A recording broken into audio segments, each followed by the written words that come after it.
Ladies and gentlemen, thank you for tuning in. This is Lonnie Fox Raymond with the WPBA. We are pretty excited for our first round matchups in the final stage of the borderline Brunswick Invitational. We have Dawn Hopkins, the one and only, and Ashley Benoit. Now, both of these ladies, it's kind of the new guard versus the old guard, right? Old guard versus the new guard. Here we got Dawn Hopkins, who currently resides in New Jersey. We're pretty excited to have her back. She's a pretty cool staple. I was actually talking to her earlier today, and she was saying how she has been a top 16 ranked player for 4 decades. That's pretty impressive, I would say. And here we've got Ashley, who's just coming in. She had to play through stage one to get to the final stage of this event. So we're pretty excited about her making it into the final stage. She's currently ranked number 56. These ladies are getting ready to lag for the first break. And we're waiting. We're just kind of sitting around right now. Dean Raisler, the president of the WPBA, is doing the player announcements on site. So it's a little loud, and you're going to see the ladies clapping and cheering on, their comrades in the room. Real quick here while he's doing that, I'm going to try to do this quickly. These are the match rules for the Borderline Brunswick Invitational. It's lag for the first break, alternate break thereafter. 3 point break rule is in effect. The 9 ball doesn't count on the break in the bottom two corners. 3 consecutive fouls is a loss of game, and it is cue ball fouls only. Only. Ladies and gentlemen, let the match begin. All right, lag for the first break. Ashley says, "Yep, you win." All right, Dawn Hopkins with the first break. Now, here at the bottom of the screen for you folks at home, you can see that Dawn Hopkins is a 623 Fargo rated player. This is a race to 8. That's what the 8 in the parentheses is. And Ashley Benoit is a 602. So there's really only a few points difference between these ladies in Fargo. Thanks, Sarah. Hi, everybody. For anyone who's not familiar, or if you're watching live on Billiard TV, which we've now recently partnered with, if you would like to be part of the chat, you're always welcome to go to the WPBA Billiards YouTube channel and join in the chat. We do fun polls and a lot of cool things, so you're welcome to do that. But thank you for tuning in. All right, Dawn Hopkins with the break. We're pretty excited to be here at the Borderline Brunswick Arena in Bristol, Tennessee. This is the newest addition to Janet Atwell's long list of accomplishments. And let me tell you, folks, this pool room is beautiful. All right, looks like Dawn's breaking from the left-hand rail. Oh, she hit that really nicely. No threat of a 3 point foul here. Speaking of that, let's go over that real quick. So the 3 point rule is in effect inside the WPBA. This is the tour. The players have voted that in. It had to be voted in. Everything has to be voted in by the players. Um, and so what that means basically is she breaks the balls and she has to get a combination of 3 points. It's balls pocketed and balls past the head string. So it looks like John's going to try to cut this 2 ball in to start. After such a great break, it's kind of a shame she had a little bit of a tough shot on that 2 ball. Looks like Ashley's going to go ahead. She's going to pocket this too and come back across table, kind of where she's standing. Just like that. Not a lot of ball movement, just natural angles.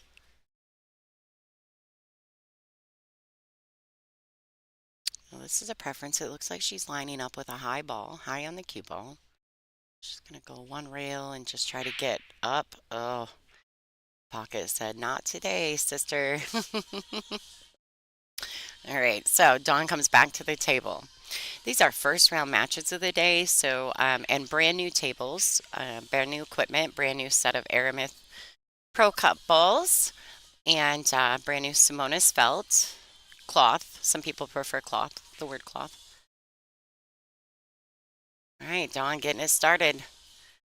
Shooting this pink Aramith ball. So four, and then we're going to go. This is the pink four and the orange five.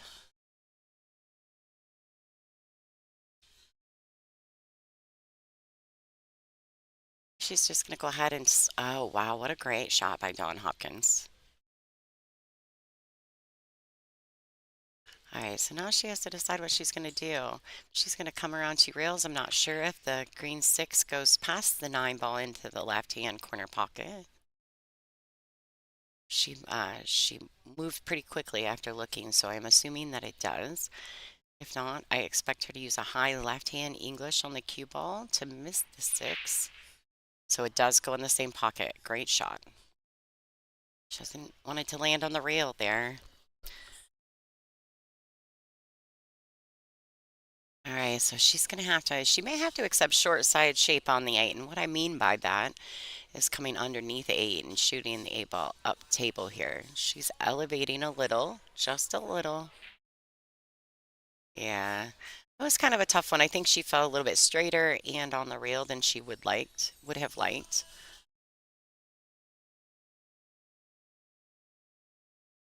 All right, Ashley's got a real opportunity to take the first game in this set. This is a race to eight. Alternate break format. So we know that Dawn won the lag, so Ashley will be breaking next. It's an opportunity for Ashley to maybe get a couple in a row here on Dawn Hopkins.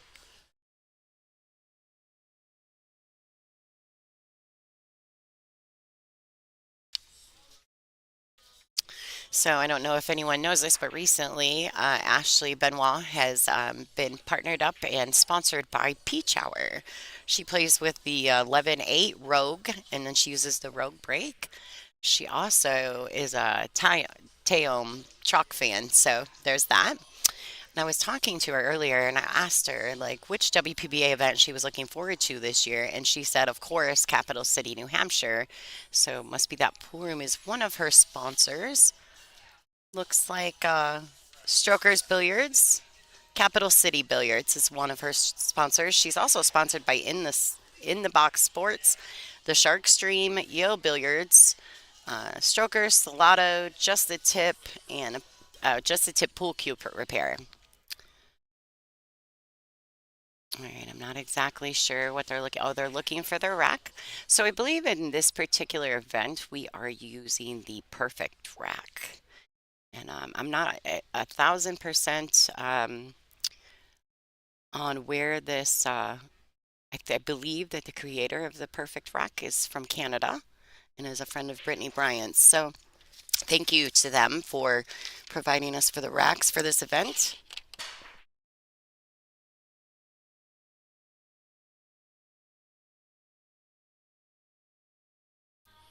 It looks like they're trying to get the tablet scoring fixed up real quick. Should be just fine.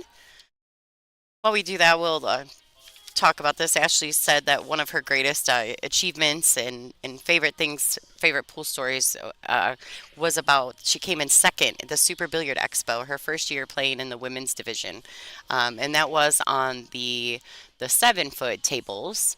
Um, and these, of course, are 9 foot Brunswicks. And then I asked her too who her pool inspiration was, and she put a bunch of smiley faces and said myself, which is very cute. Ashley is a wonderful little human, and we're pretty excited to have her on tour.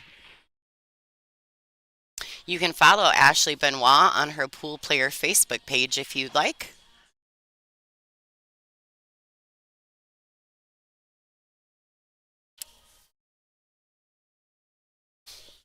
Mm, right, Dawn, coming to the table here.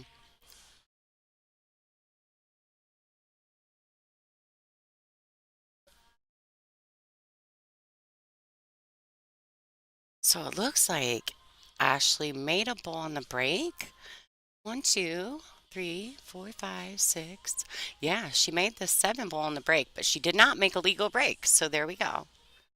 It looks like we definitely have seen our first illegal foul break. All right, that was a nice safety by Dawn Hopkins there. Looks like Ashley's going to come to the table and have to figure this one out. Also, these ladies are on a mandatory 40-second shot clock. That is mandatory for our TV tables at these events. So they have 40 seconds per shot with one extension per rack. All right, Ashley went to the air. It's going to lay up. Now these tables are playing very tight, so we'll see if Dawn goes after this one ball. With new tables, new felt, they are accepting the balls okay, but if you jar them in the pockets, they don't fall real easy. So you may see a little bit more of that in the beginning stages when you have a little bit more of what we call balls bobbling in the pocket. And it's like it got down there just enough. If anything, Ashley may have the edge of the one ball.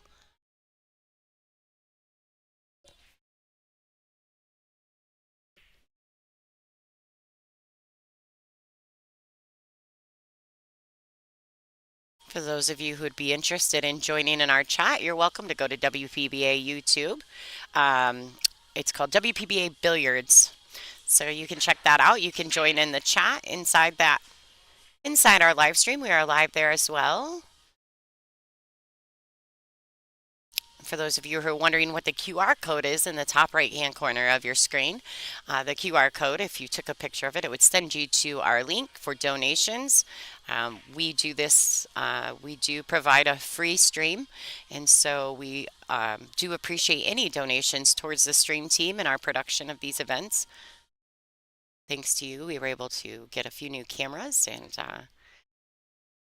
grow more, grow bigger. Right. Ashley, John, that safety work. John has given up ball in hand to Ashley. Although the 264, you can see that little cluster of balls on the right hand side of the table. It's a mess. So it looks like Ashley is probably going to try to play another safety. And if she still can't make anything happen, she doesn't get the hook for Dawn.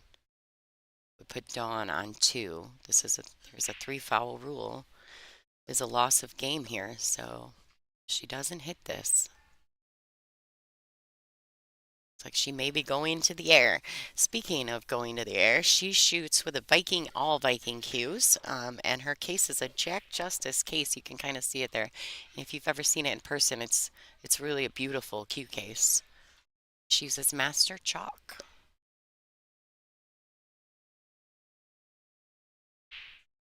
All right, now this is imperative. I feel that Dawn hit this one ball.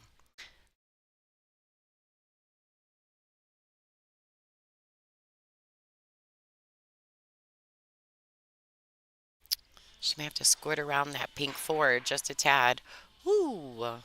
All right. Great shot by Dawn. Great shot.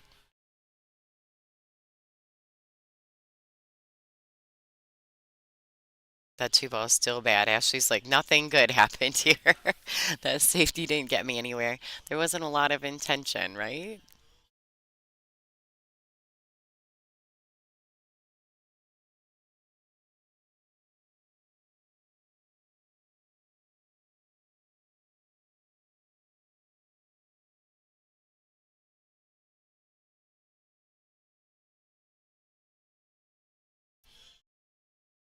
All right, she's gonna roll it. Just do a little tap there. Oh, it leaked a little further than I think Ashley intended for it to go.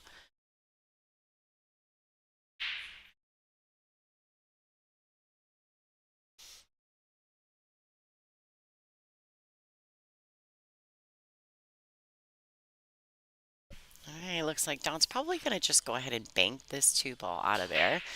Using that orange five as a blocker ball. Great shot by Dawn. Great shot.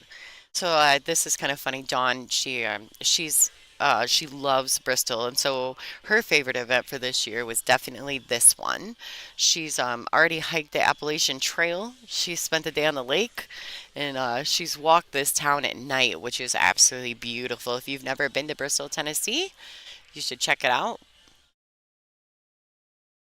Definitely check out Borderline Billiards, one of the most beautiful pool rooms I've ever been in my entire life. Janet Atwell has done an absolutely amazing job. All right, looks like Dawn is kicking at the blue two. She's gonna try to, she's gotta miss this green six ball. Just a tad. She wants it to stop though. This might leak out right here. Can't tell from my view. I know Ashley can see the blue two, but I don't know that she can make it.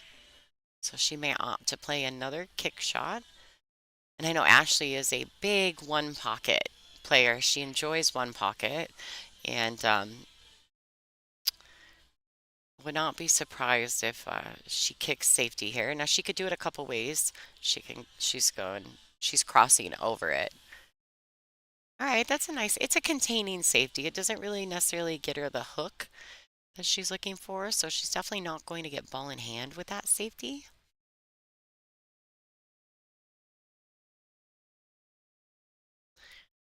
And she may end up getting safety back. Dawn can thin this two ball, lay it underneath the six, and put the cue ball on the side rail just like that. Now, folks, remember this is a first round matchup in the final stage of this event. So Dawn has not played a single match yet. She came in seeded to this event. The top 32 are seeded. The top 16 are seeded into the second round. So in the WPBA, it pays to show up and gain your rank.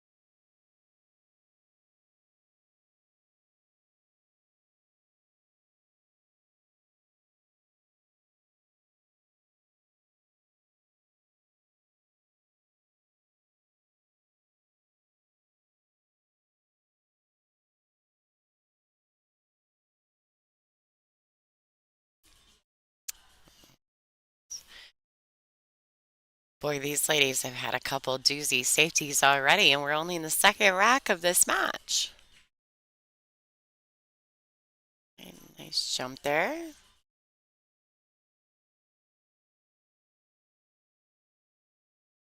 Now, I think that Dawn may very well be able to see the edge of that blue two ball, but it probably isn't enough to produce anything. And with the eight ball on the left-hand rail, if she bumps that coming around from, yeah, I think she's kicking. I think she may have to. And the eight ball is still a factor even in the kick shot. See Dawn, she's lining up. I heard a phrase once, and it's helped a lot with the kicking, is angle in equals angle out. Shot now. Ashley has an opportunity here. Now, I don't know what kind of opportunity it really breaks down to because the pink four is still in an awkward position. She may have to accept a combination on the 4-6 after she pockets the 2 and the 3. The 4-6 is it's a little off angle too.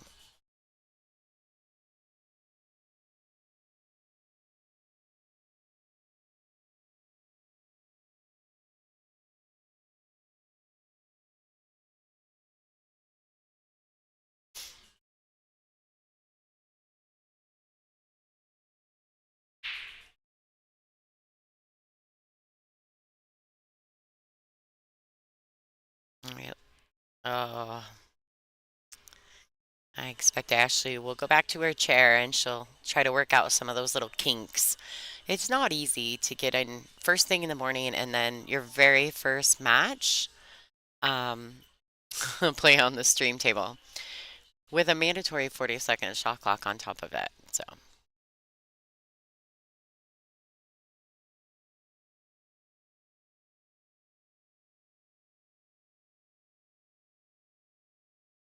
all right, beautiful shot by Dawn.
All right, ladies and gentlemen, sorry about that. We had someone pop in the booth, and you know how I am. I have to mute the mic. I don't like to talk to people while y'all are listening. Dawn also does, if you guys, anybody would like to follow Dawn Hopkins, you're welcome to do so. She has a Facebook page and also I think she has an Instagram page as well. You guys are welcome to follow these players on their social media accounts. As a matter of fact, we prefer that you do.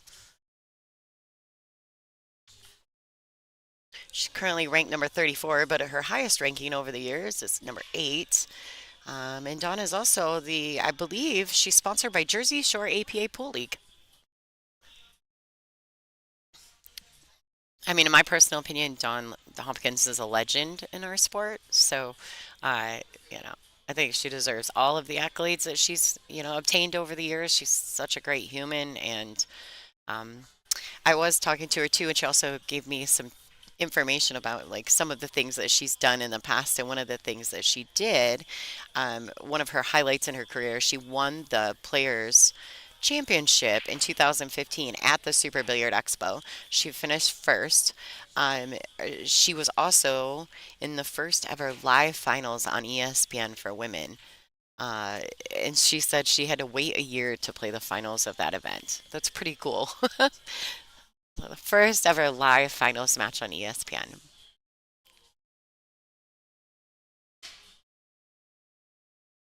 Don't forget to, if you guys want to join in the chat, we always have some cool polls or some great talking amongst all the fans inside our chat room, and that's at WPBA Billiards on YouTube. If you'd like to follow us there, you are more than welcome to. Please make sure you're share, liking, and subscribing.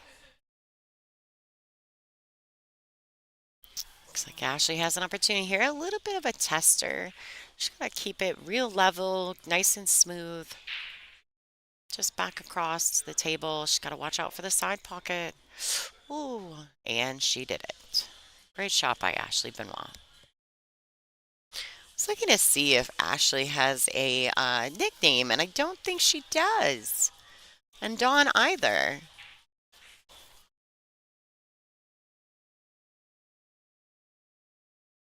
All right, here's a chance to make it 2-0. Now race to 8.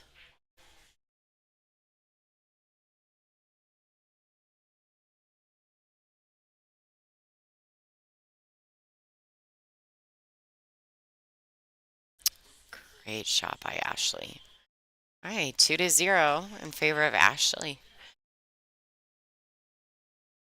Check out real quick here. Let's check out our event sponsors for this tournament. This is a Borderline Brunswick Invitational. They're sponsored by, of course, Borderline, Courtyard by Marriott, the Bristol, Virginia location, Peach Hour Custom Cues, Dateline Bar Grill, Simonis Cloth, Blue Emu, and NFI.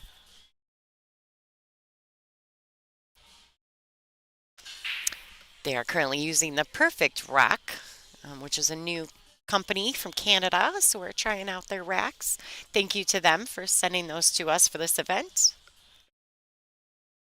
Typically, we use the Outsville AccuRack, but this event is actually produced by the WPBA, but it is a borderline Brunswick event, so the racks that they choose to use, ultimately, they use. We're liking them so far.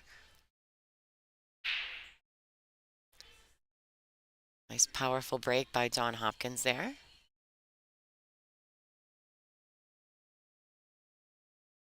And it looks like she had an illegal break. This is a foul break, ladies and gentlemen, for as hard as she hit it. Very surprised by that. She did pocket a ball in the break, but it looks like only the one ball made it past the head string. So that's only a combination of 2 points, and you must get 3.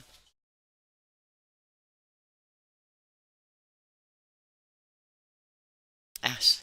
So you guys call Ashley Slash. I just noticed, I just looked over to the chat for a second, and someone had let us know that Ashley does have a nickname, and it's Slash.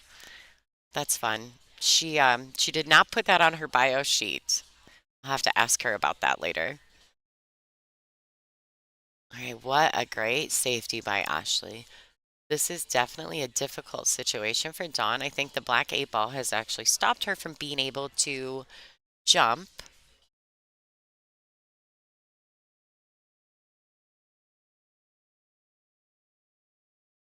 She's going to have to kick. She's looks like she's kind of swerving around the 9 ball in between the 9 and the brown 7. Oh boy, she almost made that. What a great shot. What a great shot.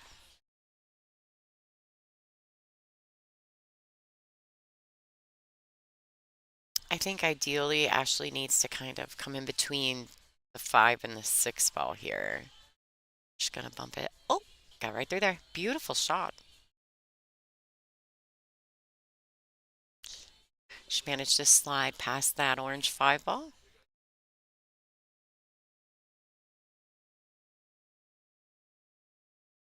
Yeah, with the 3 point rule, ladies and gentlemen, for those of you who are curious about that, it is not a ball in hand foul. It is just a loss of shot.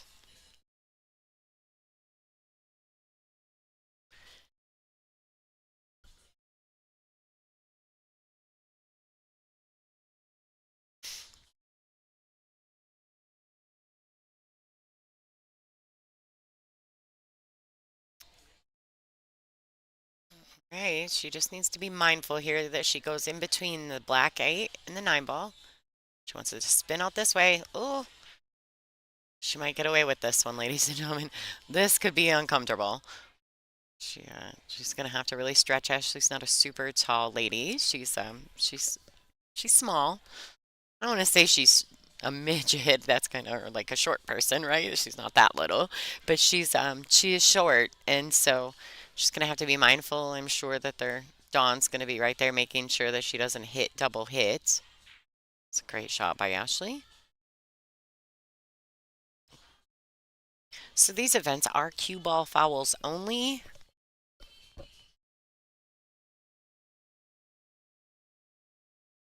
Because we don't referee every single table, it's much easier to keep it cue ball foul only.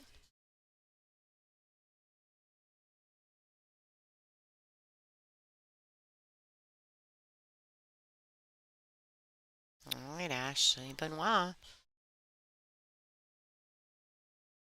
about to be up 3-0 over Dawn Hopkins. See, she's getting ready. I believe that 3-0 or breaking rack 4. Ashley did not win the lag, so it's her break. Alternate break format. Let's check out some of our tour sponsors right here. These are some of our tried and trues with the WPBA. Thank you so much to Aramith Billiards, Jam Up Apparels, Digital Pool, Servitude Photography, and Simona's Cloth. Always supporting us.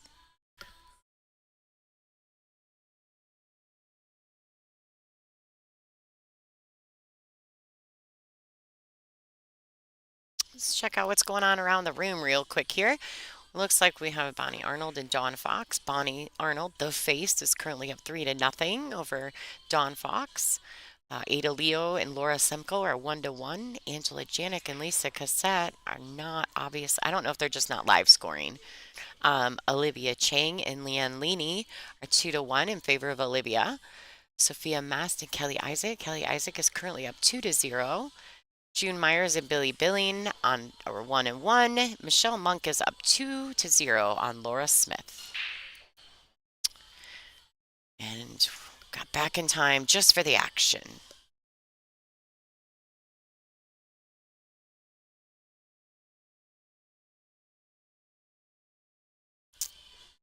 So she made 2 balls on the break and she got the 1 ball past the headstring. So that is a legal break.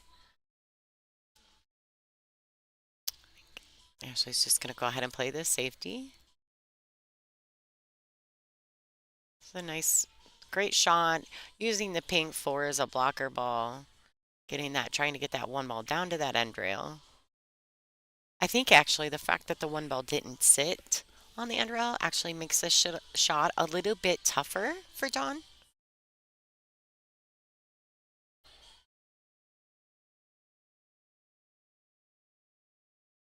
All right, Dawn's taking her time. They do not, here at the WPBA, if you need to go grab your bridge or grab your jump cue really quick, or they stop the clock to allow you to get your equipment. We do prefer that they come to the table with their cues already put together, including the jump cue. But some of the ladies, especially early in the event, Some of the ladies just forget, right? It's early stages. Great shot by Dawn. Oh, that's disheartening. There's nothing worse, right, than jumping a ball in, hitting it great, and then scratching. It's really a bummer. All right, so Ashley has another opportunity here to take the lead further, advance the lead further. Sorry about that. You can see Kelly Isaac on the left-hand side of your camera view. It's Kelly Isaac. She's currently with playing Sophia Mast. You guys are welcome to go to digitalpool.com. Go to our tournament, the final stage of the WPBA Borderline Brunswick Invitational. Make sure you go to the final stage bracket, and then you can click on at the top of the page, there's a link that says live scores, and you can see where all the girls are currently playing and what their current scores are. So you can check out all your favorites and how they're doing right there.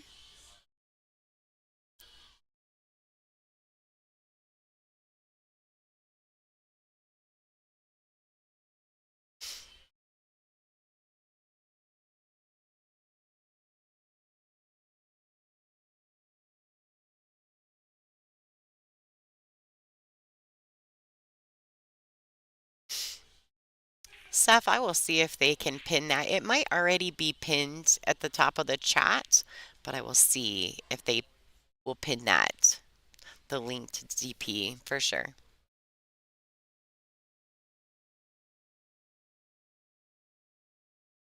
All right, Ashley, there she is, advancing that lead by 4. Looks like Dawn Hopkins to break. Let's check out what's going on over here. Nothing much has changed. Bonnie is currently up 3-0 over Dawn Fox. Things really changed too much over there. Quick shout out. Hi, everybody. So now we have these little cameras in our booth and we get to say hello to everyone. So thanks for tuning in. We appreciate you and stick around. Make sure you're share, liking, and subscribing, and we'll see you soon. Looks like we're back in action here.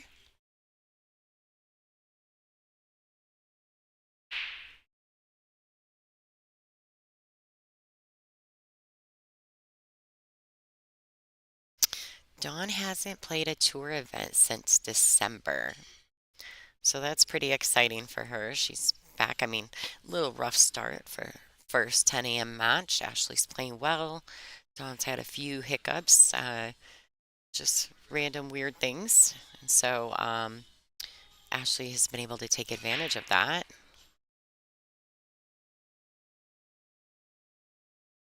And really, as far as Fargo rate, these two ladies are not too far apart. Oh boy. Wow. She got kicked in there. That's pretty bad for Dawn. I'm sure she's feeling like everything's going against her at the moment, right? And then she's got Ashley playing really well.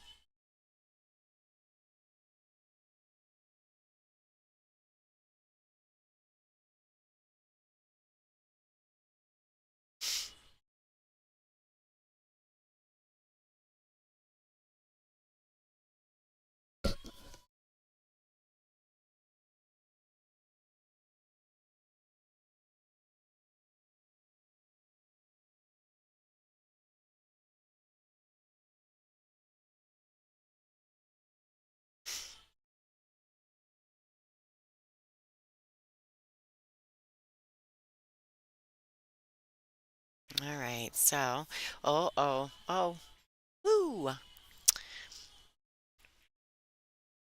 I'm not 1,000% sure that she intended to do that, to come under this brown 7 like that, but it worked out, so that's fine. She's got a bit of angle on this 3 ball. It doesn't lend itself to her coming around. She's gonna have to really swing it around there. She's got a, ooh, well,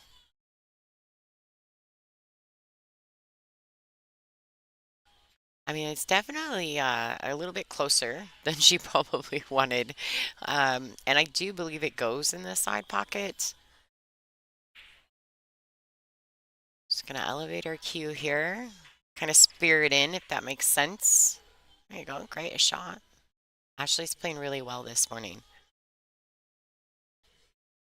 I actually did play through the stage one of this event, and Dawn is coming in, not only having not played in a tour event since December, but actually having not really played any matches at all on the new Brunswick tables here.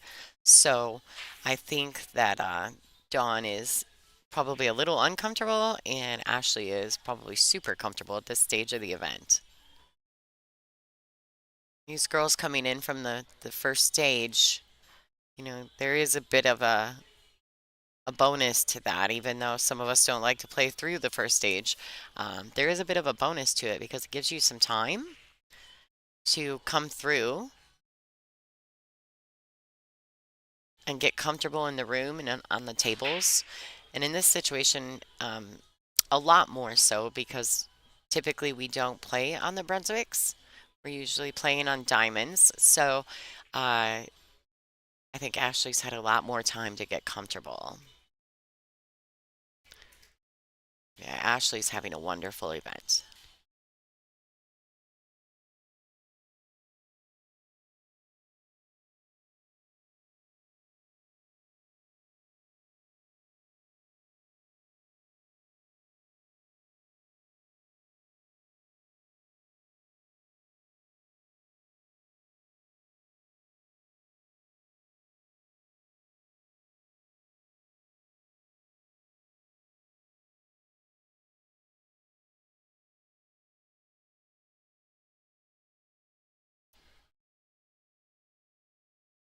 For those of you guys who have ever been to the original Borderline here in Bristol, Tennessee, it was a fabulous pool room. But this one in pool lingo, the new Borderline Brunswick Billiard Arena gives the old Borderline the seven. It's just stunning. It's stunning, and Janet Atwell and her crew have done an absolutely beautiful, beautiful job here.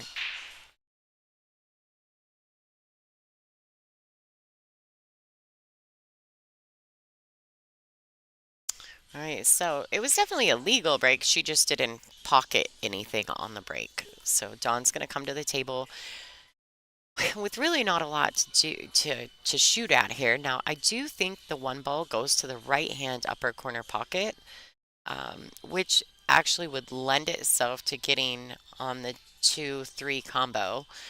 But I mean, I might try it just simply because of the 7 and the 8 being down there.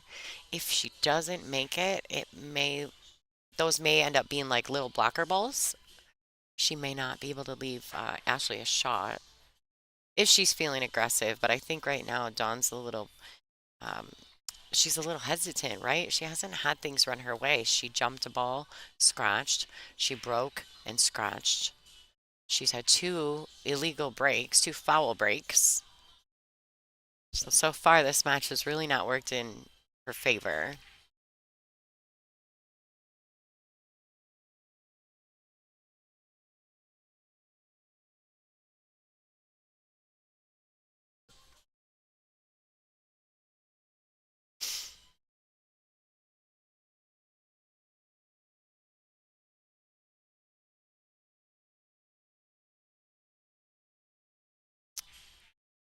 It was a smart shot on Ashley's part. She opted to be aggressive and shoot the one ball, but play it with a high ball and make sure to get this cue ball down here on this bottom rail. It was a very smart shot by Ashley. Dawn doesn't have a lot of options here. She's going to have to play a safety. Maybe than this, it might. Yeah, there you go. Great shot. Let it bounce. Leaked out on her. She wanted a bigger bounce than that.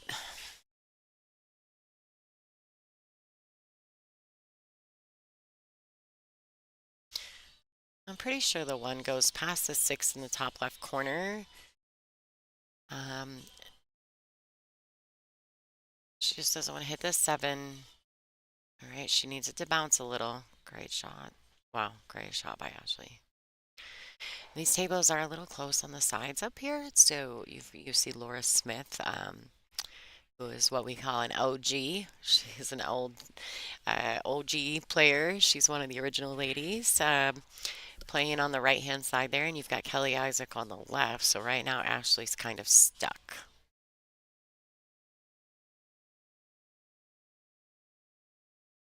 And I like the fact too that Ashley is not a slow player. I like the fact that she plays pretty fast. I like that she has a lot of belief in her own talent. So she gets down, she makes decisions quickly, and then just executes. Ultimately, that's a really good attribute to have in pool. Confidence is so much of the battle, right?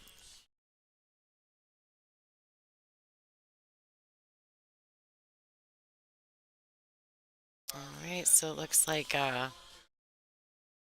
is not exactly, there's a little more angle here than she wanted, and I'm almost a little fearful that if she tries to cut this ball in the left-hand corner pocket with draw, was afraid of the scratch on the side. It looks like she's going to try to go two rails around. Yeah, she bumped that eight. It was just really an awkward spot. I think if she would have tried to draw it, she probably would have scratched in the side pocket. So she attempted to go forward. These ladies are on a 40-second shot clock, so you won't see them wasting a lot of time.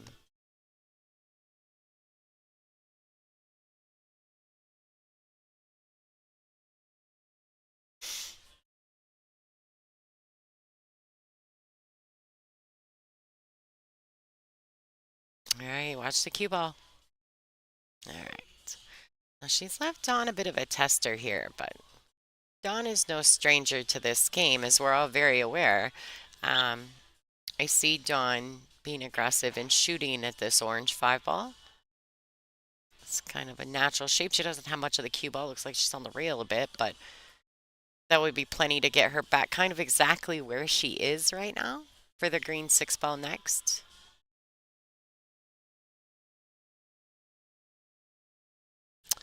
She overcut it.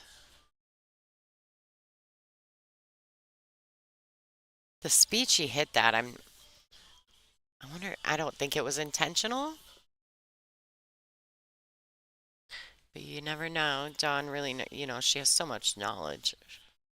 Honestly, Dawn's been playing this game longer than Ashley's been alive. So, what? Hence, old guard versus new guard, right? Oh, Ashley. She whiffed it. Dawn Hopkins coming to the table with ball in hand. Dawn shouldn't have much problem finishing off this rack here. Everything's pretty open.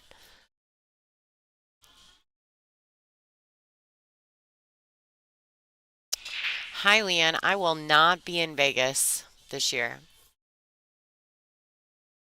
I'm going to miss it, but my husband and I have opted to not make that trip this year. I'm doing a lot of work with the WPBA, so but thank you for asking. And if you go, I hope you play like a rock star.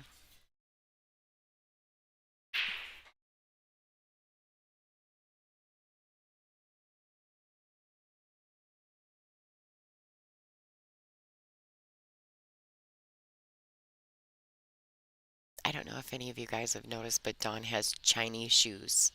Shiny shoes. She always has the funnest shoes. It's like she might. Oh, that did not work out. Even if she had, lucked in that six ball there, she wouldn't have had a good shot on the seven. So she'd have been playing safety anyway. Ashley's done very well to make sure that she connects. She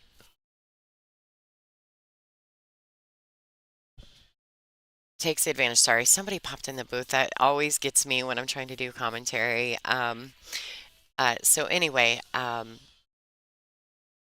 she's been very fortunate to take advantage of every opportunity that Dawn has left.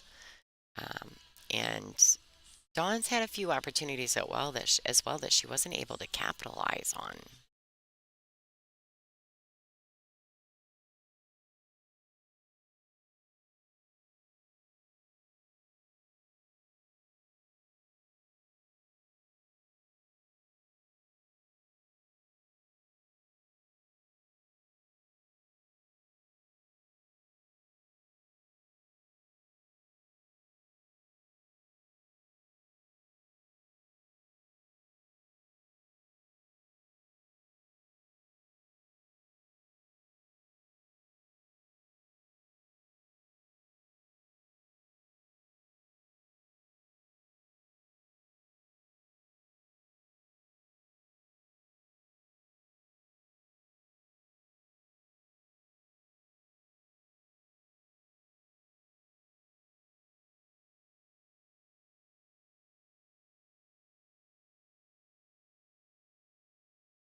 All right, folks.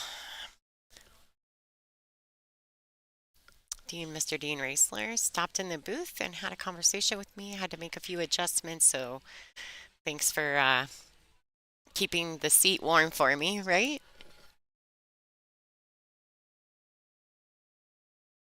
Don't forget to share, like, and subscribe to the WPBA YouTube channel. And if you hit the little bell icon inside our channel, you will get notified when we go live.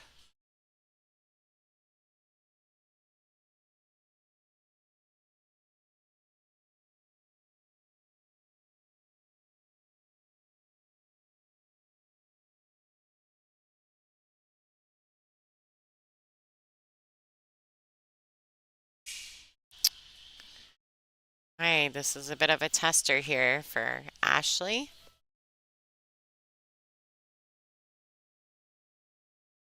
See what she opts to do.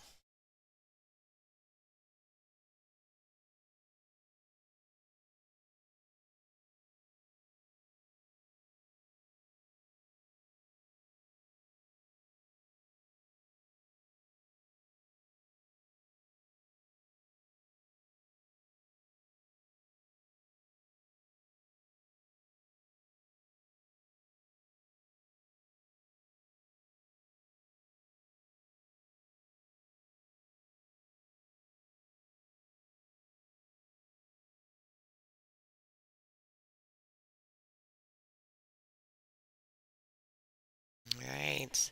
So we saw that bit of a tester there for Ashley. It looks like Dawn's going to come to the table with another opportunity at the 9 ball. Dawn's really got to bear down and make this ball. She cannot allow Ashley to get much further in this match. She got pretty fortunate there, leaving Ashley a bit of a tester on the 9.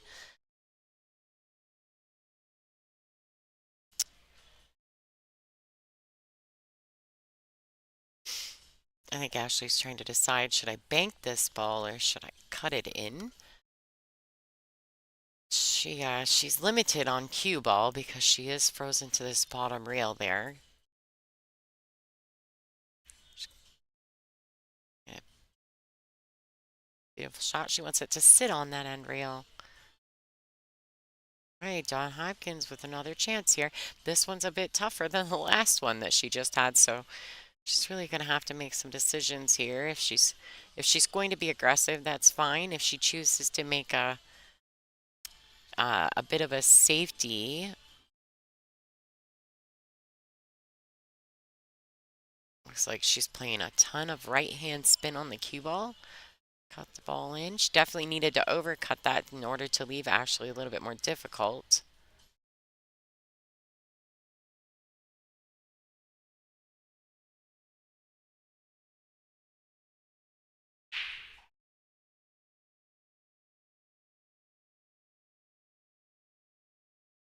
All right, I'm wondering if Ashley, do you think Ashley's going to be aggressive here?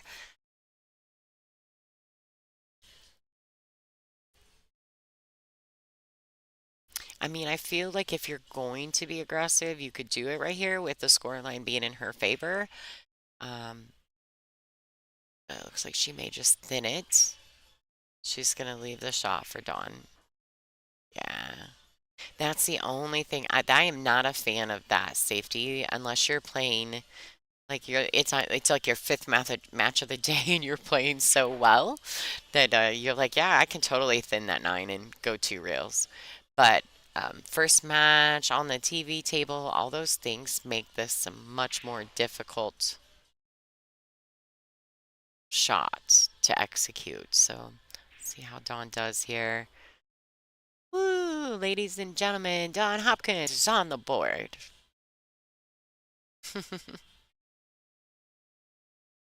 Thinking that we might be getting ready to take a player break? No? No, looks like they're going at it. Just kind of pop around, see what's going on in the room. See what's happening in the room while she's racking. There you go. There's Kennedy Maven warming up. On the table, you can see Sophia and Kelly. Just a little bit of a room view for you guys. You can see Sophia shooting right now. She's playing Kelly Isaac. Let's check out these live scores. It's like Bonnie Arnold and Dawn Fox are currently 3-2. Ada Leo's up 2-1 on Laura Semko. Angela Janik is down 2-3 versus Lisa Cosette. Olivia Chang and Leanne Leaney are twos.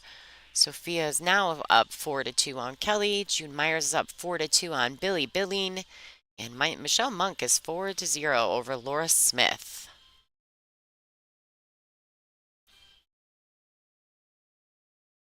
Going back to the action, ladies and gentlemen.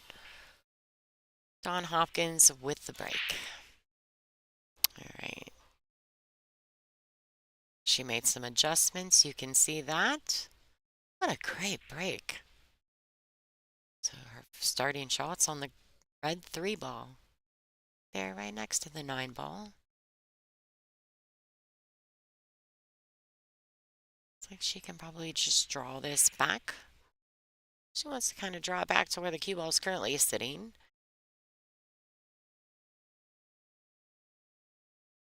If not a little further and just take the cut.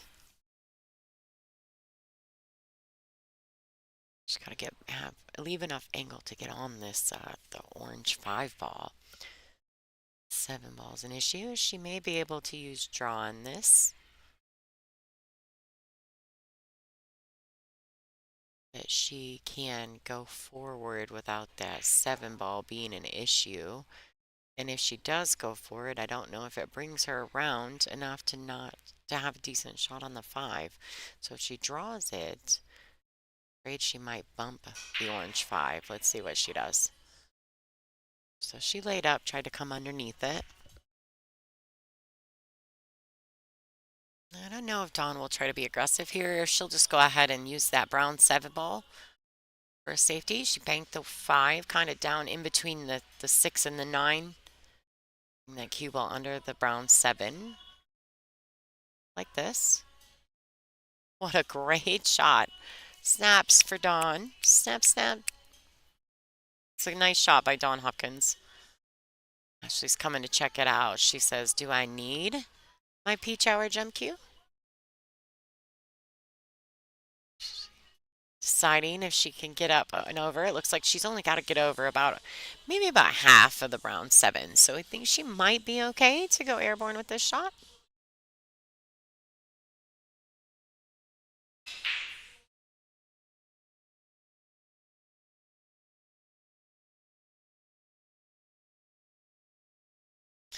See if we can get us a cooler view of her jumping.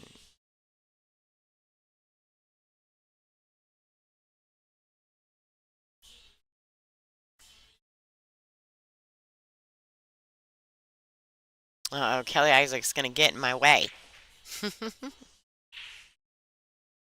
She opted to go and kick at it instead. I do think that was a wise decision on Ashley's part. And it worked out in her favor. Fortune does favor the bold, right? Um, it worked out in her favor here. Just because the 7 ball was so close. I had to go to the room view. Uh, we just got some new cameras. I'm not super familiar with them. That's an Angela thing. So you guys bear with me while I learn this new process. think we'll be fine. But thank you guys so much for tuning in anyway. Hopefully, I don't do anything outrageous.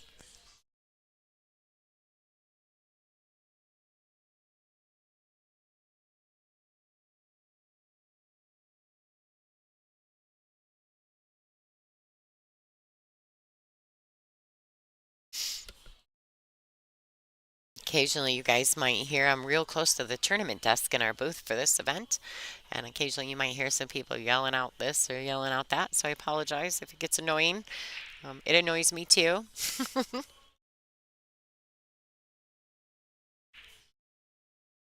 All right. Great shot by Don Hopkins.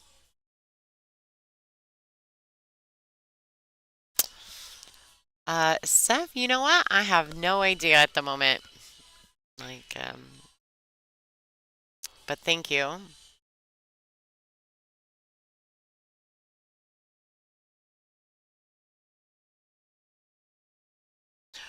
What is she doing? Ashley, what a class act. Kudos to that young lady. She just let Dawn know that Dawn was getting ready to shoot the 9 ball, and she still had the 7. Kudos.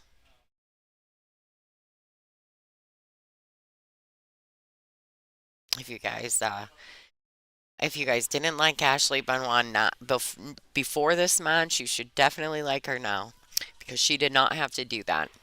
And I think most of the ladies in the WPBA would have done that, but snaps to her.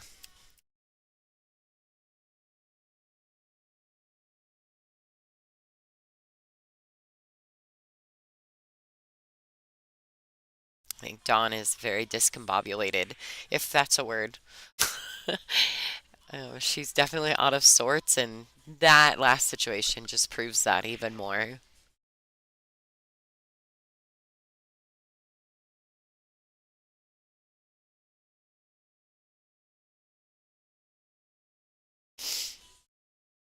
Okay, don't forget, people, if you guys have this opportunity and you are watching via the WPBA YouTube, please make sure you're sharing it to all your favorite socials. We appreciate you for that. Make sure if you're not subscribed that you hit the little go to the page, subscribe, and then hit the little notification bell. It's a little bell icon, and that'll let you know that when we go live. So Ashley is officially up 6-2 or 6-1 over Dawn Hopkins. I think she's getting ready to take her a small break. Let's take a room view real quick. Stay tuned, ladies and gentlemen. We've got more action.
All right, ladies and gentlemen, thanks for staying tuned in. This is Lonnie Fox Raymond. After that short player break, these ladies are back in action.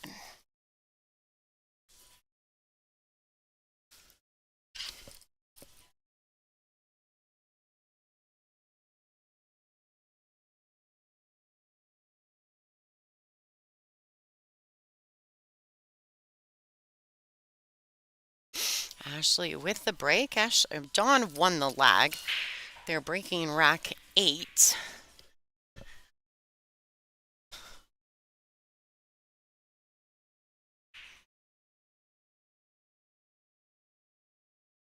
Last minute, that orange 5 ball snuck in there.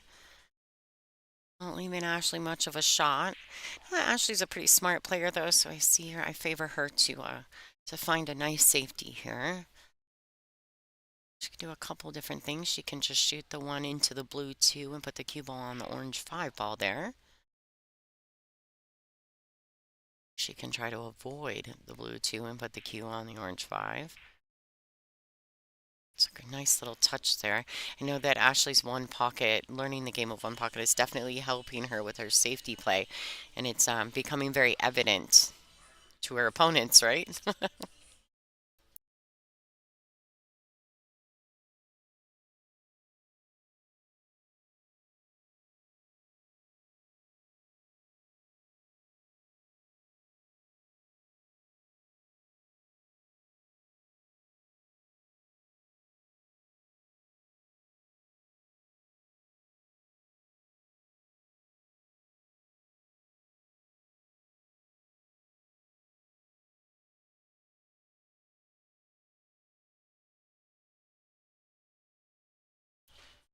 All right, so Dawn, oh, that's a foul.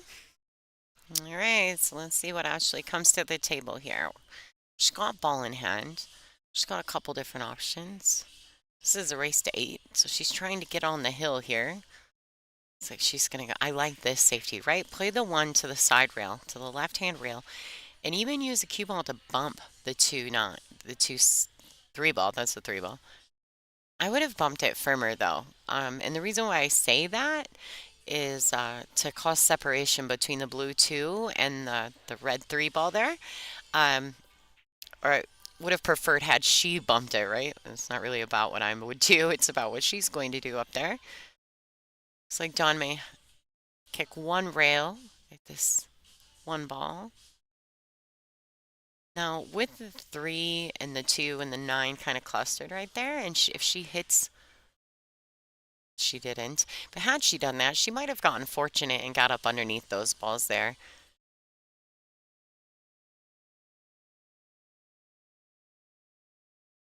Ashley's looking at the 1-9 combination. Combinations are allowed for the win. The 9 ball is basically wild except on the break, as long as you hit your lowest denomination ball, lowest numbered ball on the table. If you happen to knock the 9 ball in, it is a win.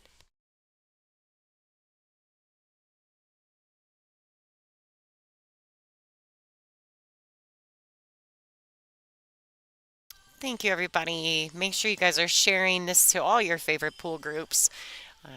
Maybe tag your favorite pool player that you know, get them involved. We appreciate all the support. Thank you so much for that. If you are enjoying the free stream, or if you're currently watching on Billiard TV, which we appreciate you for doing so, you can always go ahead and use that QR code in the top right-hand corner. We accept all donations to the stream, and we thank you so much for that. As long as we can continue to provide you with free live entertainment, we will do so. All right, Ashley Benoit on the hill, ladies and gentlemen. That was a great shot on the combination. She's playing very well in this event for sure. I know that in Iowa, in our last event in Fairfield, Iowa, I know Ashley didn't quite get where she wanted to get in that event. Maybe I want to say disappointed because, right, every experience is a learning experience, but I think that she felt she left something on the table in Iowa, so it's nice to see her coming in and playing with some confidence. She does belong here. She's a wonderful player. So we're excited to have her here as part of our WPBA family. Right, Dawn Hopkins to break. She's got to get herself and going here. And this is an alternate break format, so even if Dawn does get herself going, she's got a fade, 4 or 5 breaks from Ashley.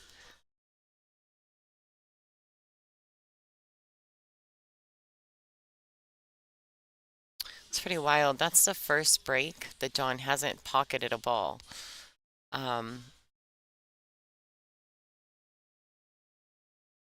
she's actually broken really well and had some really unfortunate kicks and a couple, 3-point violations on the break, which was as hard as Dawn breaks. That's just such a strange occurrence. And Ashley was able to elevate and spin around the blue two, make a good hit on the one. Didn't quite make it, but that's all right. She's left Dawn tough. Let's see what Dawn opts to do here. Personally, I think she should bank this. But she's got to be mindful of the cue ball. She could thin this ball and come down table underneath that pack.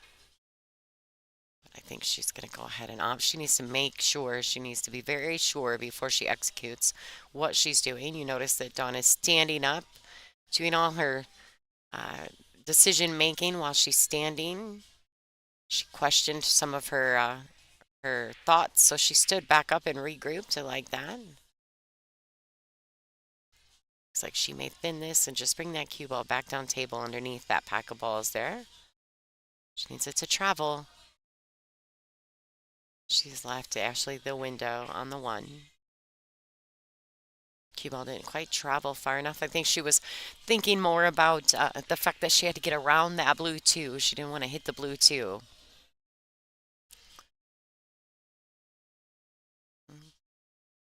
No, it's not an impossible shot. Maybe a little difficult, but not impossible. Seems as though maybe Ashley jumped up just a tad bit on that shot. I'm sure she'll make a small correction there and get back at it.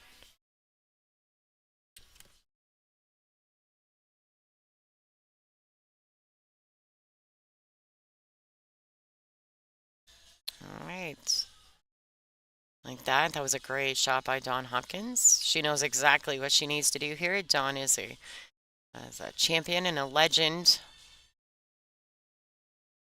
in her own right, absolutely. And being that she hasn't been with us since December, I'm sure she's just trying to reacclimate herself with this game of 9 ball. She's definitely got an uphill battle here. See how Dawn does. If she handles the challenge.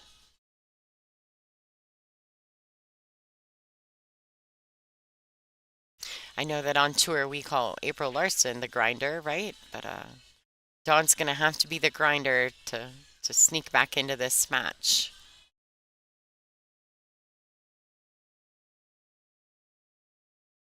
Looks like Ashley has the edge of this red 3-ball. She's gonna thin it, get up underneath that 6-ball. A great touch. Oh, I think she may have left the edge of the 3.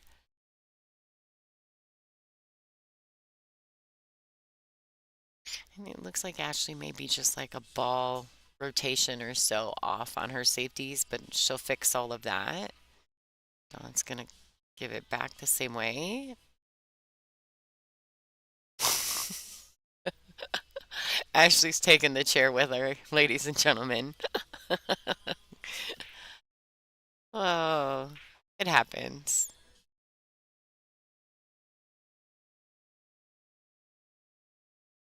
So the restrooms here, this is funny. Um, there's a step up into the restrooms. So you open the door. The door says caution, and I didn't see the step. And in front of everyone, I almost completely landed on my face. I did not step up, needless to say. Luckily, I did not fall, and I was safe. So, um, if you ever come to Borderline Billiards and you hit the upstairs bathrooms, be very careful. They're dangerous. All right, Dawn Hopkins is a left Ashley an opportunity here. Ashley Benoit looking to run out. The 6-7 are probably your trickiest balls. Um, but I think if she really works and makes sure that she commits to where she needs to be on this orange 5. So I think she's going to roll this pink 4 forward. You see where her cue's laying? She's looking, making sure that she knows exactly the angle that she needs to be to get back down table for the green 6. So she's got to play this with a high ball.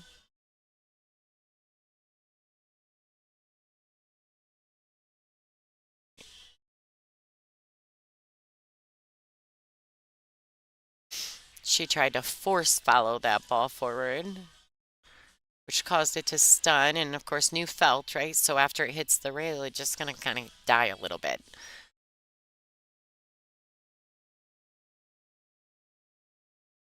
She opted for the cross bank, and just to get the cue ball down there, that's a smart play by Ashley Benoit. Very smart shot there.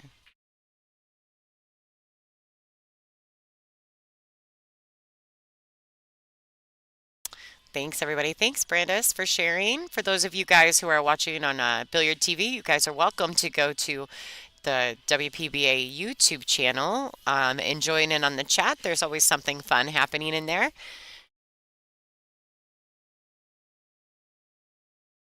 Don't forget to go to digitalpool.com to check out the brackets and follow along. Here in just a second after we finish this rack, we'll jump over and see how check out our live scores and see how the other ladies in the first round matchups are doing.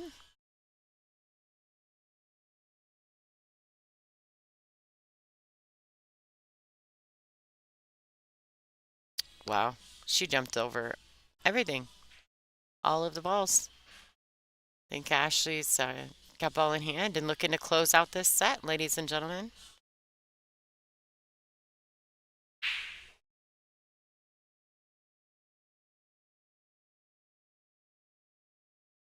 It's a great shot. That safety that Ashley played right there just kind of locked in the deal for her.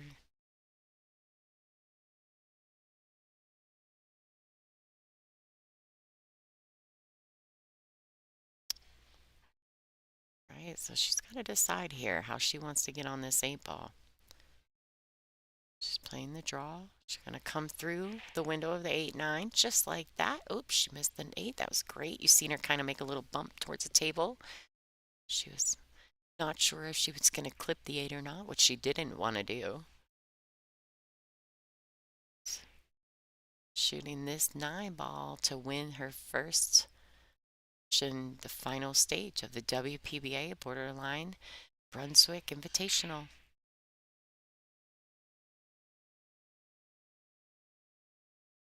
Right, congratulations to Ashley Benoit. She will be playing Taruko Kukuleli at 2 o'clock. Follow along on digitalpool.com. Dawn Hopkins is not out of this event.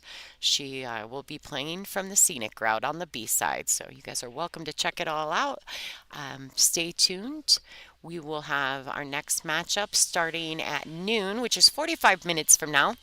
I'm going to go ahead and give you guys a room view and maybe we'll chat about that. Real quick here, I'm going to jump over to the live score so you guys can see what's going on there. Bonnie Arnold is currently on 4-3 on Dawn Fox. Ashley Benoit has just defeated Dawn Hopkins.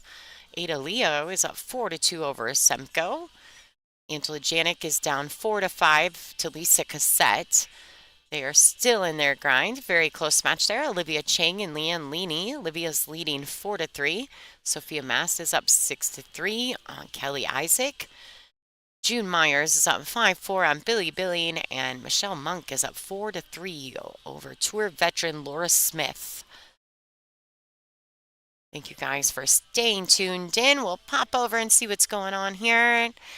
Got a little bit of don't mind the light view. This is our room view. We got Kelly Isaac still in a heated battle with Sophia Mast.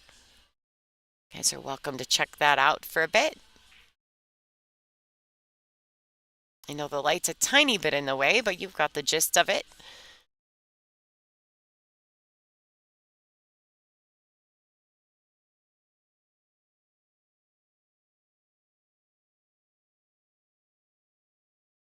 Don't forget also, for those of you guys who are not familiar with the WPBA and the format, we also have a deal with Aramith, and we have a few sets of our previously used at an event set of the Tournament TV Pro Cup set of balls currently on sale at WPBA.com/store for $370, shipped anywhere to the continental United States. Shipping is more if it's outside of the United States. You're welcome to check that out anytime. Go to WPBA.com.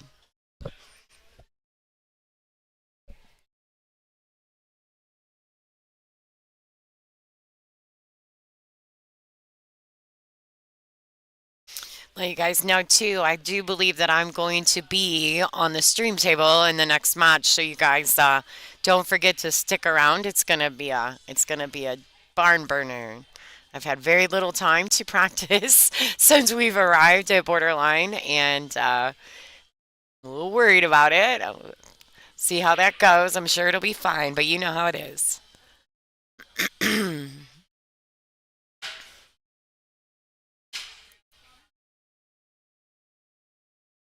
Yep, Steph, we're gonna be warming up. Don't forget to check out the chat.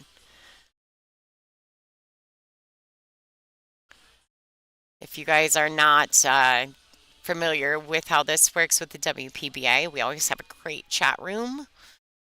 And you're welcome to come in and check it out. If you're not familiar, you should go there, go to our YouTube page.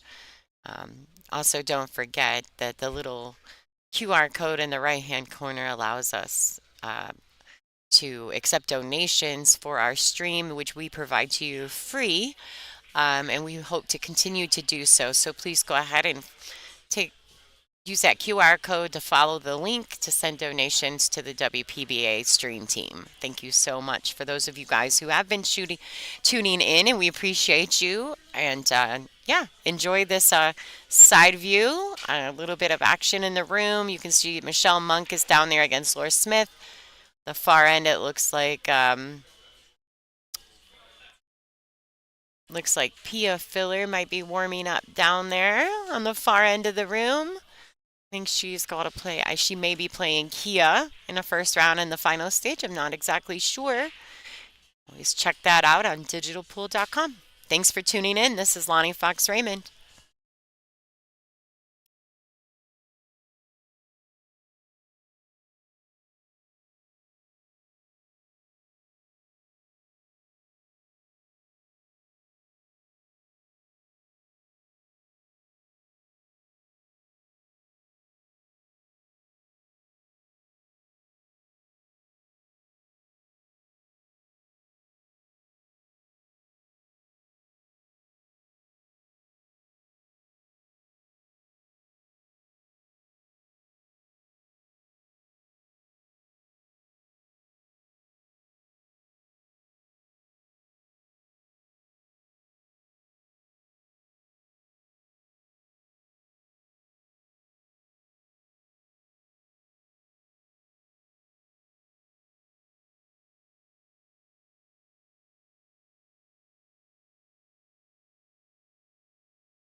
Hey, ladies and gentlemen, this is Lonnie Fox Raymond. I'm giving you some extra coverage. The only match left on this side of the room that is currently going is Laura Smith and Michelle Monk.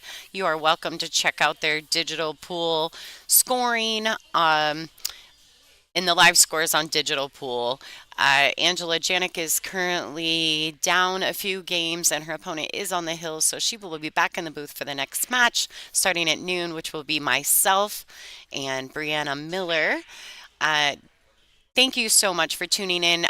We will no longer, if anyone's at home watching on Billiard TV, in order to continue to enjoy our live coverage, you're going to need to go to WPBA Billiards on YouTube, and we will be streaming. We have 6 more rounds today live. You please go there to continue watching the Brunswick Borderline Invitational event with the WPBA. Thank you so much. Please enjoy. Stay tuned.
Good afternoon, everybody. This is Angela Janik coming to you live from the Borderline Brunswick Invitational in Bristol, Tennessee. So, welcome back.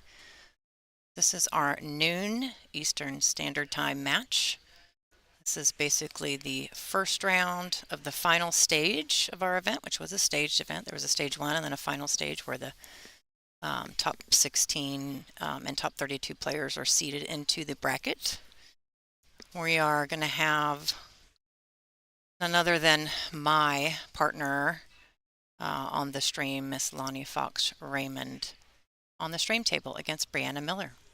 So they are doing some announcements, I believe, or they started early. So we're going to find out here in a minute if the score changed.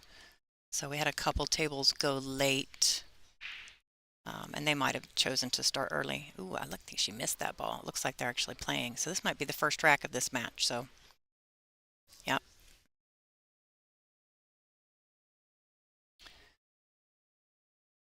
Welcome to the stream. I'm going to do a little bit of introduction for our players to start. I know quite a bit about Lonnie, but we're going to talk about Brianna. We're going to see if I can read her very tiny print on some things. Brianna Miller, she plays with a Jacoby playing cue and break cue. She has a 3 seconds case and tome chalk. The most exciting, let's see, what event is she looking forward to is the Biker Week Showdown, Laconia, New Hampshire. She would like us to mention to follow her on Facebook at Brianna Miller. Who was her pool inspiration? Her grandfather. He taught me everything I know. And she says I wouldn't be here without him. Oh, that's so sweet.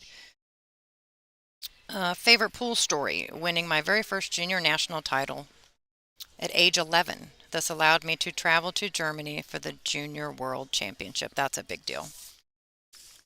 Lonnie Fox Raymond. She plays with a C. Dago custom shooting cue, BK rush break, stealth jump. She has a JB custom case, tome chalk. Her favorite event is Soaring Eagle in Michigan. Of course, she is from Michigan, Adrian, Michigan. You can follow her on Facebook at Lonnie Fox Raymond Pool Player. She's also on TikTok. One of her pool inspiration from Michigan, Brandon Ashcraft, great player. The wonderful thing about Lonnie, she is a VNEA Hall of Fame player. She was inducted actually last year in 2023. She's actually a Midwest Ladies Champion a couple years ago as well. That was a big tournament. A lot of ladies entered that tournament if you've never heard of it before. We'll talk a bit more about the players, where they're from.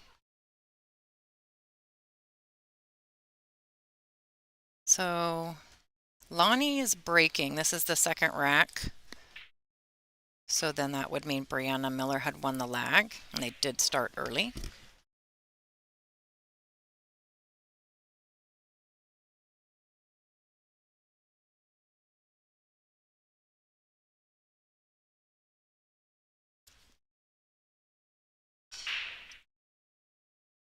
I'm trying to get that one ball on the side. Got the wing ball, got the 8 in the corner.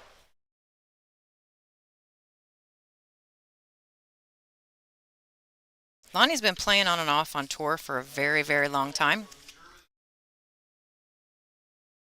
So she's more a veteran.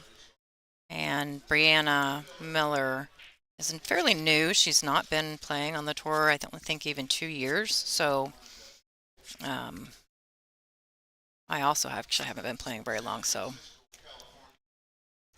Brianna Miller, her nickname is Beast Mode. Doesn't surprise me. Do you see her shoot?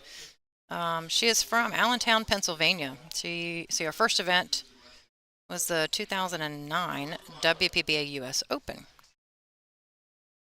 That was actually a long time ago. So I wonder why she hasn't played on tour very long. Her highest rank has been 36th. Her sponsors include Jacoby Custom Cues, PA Pro Am Pool, 3 seconds, and Game On Gear. She also owns and runs a WPBA regional tour, the J.P. Shower Northeast Women's Tour, or JP Newt as we call it.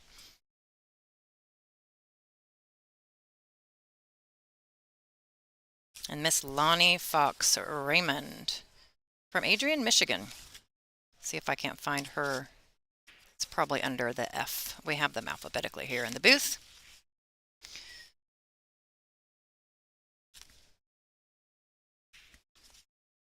I should know everything about her, but I maybe don't.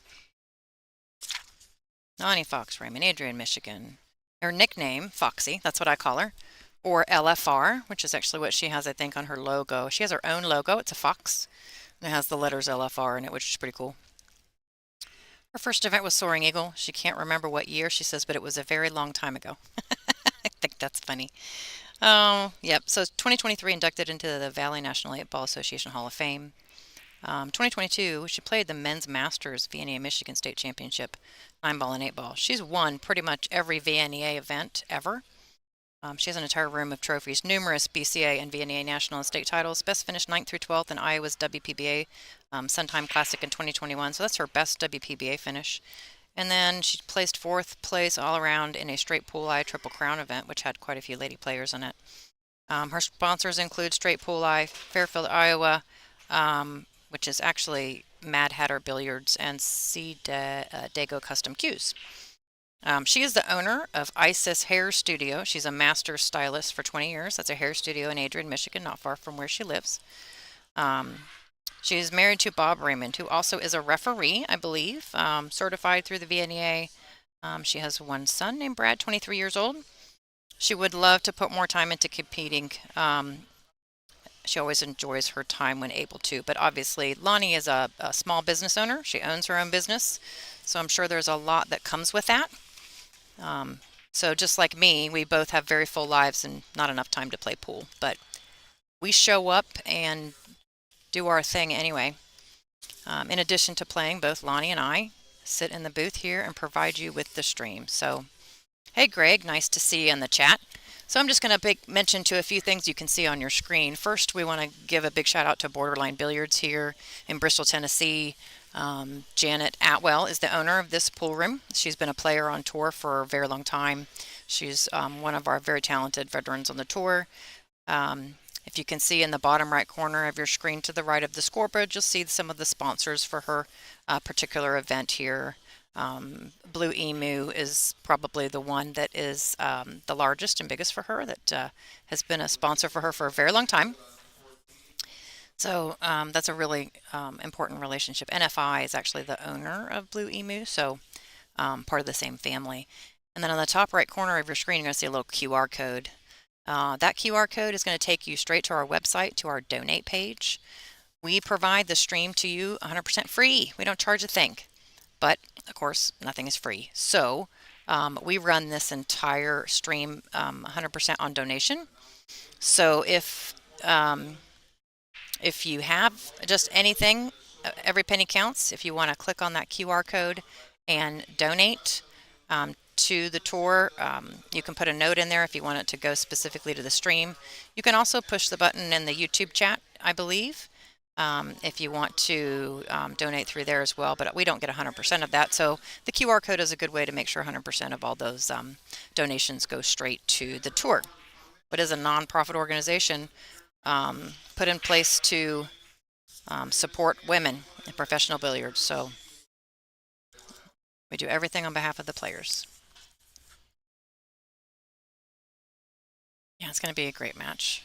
Right now, Lonnie's off to a great start. I'm actually going to take a minute and look up current rankings for both players. I believe right now, Miss Lonnie Fox Raymond is currently ranked 35th. Brianna Miller is currently ranked 36th, neck and neck right now in our rankings. So if we go to Brianna Miller and just look at kind of where she's been in the last couple events, Iron City Billiards in January of this year, she finished 9th through 12th. Great finish there. Looks like can't see too many before that because she's got a lot of tournaments in her digital pool list here. She's been kind of moving up really quickly. I'm pretty sure that the last event, Lonnie also placed incredibly high in that event as well. She also did 9th through 12th at the Fairfield Invitational, which was in March of this year. See if I can see some of the other ones. She's got a few 25 through 32nd place. WPBA Qantas Invitational finished 13th through 16th in October 2022. She's got a 17th through 24th, I think, at the last event here in Borderline. Soaring Eagle Masters finished 17th through 24th, also a good finish there. But they are currently right next to each other in the rankings, so Lonnie's going to want to take her down. Keep her from passing her by on the rankings, so into our third rack, and she's looking pretty good.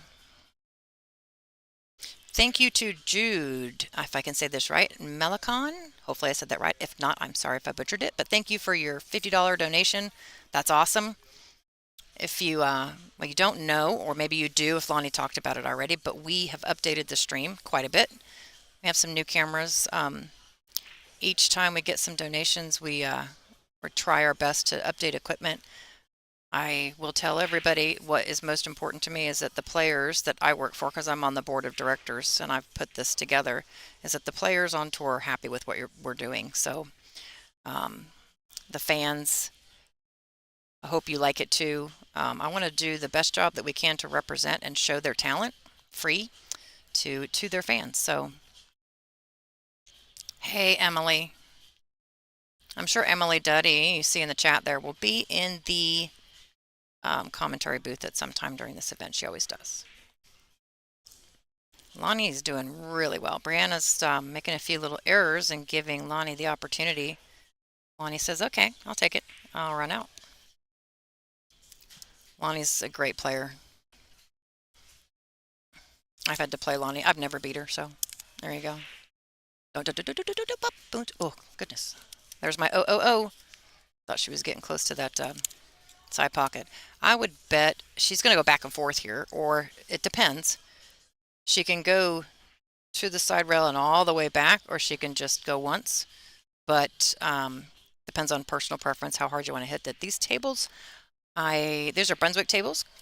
It's like a Brunswick arena that Janet has here. These tables play a little different. I tend to hit a little softer, and they go a little better. That's what she did there, and that was a smart move, I think.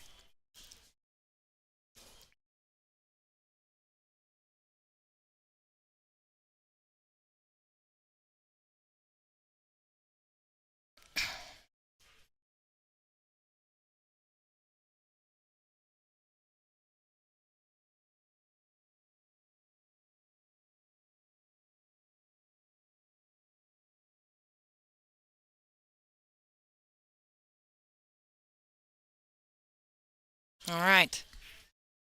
3-0. Brandon just asked for a break. So, all right, she can take a break there. We're going to go through a few things on the screen for you. Here's our Borderline Brunswick Invitational sponsors. We have the Courtyard by Marriott here in Bristol, Virginia, JP Shower Custom Cues, Simonis Cloth, which is the cloth we use on all of our tables, and then we have State Line Bar and Grill. NFI is the owner of Blue Email, big partner for Janet Atwell for a very long time. We also want to mention our tour sponsors, Aramith Billiard Balls, the best in the business. Again, the Simonis Cloth. We have Jam Up Apparel Digital Pool, which is what our bracket is on. There should be a link inside the description for YouTube where you can go to that link and see the bracket. And then Servitude Photography as well.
There's our live score screen. We can go through some of the matches on the other tables. Looks like Tina Larson and Renita Ritchie 2-2.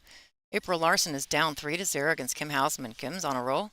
Natalie is up 1-0 against Kia Burwell. Emelina Collado and Pia must be not scoring. I'm not sure what's going on there. We'll have to check if some of the tablets are working or not. Lori John Brown's up 2-1 over Erica Testa. Sarah Miller and Jessica Barnes will check on that score. And then Kennedy Mayman's up 1-0 over Angie Williams. Some of the matches did start late, so that might be what's going on. Oh yeah, it looks like 4 minutes, 6 minutes, 23. That one started 15 minutes ago. So I might have to check on Pia Filler's match.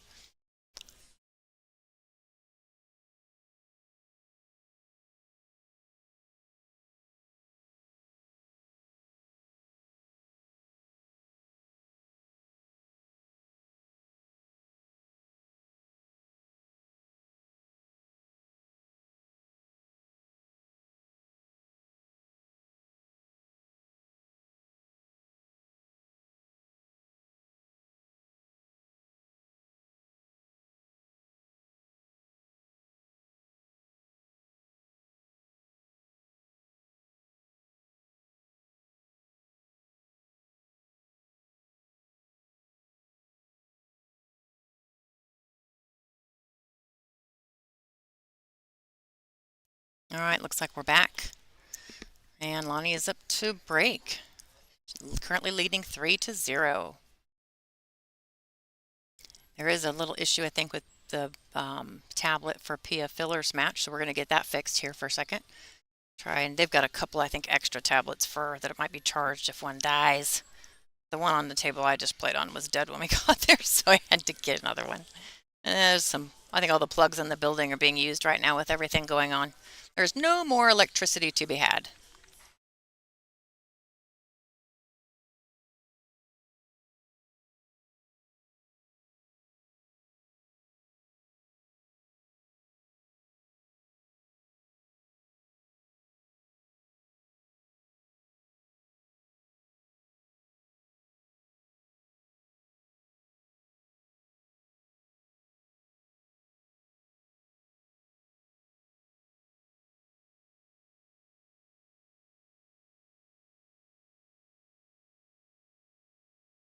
All right, let's see what she can get here on the break.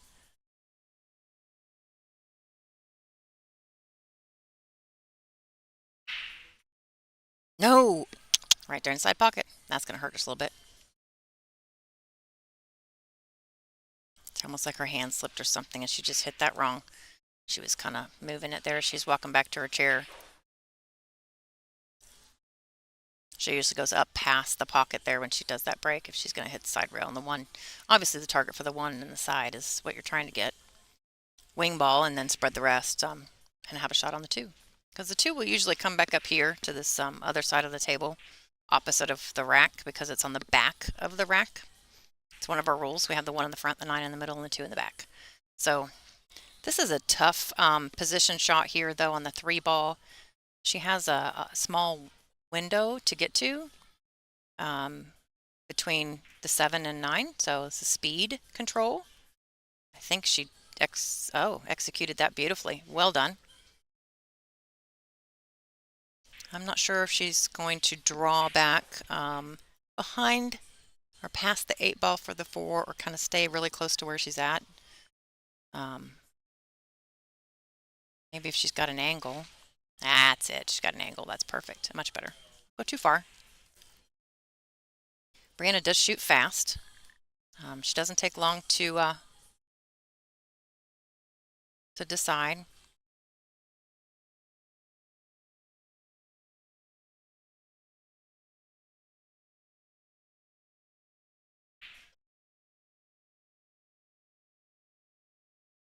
You can see some of the players there in your background. We've got, I think, Emmeline, or is that Ellen? No, it's Emmeline Collado. And we've got April Larson, the grinder, on the left there. Joining us again. It's a good shot. She needed it to go a little further.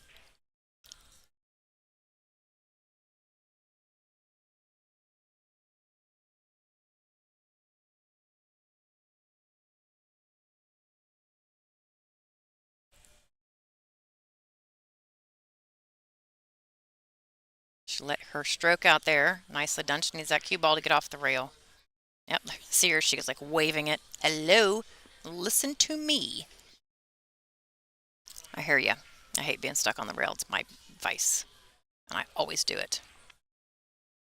She knew she missed that right when she shot it. Stood up, like, up. Lonnie says, I will take that gift, very much so. She's going to have to need a bridge. That's tough. I hate using a bridge, but Lonnie's got so much more experience than I do, so.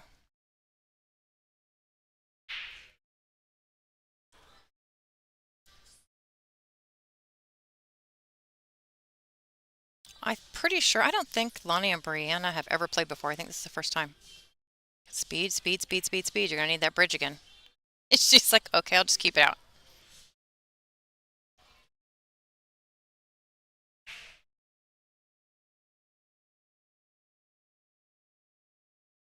Big shout out to Jerry Stuckart, who's in our chat.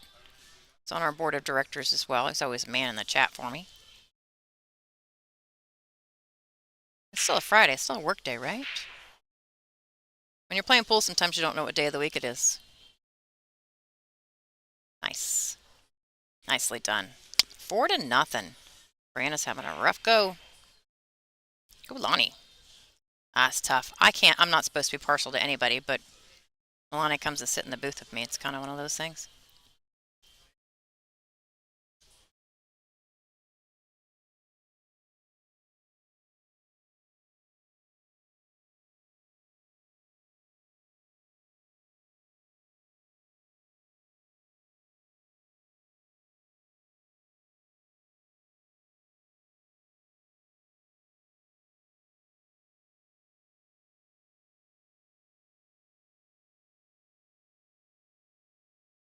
Brianna's up to break. She put everything she had into that and made almost every ball. 1, 2, 3, 1, 2, 3. Made 3 balls on the break.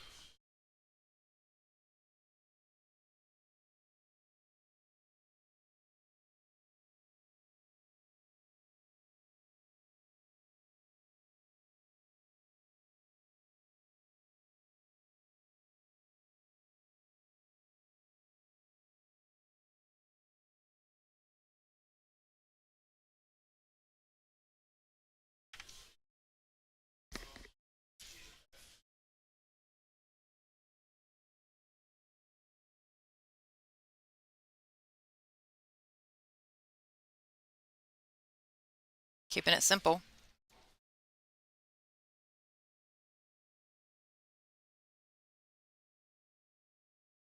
Multi-screens I have 4. Jerry likes to multitask.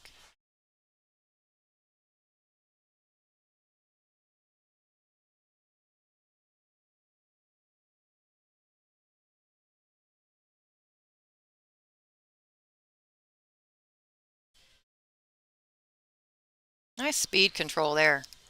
She makes that shot look easy. It is not. This is new cloth, new tables. That's a much more difficult shot than it appears, so she did it very well. Very quickly just cleaned out that rack. She needs a game. Definitely needed that game. Finally on the board. And it looks like Lonnie's up to break.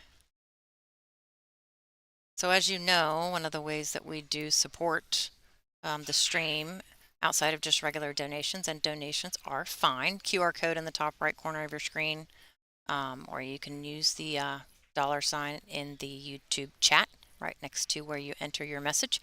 But we also, once these are used one time, we put them up for sale. These are given to us by Aramith. So they are the TV Pro Cup set. I do play with this particular set. Love them. 370. Normally these are $583. You will not find them at a lower cost anywhere else. And you can get those shipped to you anywhere in the 48 states, lower 48. You can get the autographed cue ball or the measles ball.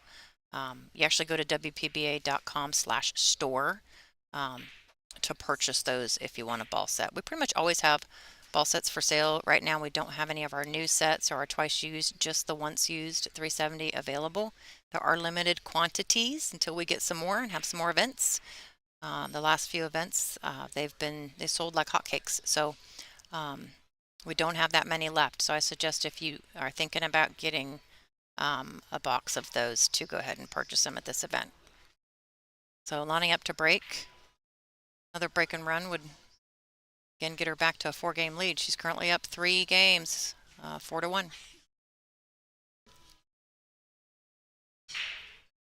I really think that Lonnie's Fargo is not really representative of her game. Um,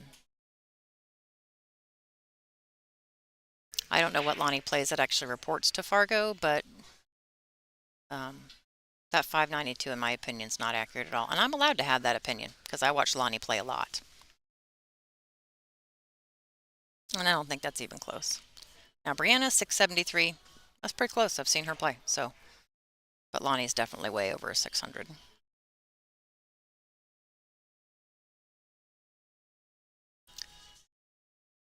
So this is great. Break. It looks like I, the 6 and 9 look like a little bit of an issue. She can get far enough up on the table to make that 6 ball in the corner and get behind that 9. She'll be fine. But that's really the problem area of this particular rack. See Pia shooting over there on table 12. We will check the live scores here in just a minute for the other tables. This event goes all the way through today. We will probably be on until midnight tonight. We'll probably start again, I think, at 10 a.m. tomorrow. I'll have to check the schedule to be sure. Finals will be on Sunday. A lot of pool left to go. Well, she needs that 5 ball to get out of the way. It did. Sometimes you cannot avoid traffic.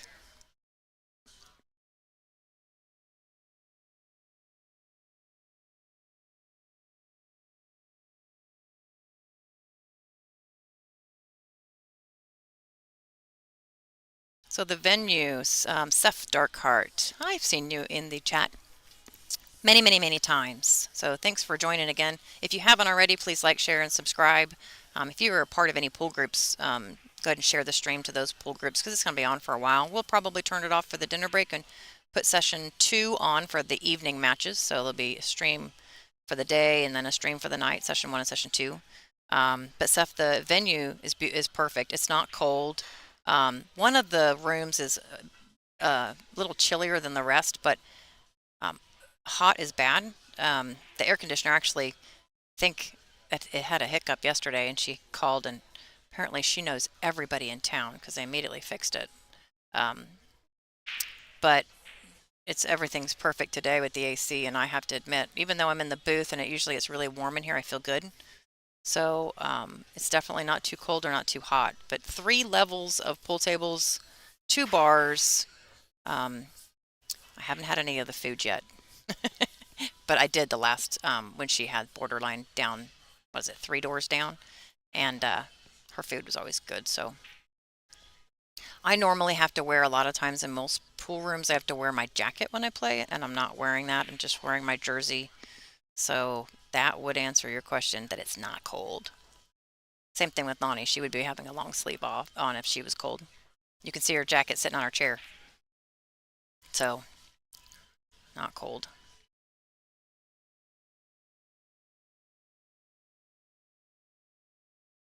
Good shot. Needs that to get out. Oh, how's she get back on that 6 ball? We're going to do some draw that ball.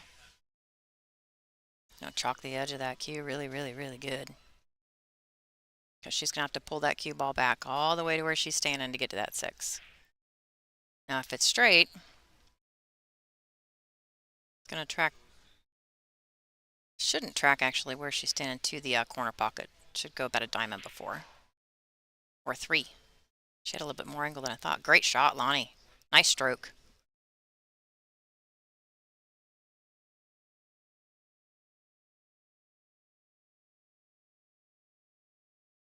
Really nice stroke.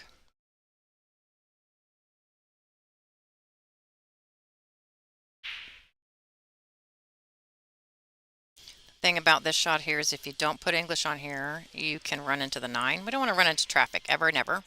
She did. She was fine with that for whatever reason. Or, oh, she tapped the table. She didn't mean to do that. It's definitely not what you want to do. You don't want to run into the any balls on the table. It just messes up shape. But she's still fine. And actually, this 7 ball is perfect natural shape with no English to get to the 8 ball. And then the 9 in the side. So it's pretty standard. Oh, she doesn't want to get over that ball. Okay, so this is exponentially more difficult when you're cueing over a ball and you can't get down in your normal position. So when you have to change your fundamentals like this, it's so much harder to execute the shot. And you can see her really good fundamentals here. She's jacked up over a ball, but she's got both feet planted solid on the floor. Really well done.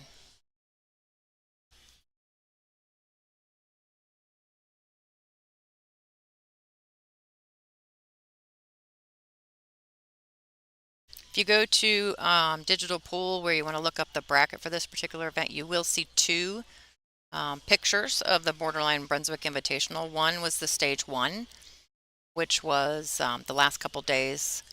There were 40 players that battled it out for 16 spots to feed into the top 32 for the final stage. So as you want to see the bracket, what's going on now, you got to click the final stage and look there.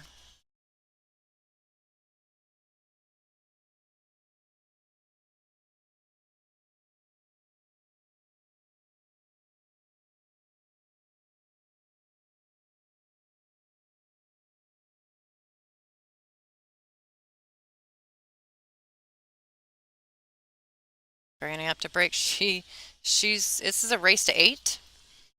Lonnie needs 3. She needs 7. That's a hard set.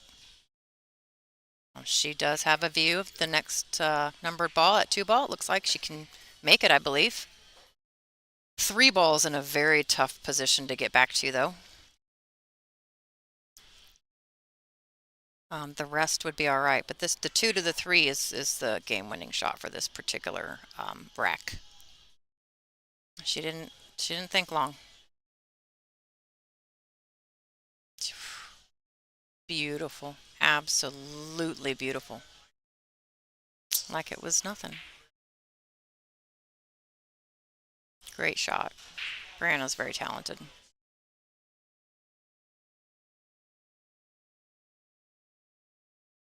She's keeping it simple, taking what the table gives her. Yeah, Lonnie does definitely not. Sorry, I was just reading some of the comments. Lonnie does not brag about herself, ever. So I have to brag for her and the rest of us because we know how well she plays. So don't worry, Lonnie, I'll take care of it.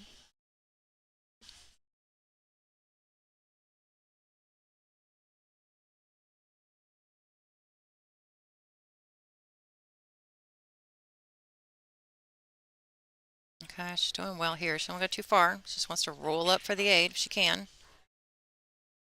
She's going to go look at what that angle is after she holds the cue ball there. She also wants to make sure she's not cueing over the 9 wherever she stops that cue ball. That's why she's walking around. Brianna technically does not walk around the table unless she absolutely has to, unless she needs to be very particular about shape for a shot. Otherwise, she just sometimes gets down to shoot. I walk around every shot. Personal preference. Oh, she's going to do it twice. This is important. You're down 4 games. That's not a bad idea. Do it twice. They are on a 40-second shot clock. They do get 1 extension per game.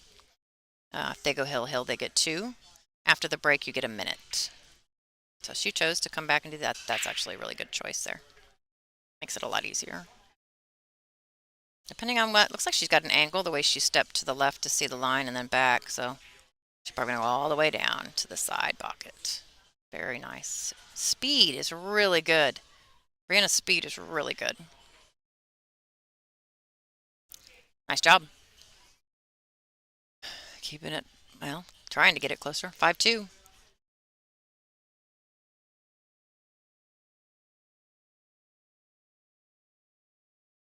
Over to our live scores. Tina Larson and Renita Ritchie tied 3-3. April and Kim Hausman. Wow, April's coming back 3-3. Kia up 2-1 over Natalie Chabot, if I say that right.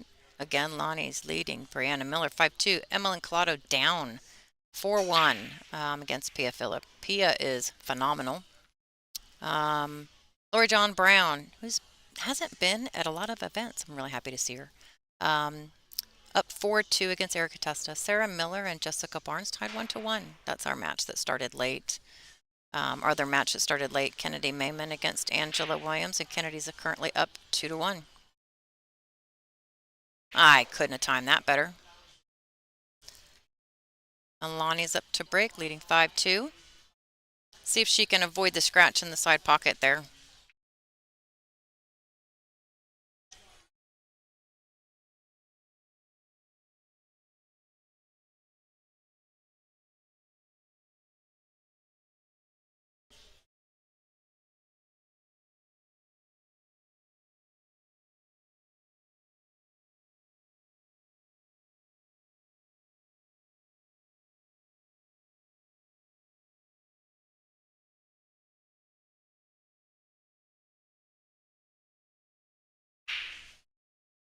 All right.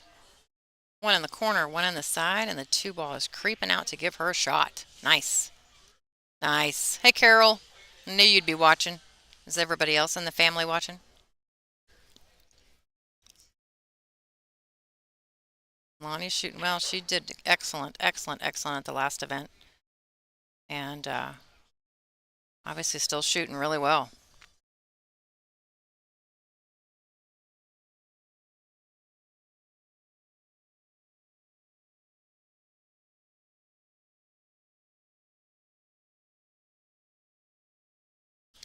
This is a really, if she's going for this, I don't know. I'd play safe. You're queuing over a ball. You don't have a good angle. Um, okay, yeah. So she went for something a little different. She's gonna get. That's a nice leave. Good speed. If that's what. It's like, if I miss it, where am I gonna leave that 2 ball?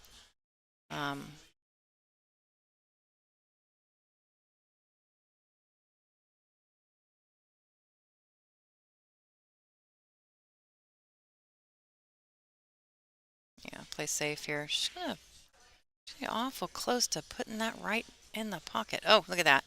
She did. If she would not have gotten behind that 8 ball, she'd have been in trouble. Usually you want to try to leave that 2 ball right down here by the center diamond, right above the airman sticker on the table.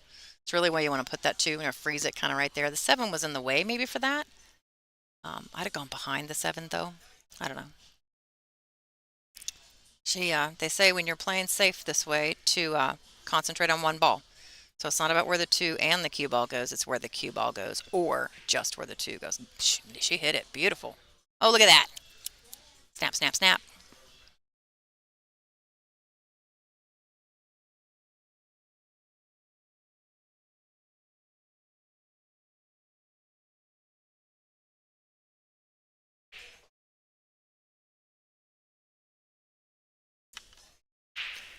Not too many options here. I would, that side pocket's gonna be really tight at this angle. I'd play safe, throw it up to the top round, put the cue ball behind all this traffic on the right side of the table, just like this. Oh, but I don't know, did she get there? Yeah, I think she did. Just like that, she really wanted the 2 more up at the top rail. It ran into the 6, but focusing on that cue ball, she left it in a great place. So Lonnie's gonna have a hard time getting to this one. She can go in between the 5 and 8 up to the top rail and 1 rail kick the 2 ball. She can also 1 rail here on the long rail to the left. That's what she maybe is looking at. You really want to, I think this option is better. She's not more likely to sell out a shot. If she doesn't make it but hits that top rail, it's going to come lay over here on the side above the 3. Oh no, she missed it. Oh, it was tough.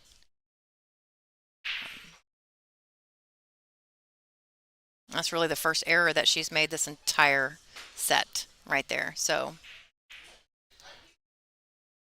hey, Carol, if you don't have a full view of the table, it's something on you. Yeah, we got a full view. So maybe go back, go out and come back into it, or double tap your screen. I don't know what you're watching on.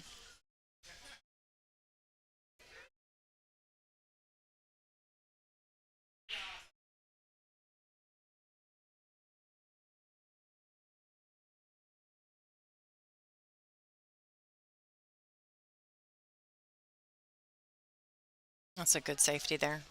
I mean, it's just a hide the ball safety. This is a much closer shot to kick at. However, the problem sometimes is that side pocket's right in the middle of the angle that you need, and then you have to go before or after and then compensate with English. Can make it a lot more difficult to hit the ball, but this one's definitely, it's pretty close. She shouldn't have any problem hitting it. Got it, thanks. Okay, good, Carol. Yeah, there we go. Okay, so she'll leave a shot. Cueing over the ball there? No, maybe. I don't know if Brianna shoots right-handed or left. We're about to find out here. Oh, she shoots right-handed. Okay. So yeah, she's definitely cueing over that 9 ball. See how she does. No problem. Fast. Two little stroke practice strokes and off she went.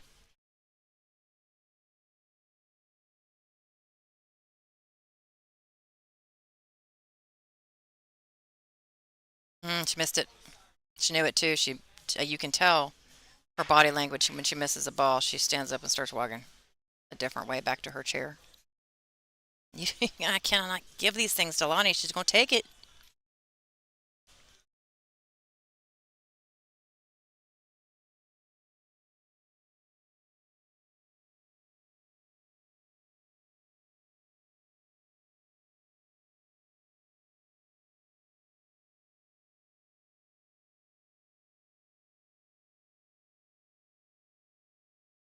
Oh, she's going to wait for some other people here.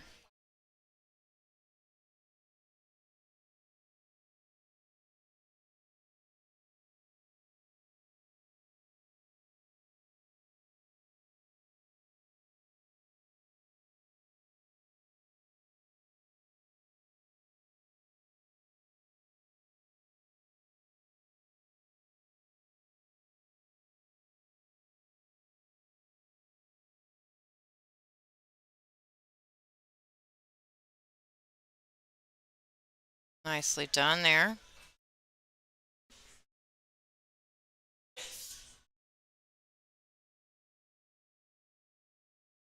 Just stop the ball. Well, actually roll forward just a little and get away from that 8 ball. Just like that. So yeah, Lonnie's a VNEA Hall of Famer. You know, when they announced it in Vegas, all of her friends actually made a little paper sign between a wooden stick with, Lonnie picture, her face, basically. It was a picture of her face that they'd printed, cut out, and glued to where you could wave this thing. And she put a video, or somebody, one of her friends put a video up of it. It was absolutely hilarious. The whole room screaming when she was inducted and did the presentation, and everyone's waving faces of Lonnie across the entire room. It was amazing, um, and a pretty good moment for Lonnie. But actually, Allison Fisher did accept the invite. Obviously, um, something came up, and she said she's unable to make it. I don't know what it was. I think everything's fine. A conflict, I don't know, but she was going to be here, and then canceled. So not really sure why.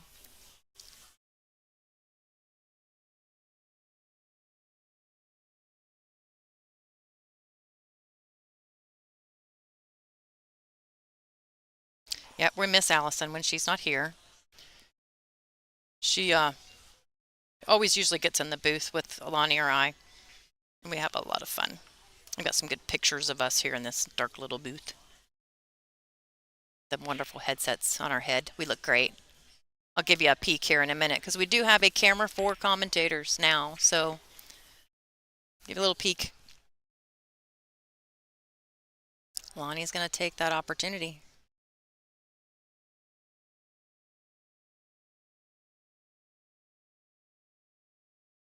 Oh, hey, Chris, I totally get that. I just had shoulder surgery. Couldn't do anything for months. Missed 2 events. Haven't hardly played pool in 5 months. I get it. I was watching the stream the entire time I was recovering from my surgery, so it's nice to have a free stream to watch. I agree. Let's go check our live scores for our other tables. Tina bumped up a little bit over Renita Ritchie. She's up 5-3. April's up 1 game on her match against Kim Hausman. Kia up 3-1 against Natalie. Emmeline having a tough match against Pia, but Pia doesn't miss much. Lori John Brown kind of edging out ahead here against Erica Testa 5-2. Sarah Miller up only 2-1 against Jessica. Kennedy Mayman, great shot, up 3-1 against Angie Williams. So got some good matches going on in the room. It's like Brianna had a decent break, but she needs 6 games and Lonnie needs 2, so there is no room for error. Lonnie has made 1 mistake this entire set. 1. And it was a kick shot. So at least that's from my memory, but I'm pretty sure there's been no mistake. So she's going to have to play flawlessly. And even then, Lonnie's, because it's an alternating break format, Lonnie has a chance to break and run and get the games that she needs throughout the rest of this set. So makes it a bit, she did not hit that hard enough. She needs that ball to move. Okay. So it's not ideal, but got to make it work. Hey, Carol, I hope you like the new cameras. I can't see the finished product. I can only go by what you all are saying or any feedback that you have for me. We do have 2 new cameras in the room. This is our first time setting them up. They're positioned not exactly where we would want them to be. We're actually considering moving somewhere else because the tripods, when they're put on the tripods really high, this building, we're upstairs multiple levels and it's a wooden floor. This building is like a historical building and the floor moves a lot. And so the cameras move. So we have them sitting in really weird, unique places. You would laugh at I was climbing up ladders yesterday trying to get all this stuff done. But I would love to know from all of you how they look on the stream, how you think the quality of the new cameras are. The balls look clearer and the colors look better, and I'd like everything to be sharp as a tack. So fast. She's almost like Kelly Fisher. She shoots in like a couple seconds, and that's it. No hesitation. So fast. Like, wow. Wow, wow.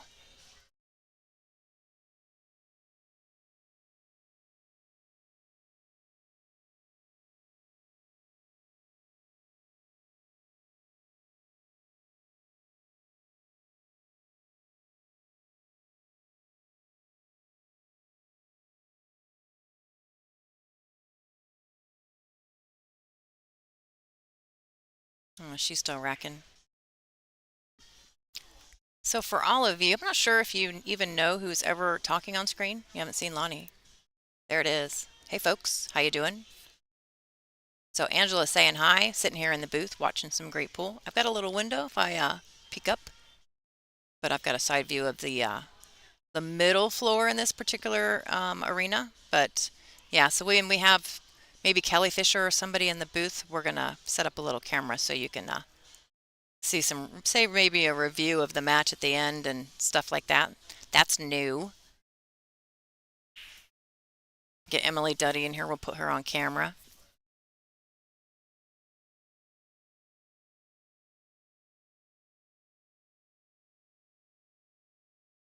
Six to three. She's got down to 3. This is a close, I think. Well, when she was 4-1 at one point. That ball needs to go. 2 ball needs to go up higher. No, no, no, no, no, no. Rawr. This table is not textbook though, so let's see what happens.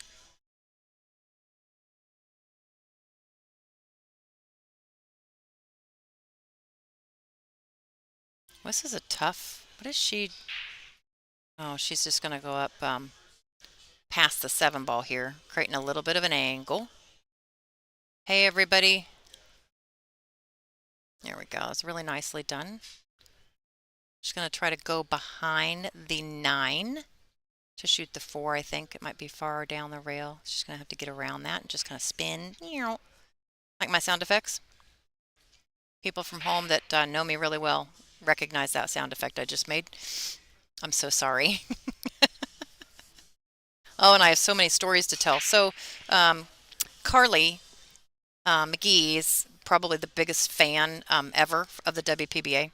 She travels from overseas to come watch us. She's been in the chat in our stream for as long as I have started, which was during the virtual tournaments in 2019, 20. When did I do that? I don't remember. She's always been on the stream. I've never met her face to face. Yesterday, I was walking through this room and I turn around at one moment and there she is standing in front of me. I literally cried. Um, I didn't know she was coming. She didn't tell me. I've missed her tons of times, and certain events that she has gone to, I haven't gone because I don't make every event all the time necessarily. And I cried. I am so happy she's here. I'm going to get her in the booth. I guarantee it. And I'm going to turn the camera so all of you can see Carly, and she is our #1 fan by far. And she is in the bill. She actually came to watch my match. I am so sorry, Carly. I played terrible. 5 months after my surgery, and I think I'm playing for the first time pain free in a really long time. I had shoulder surgery in December, but it's really hard to get your game back, and I did not play well. So unfortunately, I wish I could have shown a better game for you. But she's there cheering me on the entire time. So I mean, what do you do? She's such a supporter, um, and I just adore her to death. So she did not. She didn't. I don't. I think she hit that. Not think she hit that too hard. So she just got on the wrong side of the 7. I don't know if the 8 ball goes past the 9 in the corner pocket or not. She does not. She gives this rack up, and Lonnie's on the hill. So,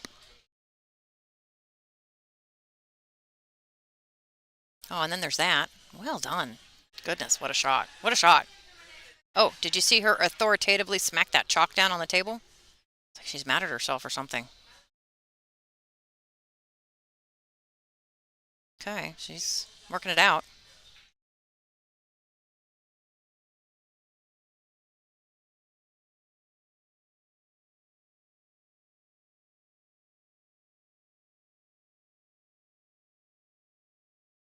Well, she's trying to close that gap. She's trying. So if you haven't already, please close the chat, click the share button after you hit the like button, because the likes actually matter. Um, when you're streaming on YouTube, they matter. So click the like button, then click the share button. Go put it out there.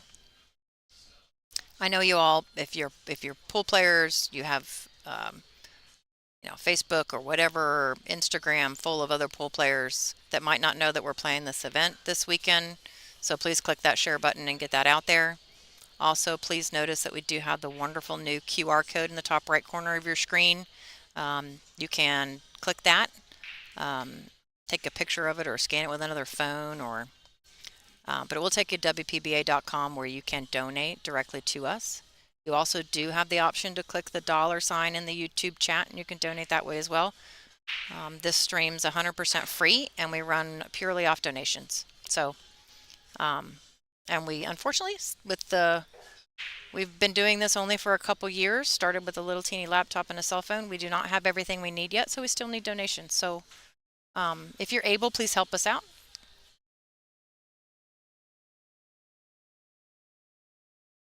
Wow, so not a good break there by Brianna. And did not make a ball, which with the template, she must have just hit that very badly because not to make a ball.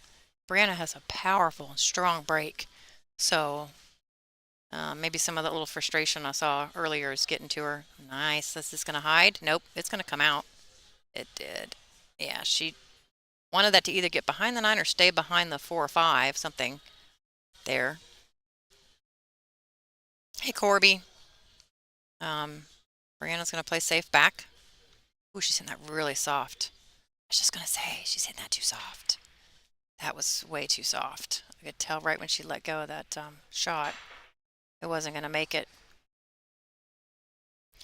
And when you're this close to the side pocket, that angle is tight, and I don't know if it goes. She's looking at the two. If you want to fire this one ball all the way down the rail, okay. I would miss it. Um, we'll see. She also has an opportunity to play safe again. There's all those balls are still on the table. This is the best time to hide a cue ball, honestly, because you have all this traffic that you can use to block balls. So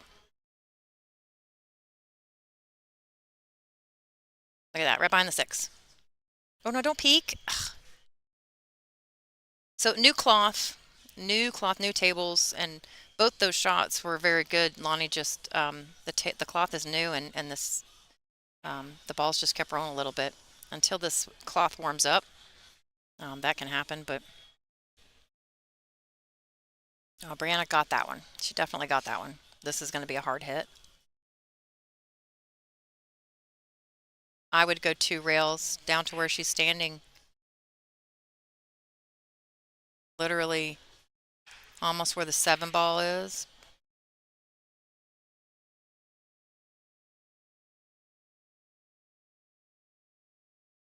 And then she's going to hit the long rail on the right before the side pocket to come up to thin the one. That is really, mind you, she might try something different, but she's going the short rail. She's going to try to go through that window. She is. She's got some confidence here. Look at her go. Goodness gracious. Oh, she has to have a rail or make the ball. She did. What a hit, Lonnie. I would have gone the other way, but this is why she's better than me. Jude, I've been watching since the Ghost Tourneys too. I watch every stream. If Carly is #1 fan, I'll guess I'll take #2. Hey, Jude. Okay, Jude, so you got to understand, Carly comes now. So she just wins a little bit because she's in the room. Now, if you come and introduce yourself face to face and show up, then you guys can be in the running for first. But kind of hard. She really loves pool. But yeah, I'll give you #2. I'm not going to argue. If you've been watching for that long and never missed a stream, you're definitely #2. Yeah, Carly is from England. She comes all the way from overseas. That's called dedication right there. I wish somebody had a camera on and was videoing my reaction when I saw her yesterday, though. It was YouTube worthy. It was a Facebook reel. It was something because my facial expression was just had to have been hilarious. And I was like so emotional. No way. Is that you? Is that really you? Um, it was pretty exciting. And to have her watch me play, no way. No way. It's a great day. See a little bit of an angle here. So it's just going to be a little careful.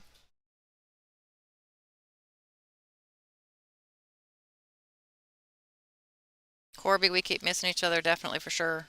Well, it's not like I miss a whole lot of events, missing a few events for my surgery. I think you were at some of those maybe.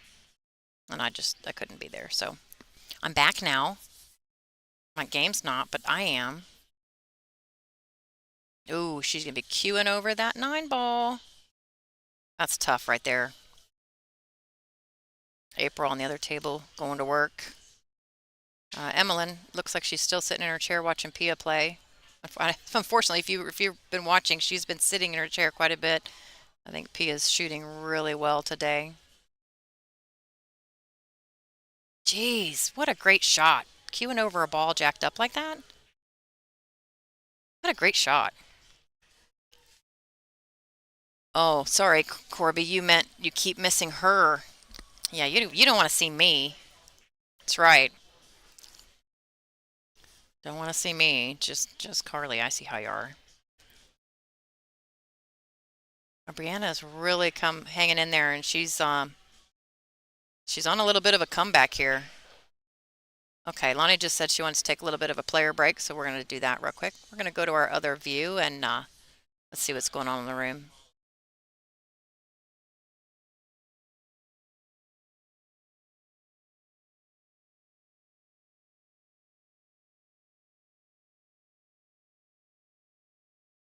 Looks like we've got Christina Tkach warming up on table 13. If you can see her down there at the last table, right past Pia. She must have a match coming up here at 2 p.m. Central Standard Time, maybe, or she's practicing. I'm not sure.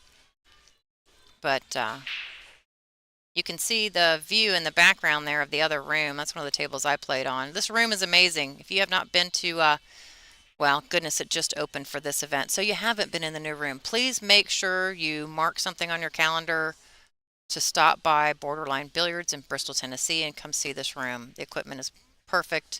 Staff are wonderful. You won't find anything better. Janet is a pool player. Um, you love the game. You need to come here.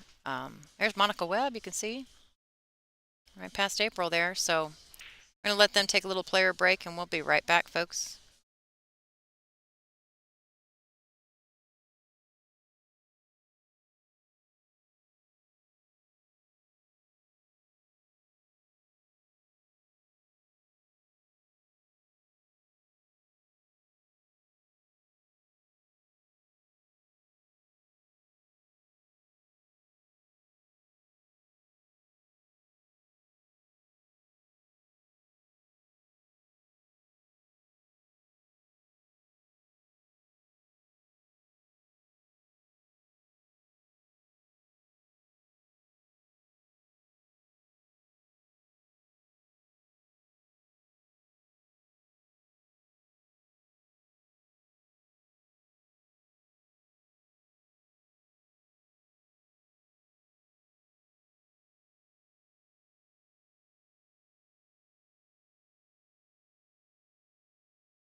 All right, looks like we're back from their player break.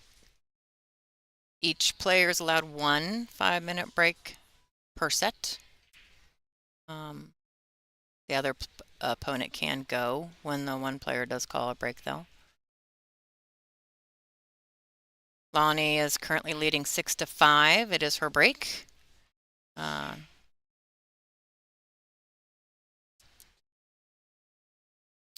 Brian, I see you shoot a Viking Q. Do you use their carbon shaft? I do. I shoot with the Siege carbon fiber shaft.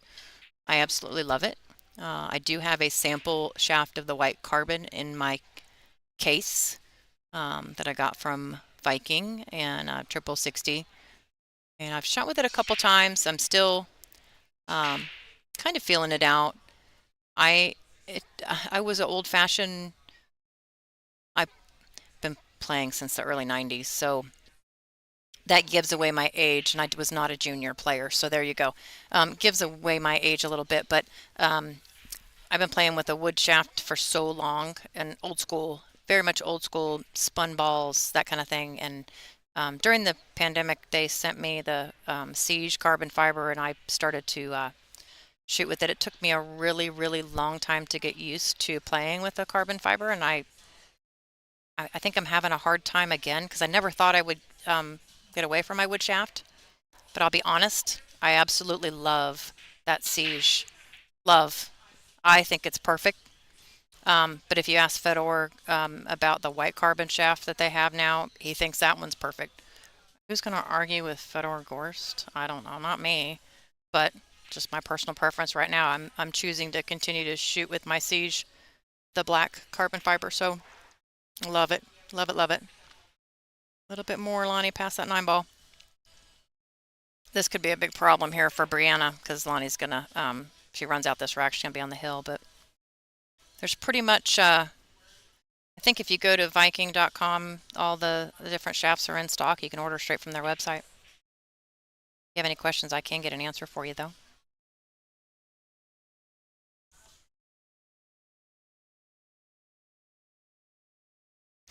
Oh, it just barely bobbled. Barely bobbled. Yeah, if you look, there's a couple new players. I was the only sponsored pro player for Viking Qs for an incredibly long time. Fedor Gorst has now signed with them, in addition to Margaret Fefalova-Steyer. So, and then there's me between those two, and I don't know what do you need me for, but I have been telling people that Vikings are a great company for a really long time, and for the first time, because those two maybe or Fedor signing with them, people are listening to me now. Huh? Go figure.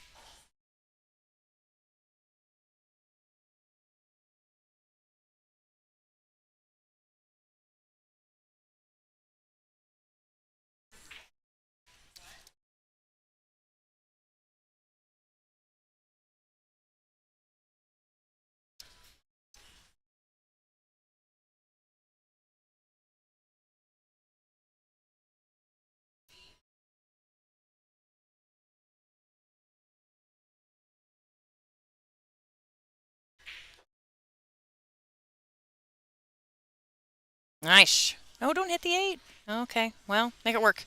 Make it work.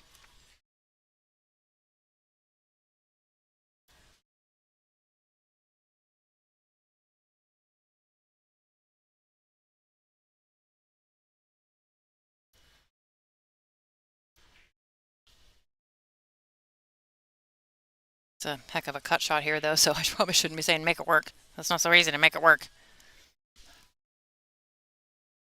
Shooting really good, though. When she's confident on the table and she's been running out, it's hard for her to miss. Look at that. I'm telling you, folks. Lonnie is on fire.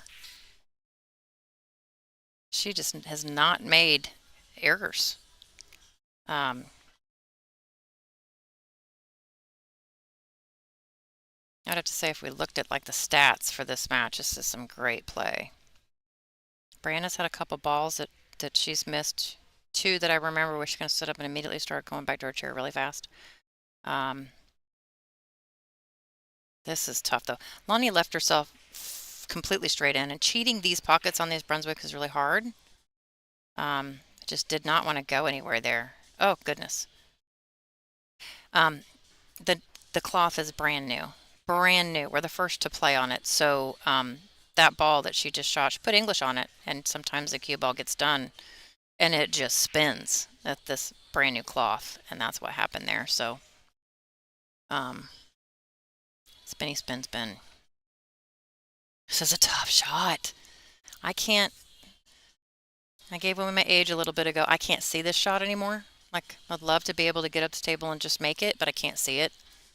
My eyes are just not good enough. Still love to play the game. We'll never stop. Look at that. Come on, baby. Look at that. Look at that. Woohoo, she says. Did you see her? A little rise there. It's like, yoo-hoo, I like that. Nice job, Lonnie. Click that button. 7-5. That was a great shot. Let's check our live scores real quick. Ooh, Tina's on the hill against Renita Ritchie. April Larson on the hill against Kim Hausman. Good comeback there from April. She started off a little rough. She was down 3-0. Kia taken off, up 6-2 against Natalie. We've got Lori John Brown. Ooh, Erica's holding in there. Lori John's only up one game, 5-4.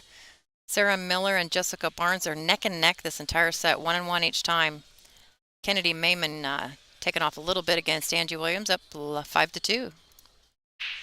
Ooh, I made it back for the break. Oh goodness. Okay, she made the wing ball,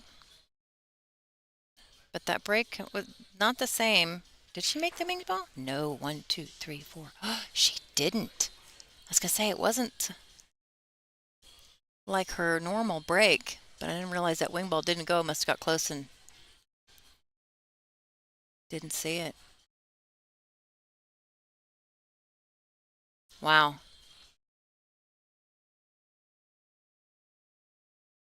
Hey Brian, you're welcome, but other than Viking, I know nothing about cues. I have shot with the same. I have two cues. A Viking and a Viking. My entire life for 25 years. So I know nothing about any other cue.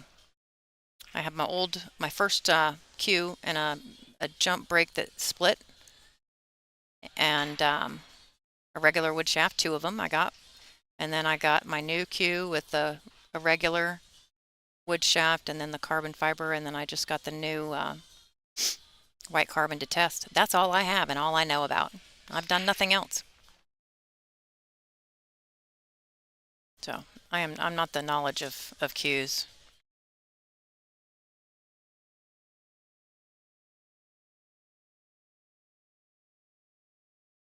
Yeah, I'm extremely lucky to be sponsored by Viking and Triple 60. They it's a partnership, and that's when I started playing pool again for the second time, much older than when I started because I took 19 years off. When I called up there at Viking after 19 years, they remembered my name. There's something to be said about that. Back to our game here, Brianna's. She's looking. I don't know if this angle. She's trying to get around the three, one direction or the other.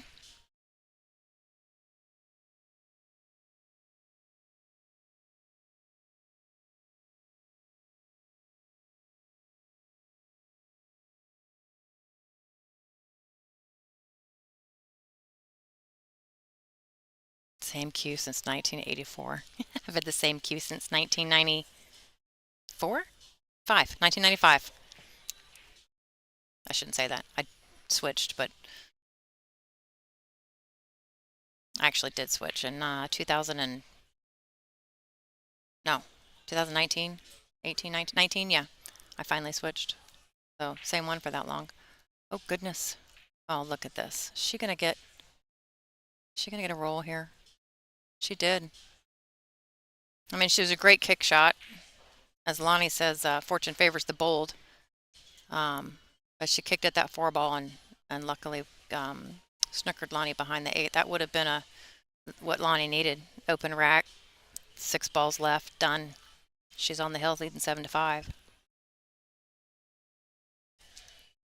she see that enough to... Lonnie's younger than me, so she's got better eyes than I do, so maybe she can see something in that I can't.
It's a tough leave right here. It's a good safety.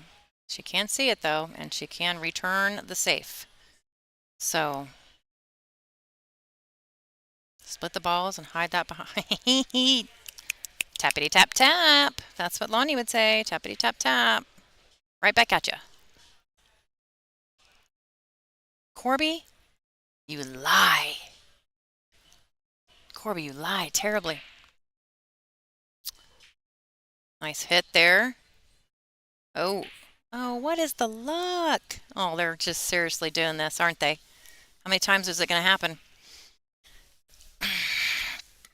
And when's it going to break free? And yes, I'm over 30. You're funny. You're funny. Sense of humor today. I don't have enough coffee for you.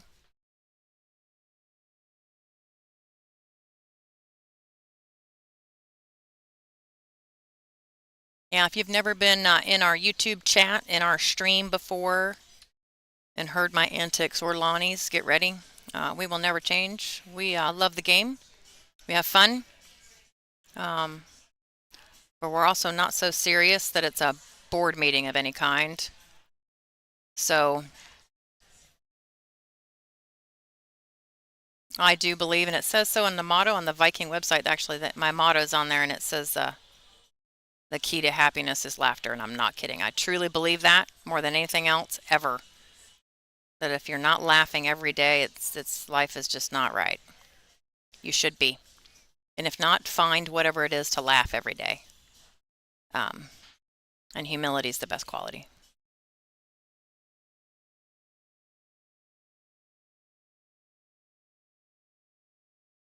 And being genuine, that's another one of my words.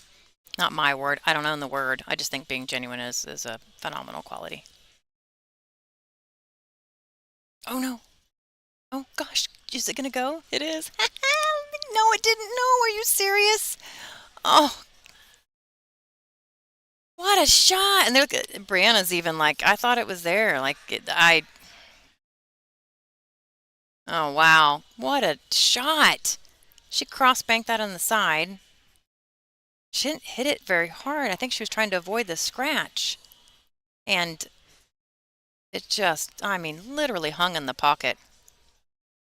Super unfortunate, but Brianna kind of knew that was a gift back at her. That's when the rack opened up. So what a great, great chance to open up and finish out this set. She's leading 7-5.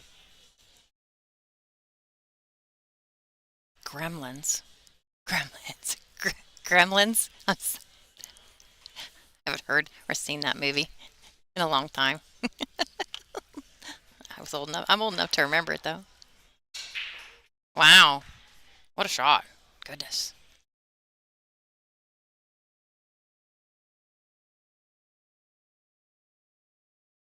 David, you're going to have to elaborate what gremlin means because I don't know. What are you saying gremlins for? Now you have me intrigued.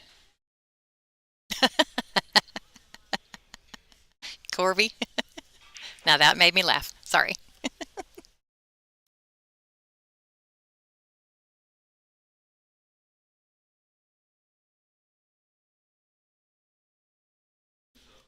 Listening to the tournament director with his microphone, it appears that April Larson has come out victorious in her match, and so she's going to continue on the A side of this event. I'm going to turn my volume down. It sounds like on the screen, it sounds like I'm really loud.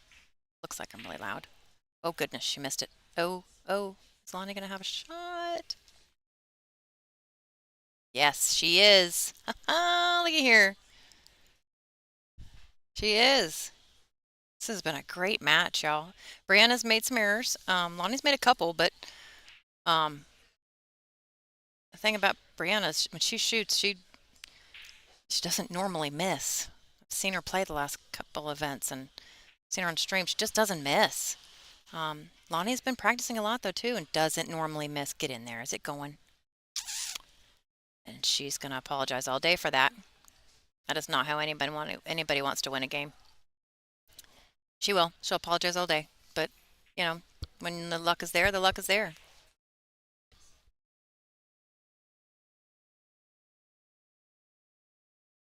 She's got two more balls to put Brianna on the loser side.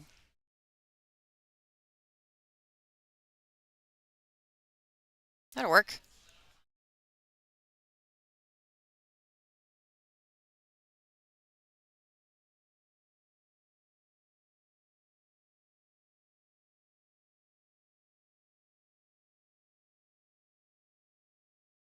Looky there. Yeah! I'm a big fan. Can't help it, y'all. Brianna's a great shot and moving up in the tour. Obviously ranked right below Lonnie in the rankings currently, but Lonnie and my partner here in the booth. 8-5, baby. What a great match. We're not going anywhere, folks. I don't know what time it is. We got about 25 minutes before the next match. I have been at it nonstop since about 9 o'clock this morning. I haven't had a break. I'm going to take a break. I'm going to probably grab a drink and things like that. The stream's going to continue. I'm going to go to pan on the other view here real quick and just kind of see a little bit of what's going on in the room for a moment. And then we will start for our next match at 2. I'm going to take a look real quick and see who that might be. So let's see, we've got 2 p.m. Eastern Standard Time, and we're looking for the match on table 11. Let's see what we got. It looks like it's on table 11 at 2 p.m. We have Lisa Cosette and Savannah Easton. Hey, folks. The Roadrunner is going to be on stream next, live at 2 o'clock. We all know how many fans Savannah Easton has. Look, you all in the chat. Should have just waited and you'd have told me what's happening next. But yep, Roadrunner's next at 2 o'clock, so folks don't go anywhere. You can see her. She just got to the table there, putting her cues together. Now she's going to start hitting balls. We're going to let you watch her warm up. How about that, folks? And watch Miss Savannah Easton warm up. So it's going to be a great match. All right, I'm going to take a break. I will be back in a moment. Please don't go anywhere. Like, share, subscribe, and make sure you share the stream. Let everybody know that Savannah Easton, the Roadrunner, is up next.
Hey, folks, so we have somebody in the booth. We're going to do a little interview here and see how she feels, give a little chat, talk about how our match went. Oh, goodness, who is that? It's Lonnie with a smile on her face. Say hi to everybody. Hey, everybody. Oh, wait, say it again because I had the mic on. Oh. Hi, everybody. How Hi, you guys everybody. doing? So you won? Yeah, I snuck that one out. We're looking at the Fargos on the screen. And I told everybody, I said, I don't think your Fargo is anywhere representative of how you play. No. I think you just proved me right. Well, Thanks. actually, I had 2 Fargos at one point with 2 different names, and they combined them. So Yeah. when they combined them, mine lowered. I was very That's happy. what happened to mine one time because I Yeah. changed my name. Yeah, I was Is happy that was with yours that. too? I was super happy about that. Mine's been low forever. Yeah. I'm sorry. Please don't share it. I actually, Brianna is an absolutely amazing pool player, and I played her in Iowa, and she put me out of the tournament after. I She missed that. did. Forgot that. And so I kind of went into the match feeling like I owed her one. Not that I don't mean any disrespect to her. She's amazing. Yeah. But I just felt like, wait a minute, I played badly the last time we played, and I really don't play that bad. I wanted to just, even if I got beat, I wanted to at least show up a little better than my last I tournament. think you showed up. Yeah, I think so. So it was actually several games in, and you had a kick shot, and I think that was your first error in 4 or 5 games. Not kidding. So I'm watching Really? while I'm doing your commentary, and I'm watching, Yeah. and I it know was I just missed one kick shot that I one, didn't hit. and then after that you had maybe a couple more, but nothing like. But for the first part, she was down 4-1. You were leading 4-1 at one point, and then I think it was Yeah. 5-2. But you had one error, and that was that kick shot, Yeah. The and two that's it. ball. Yeah, I And remember it it. was like, but played flawlessly, just started out. Yeah. And of course, when she gets up to the table and starts to play, I mean, she doesn't even. They Very call her seldom does she walk around the table and actually yeah. look at another They call shot. her beast mode for a I reason. know it's a She's name. amazing. She Shoots really so is. fast. She reminds me of Kelly. Gets up and just Oh, shoots, thanks right? everybody. And just runs out. And it's like, wow. Yeah. But I mean, I told everybody I know I'm not supposed to be partial, It's hard. but I It's hard. can't. I'm Yeah. serious. What do they expect of I me? We've know. been doing this I for so know. long, and It's I have hard to not root to for be you. partial, I right? have to be partial. So So yeah, I was really nervous because I've had no table time. You know this. I I know. mean, I think I've hit 4 racks maybe, and so I was really nervous. And then of course I slopped in the 7 ball on the hill, Dude, which I but felt terrible. I like turned and looked at her. I was like, "Girl, I am so sorry." But in all fairness, I didn't slop in any balls in the entire no. set, and I have had no table time. She's played a whole stage. So like she's already played a whole And warmed tournament. up, very And warm. so okay, I got to roll. I'll take it. Yeah, well, this is the thing. Those side pockets are tight, and you just hit the edge. Yeah. I mean, we're talking minuscule, little tiny amounts, people. And I So did it myself anyway. I was down you on the were up, 7 and you I were said up to seven myself, five. I don't know if I have this stroke yet. I haven't shot this that space like where you need like that little pinch stroke. Having no table time or practice time, I was like, oh, this is the one shot I have no idea how I'm gonna hit.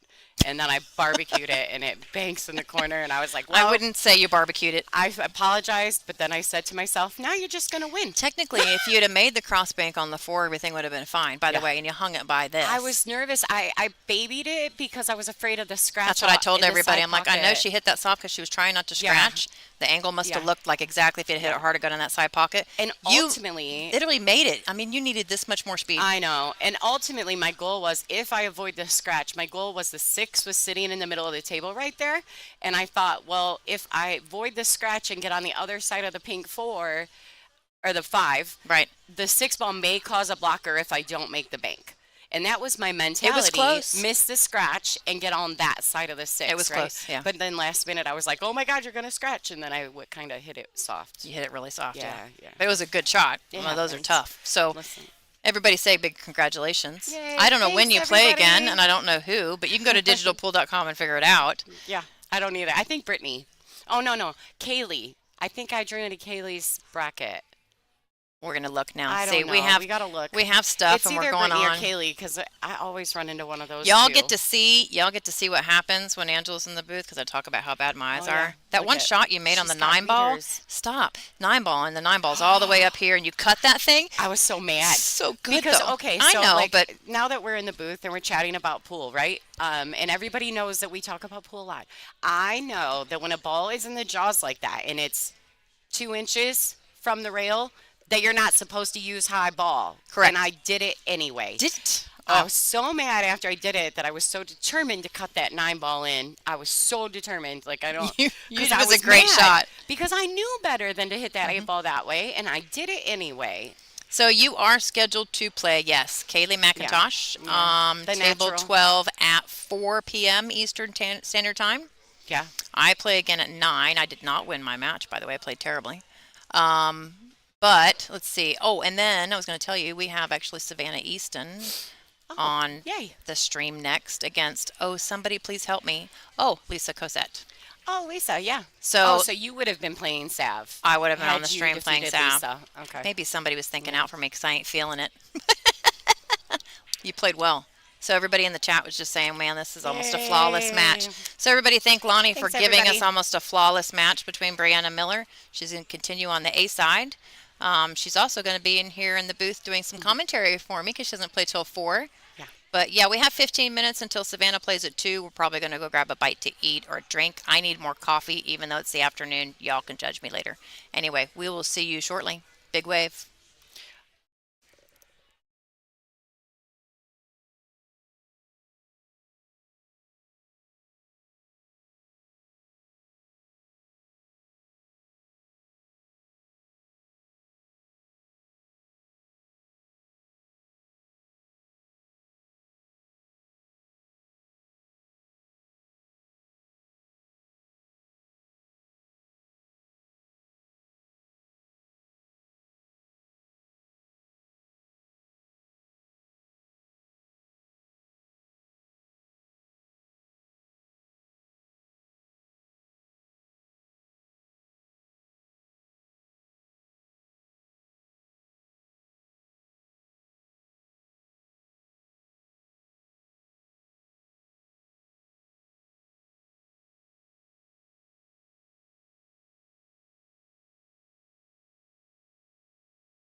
Up and running, ladies and gentlemen. Savannah Easton won the lag.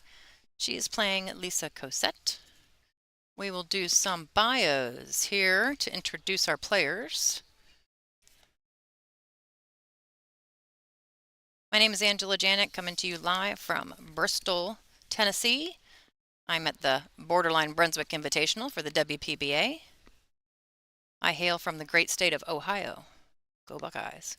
Lisa Cosette, our first player for this match, resides in Rockwell, North Carolina. Her current ranking is 118, so she actually has not played, I don't think, very many events. Her highest ranking in the past has been 37th. She plays with a Predator Black, 11.8 Revo, an Air Rush Jump. She is the 2022 BCA World Champion 8-Ball Teams Ladies Bronze Division winner of the 2022 Winter Classic Open and the 2018 U.S. Amateur Champion. That's a big one. I remember watching her do that. Her sponsors include Smokin' Q and Path Insurance. She is a PS5 gamer, and she has an elite football mind. I don't actually know what that means. I'm going to have to ask her about that. Now to her opponent, Savannah Easton, nickname the Roadrunner. I was her 1,000th like on Facebook. Yep, and I have her autograph in my pool room, so there you go. From Las Vegas, Nevada. Her first WPBA event, get this, 2022 Northern Lights in Minnesota. She's been playing on tour for 2 years. 2 years, folks, and she's ranked 10th. I'm going to say it one more time. 2 years, and she's ranked 10th. If you look at our top 16, the players in the top 16 are from all over the world, and they are the best female players there is, and Savannah Easton is ranked 10th. So her age has nothing to do with her ability as a pool player. Just want to say that out there.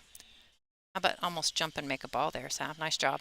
Current WPBA ranking is 10th. There you go. Lucasi, LZ with a Keelwood shaft. She plays with a Pure X carbon fiber brake Tech Q and a Lucasi jump prototype. I can't go through all these achievements, but let's just pick a couple new ones. BEF Junior National Champion for 18U 10 ball, 22U 14.1 straight pool, and 14U 9 ball. She's also the runner-up for the 22U 8 ball and 16U 9 ball. I think Sophia Mass might have beat her on that. She's got the Texas Open Scotch Doubles 9 ball champion, Texas Open runner-up. WPBA Soaring Eagle Masters in 2023 last year, she got 13th place. I know she placed 5th at the 2022 WPBA Sledgehammer Open. So the last time we played here, she took 5th place. I mean, obviously it was at the Borderline that was 3 doors down, but she was brand new to the tour that year, and she took 5th place. And everybody was like, wow, who's that? Her sponsors include Lucasi Q's, Brunswick Billiards, Predator Q's, Jam Up Apparel, Salado, Griff's Bar, and Billiard Digital Pool, Karam Sports, Tome Billiards, Global Resources and Support, Hard Times Billiards of Sacramento, Shepherd's on Schlinger, 3 Seconds Q Case, Fort Worth Billiards, and Aloha Billiards. I got through every bit of that. I am very proud of myself. Just saying. So, it looks like they're having fun with this particular match. It's not much as they're still going at balls here. And lots of balls still on the table. So yeah, you didn't miss much while I was going through all those bios, did ya? Didn't miss much at all. Thanks for joining. I don't know how many people we're up to. Looks like 324 maybe on the YouTube stream here. That's definitely not enough. So please give a big shout out to whatever pool groups you're a part of on Facebook. Like, share, and subscribe. Yeah, share that button and let everybody know that we've got the stream going on today. Just going to play safe here and hide that cue ball behind the 6. And didn't make it. Peeked out there quite a bit, actually. So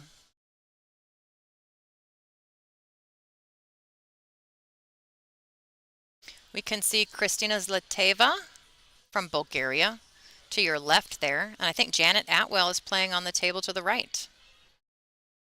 Yep, there's Janet.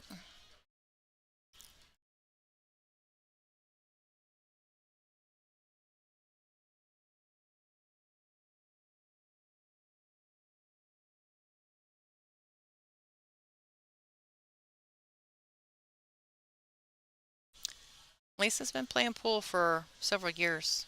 I actually don't think it said what her first event was ever. I wonder if she answered that. We can look it up. Did I notice? Yeah, she didn't answer that one, so we don't actually know when her first WPBA event was. She doesn't have an opportunity. She's had to decline several invitations to our stops, just with conflicts in her schedule, so hasn't been able to make it. And so, and when you're not able to make it to events, it's kind of hard to keep a ranking, um, which is why she's farther down in the rankings than I'm sure she would like to be. But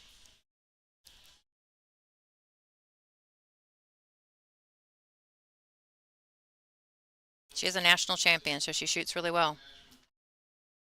Oh, that's not what she wanted. I'm not sure what happened there.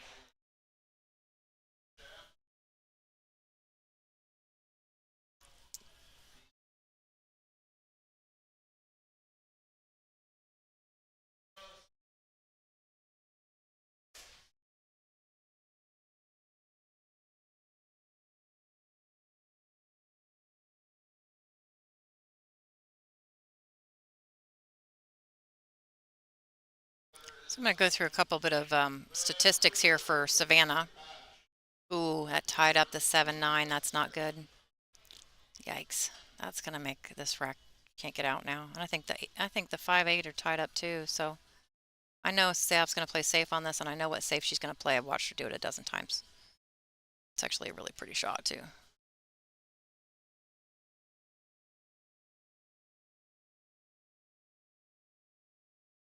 Eh, didn't quite get where she wanted. Um, so in the last event we had in Fairfield Invitational in March of this year, she placed 25th through 32nd. Looks like the next thing on her tournaments is the 2024 U.S. Open 8-Ball Championship. She finished 25th through 32nd. In the 10-ball, she placed 49th through 64th. If I go down to the next one, the final stage of the WPBA Iron City Billiards Invitational, the third one in January of this year, she finished 13th through 16th. The WPBA Dr. Pool Tour Championship final stage in November of last year, she placed 9th through 12th. The Iron City Billiards, the second one in September of last year, 17th through 24th. And then Soaring Eagle Masters in July of last year, she finished 13th through 16th. So some really, really big finishes. She's been accumulating a lot of points and just shoots well. See if I can see anything about Lisa's on there. This rack's getting a little messy. So let's see if we can go down and find Lisa.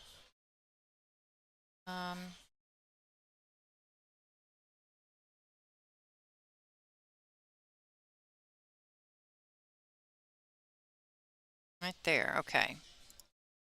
There. So, and stage one. Okay, so it looks like, yeah, she didn't qualify at the last event in the WPBA stage one. The Dr. Pool Classic, she finished 25th through 32nd in the stage one. The last event here that we had at Borderline, she placed 33rd through 48th. And then Sondheim Diamond Invitational, September 24th, 25th through 32nd. That's all that we know about her. Times are going to go back and forth on this first rack, folks. I mean, really. It's the longest first rack ever. How long has it been? 10 minutes? We've been going 10 minutes on the same rack? That's crazy. So I did ask them some questions. We give them a little questionnaire when they're on stream, and you're going to be watching them play because we want all of the fans to get to know our players. Some of them you know really well, some of them you don't. So we like to kind of try to get as much information out of them as we can and share it with all of you fans. So we asked them a few questions. Looks like Lisa likes Predator Chalk JBQ case. She plays with the Predator Black 12.4 Revo and a green BK Rush and Air Rush. And they are green. I've seen them. What event are you looking forward to? The one she's playing in. Oh, she's excited for an event that we should be hosting in Colorado of this year. If you go to WPBA.com and click on the events tab, you'll see the events. We have continuous events every month for the rest of the entire year. Already working on 2025, folks. She is on Facebook under Lisa Cosette. I get so many nuggets of great knowledge from so many pros. I would favor Shane because he grew up close to me. She's also from North Dakota. Did not know that. And then, yes, as we did with her bio, I explained her biggest achievement, the 2018 U.S. Amateur Championship. That's a big win. Savannah Easton plays with a has a 3-second case, plays with a Lucasi, again, infused shaft, tome chalk. Her favorite event, she's looking forward to Soaring Eagle. What would you like us to mention? She is Savannah Easton, or Savannah, in parentheses, the Roadrunner Easton on Facebook. Who is her pool inspiration? Her dad. And if you haven't followed her, there's a lot of matches where she plays against her dad when they're practicing. And she doesn't really have a favorite pool story or an achievement, except for she just wanted to mention, I think she had to count it in her head because she wrote down one number and then scratched it out, wrote down another number, that she's a 5-time BEF champion. I think that's cute. And she apparently, in the chat, someone said she just turned 14, so.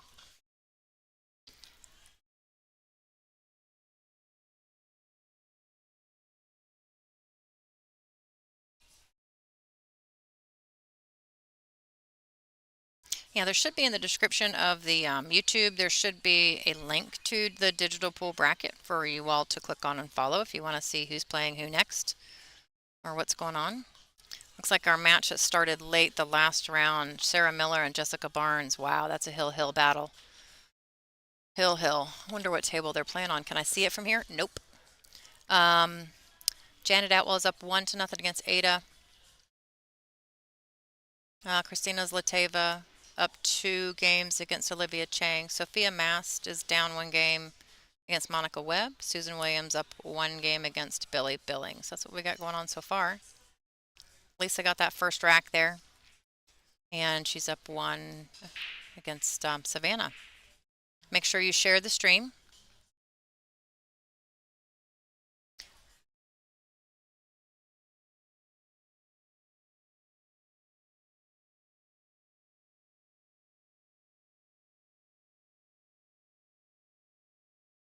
I'd like to get that template off of there. I can't leave the template on the table either, Sav. We all call her Sav.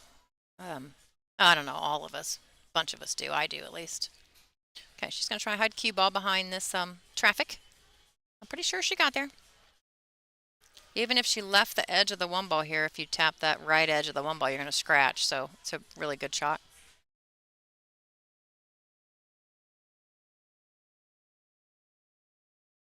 So currently, Lonnie is, who was victorious, as you all saw with our wonderful little interview of her. She is grabbing a bite to eat because she plays again at 4. And she does not like to eat right before she plays, so she needs to eat now so she can kind of get it. Ooh, she did have enough room, that ball. Good shot. That's a nice shot. But Lonnie needs to get it in her stomach now so that it's not bothering her for her match. Tend to eat right before you play. You kind of go to sleep on the table. So when she comes back after grabbing a snack, she's going to give me a break because I have not ate since 8 a.m. this morning. I'm getting a little hungry myself. We'll take little breaks throughout the day. I will see if I can't get some other people in the booth with us as the day goes on. But right now there's so many players playing, they don't have a whole lot of time to jump in with us. So she missed that jump shot there. Giving ball in hand to Lisa. Let's see what she does with it.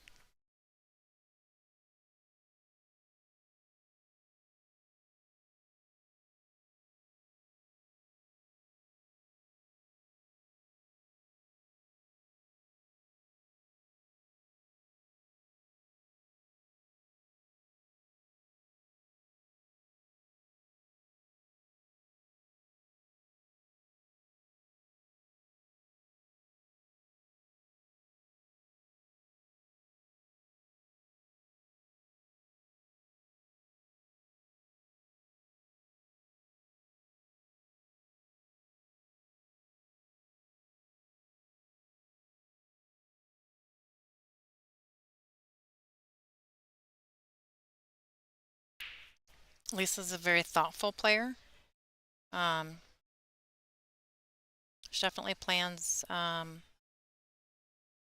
walks around the table for every shot, lines up, has a pretty solid routine. Savannah's a bit quicker to shoot, um, which has not unfavored her at all.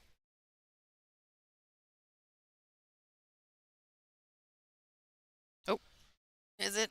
Oh, thought it was just going to wipe its feet there, but unfortunately it stayed out of the pocket.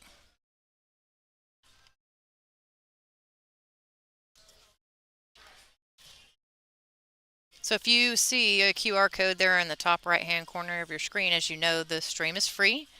We always run a free stream, and we appreciate all the fans jumping on here and watching and sharing and liking the stream. But we also, since we provide it free, we run 100% off of donations only. So that QR code in the top right corner will take you to WPBA.com where you can donate directly to the tour. You can put a note in there if you want your funds to go to the stream, and we'll keep working on improvements. You can also click the $ next to the type a message part in your YouTube chat and donate that way as well. We don't get 100% of that back. They keep a little, but if that's the way you want to do it, that's fine as well.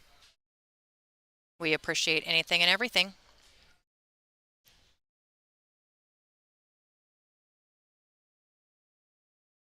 Nice, beautiful shot. It was a swish. Nothing but net. I am pretty good. I watched Sav play enough. I know how she shoots shots. And this is going to be hard to reach for her, but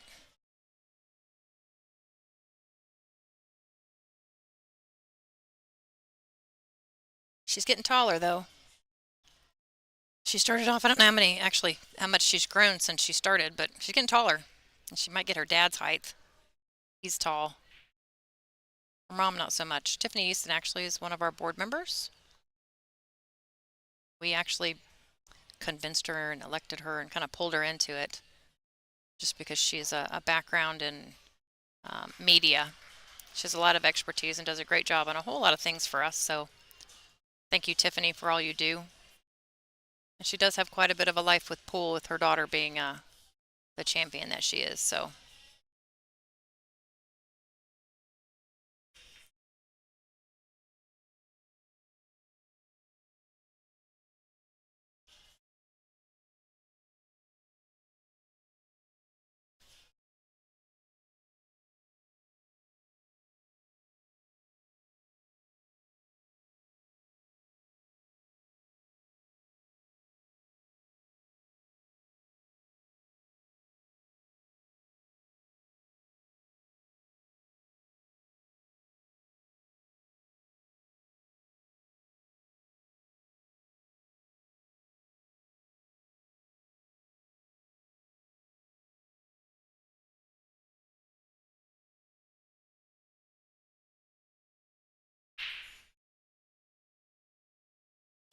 gonna lose the cue ball here.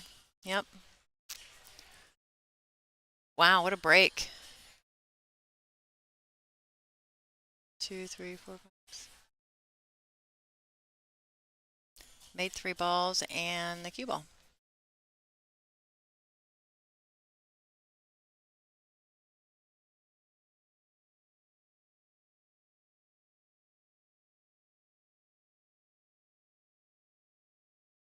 Really the 7 ball kind of the only possible issue, just because it's not, every pocket might not be available currently where it's laying with the 9 ball in the way. But as a coach of mine used to say, you got 5 other pockets to choose from. And he wasn't wrong.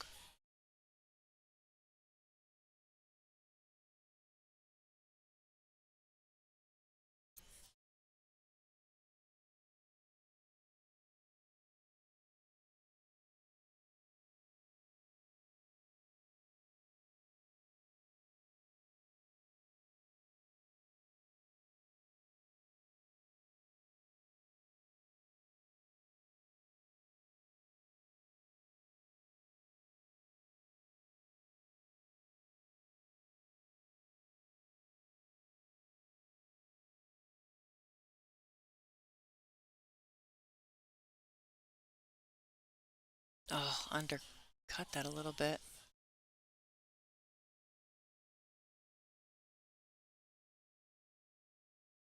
See if Sav can hide this cue ball.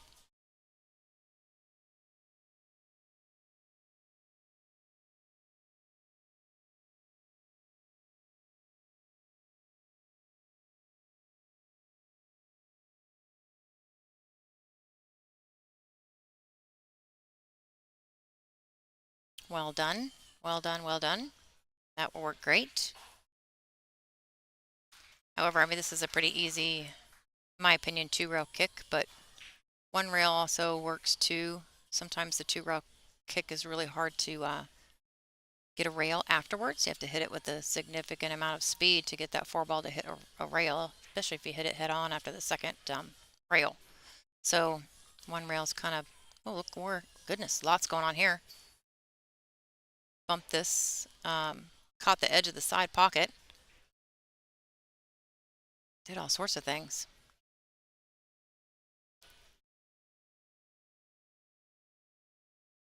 Opt for the same thing here and try and hide the cue ball.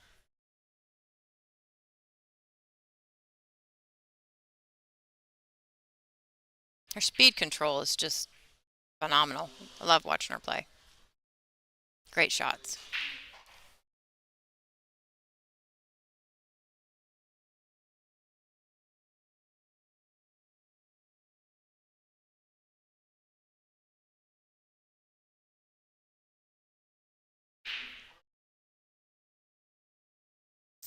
Jump, jump, jump. Nice. Good hit.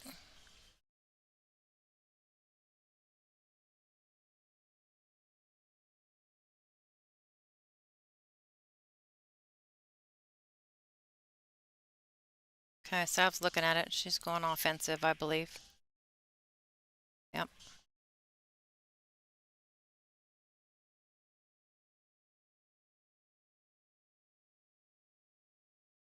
Oh, she overcut it, which is the, is that what did she mean for this safety? Wow.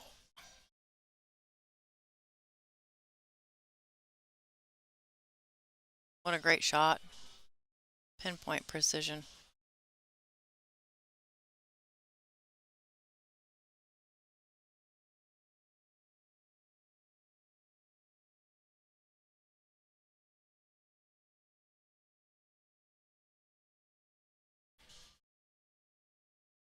The second time in a row, Lisa has to jump. And again, a good hit. Okay. No more safeties. Pretty much sure we're done with safeties now. It was a good hit, but she did leave a nice open shot for Sav.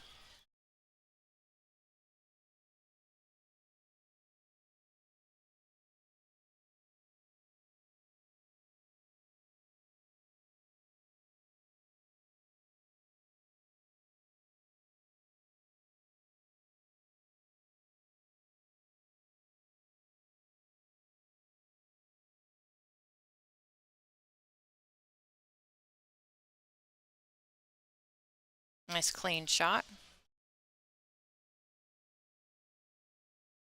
Those shots you have to make sure to hit what they call pro side, especially on these new tables. That ball will bobble. She's waiting there for Janet to move. Got tables aren't really close to each other. It doesn't happen very often where in the way. I don't feel like I'm crunched up playing on any of them, so, but Janet must have a good shot going on over there. Must be something. When this rack is over, we're going to go to the live score screen and we'll check out how some of the other matches are going on.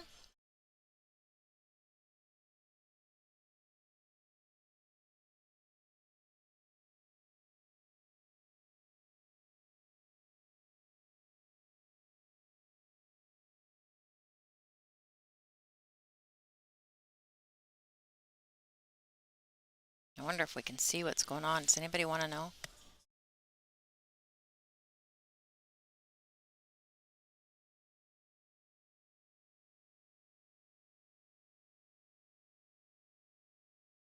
Must be a tough kick shot of some kind. The stream table is on a shot clock. We don't have a shot clock for the other tables, so unless they fall behind in their match, so if they don't have a certain number of games up to the first hour of the set, then we do have some staff members who will put a person on the table to run a clock. But right now,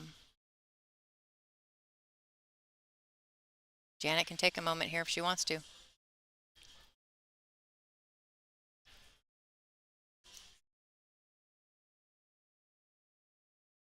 Yeah, I think she's going for the two ball and it's behind a bunch of stuff.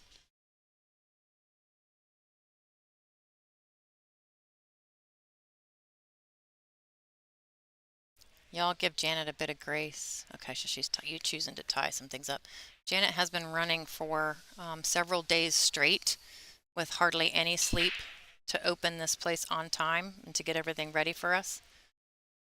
I can tell you because I was up well past midnight working on some cameras and things like that last night that Janet was still here. She was actually on the phone still working. So yeah, it took her a minute to shoot that shot, but please give her some grace. She's tired. She hasn't even had a chance to hit any balls until actually her first match, so which is really right now, so yeah. But as you can imagine, I'm not a business owner, so I don't know, but I'm sure there's a lot that goes into opening and running a place like this. It is beautiful. There's tables on 3 floors, and I mean, she's actually thought of everything to take care of us too. So I'm going to have to say that even though she's probably exhausted and needs about a month to catch up, she didn't miss a beat. I think she successfully did it because this place looks completely put together and everything is perfect so far. And I mean, it's just amazing. Equipment is beautiful.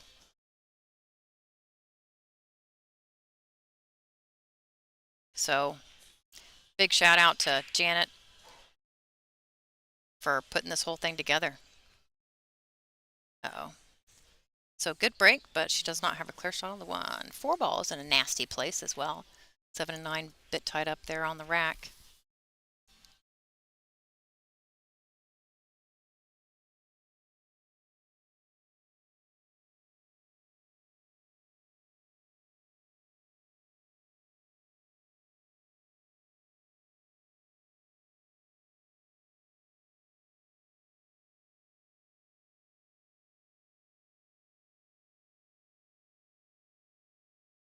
Double kiss. Hit that ball too full. That's where that double kiss comes from.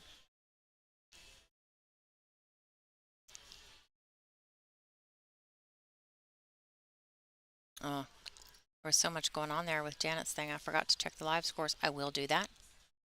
Y'all are supposed to remind me if you need me to do something like that.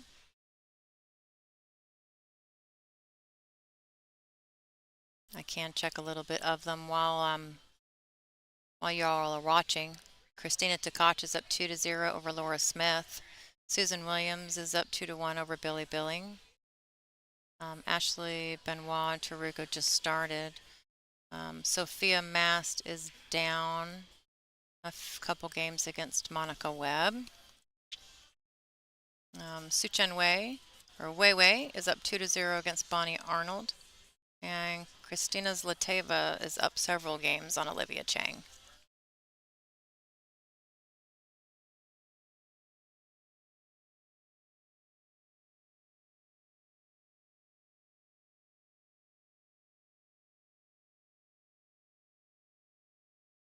I'm going to find out if she can see this ball.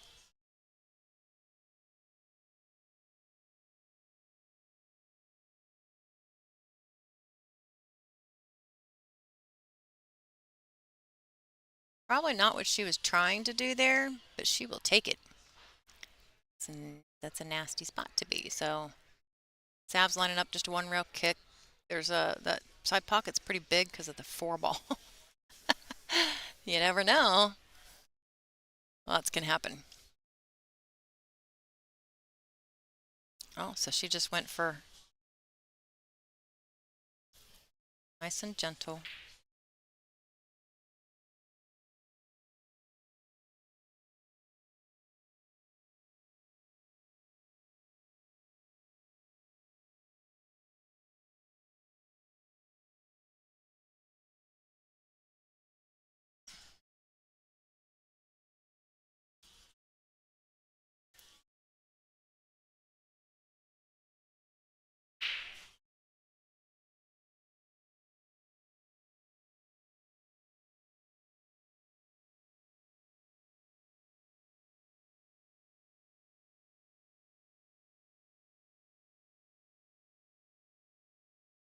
That was a tough shot there. She got a nice leave out of it.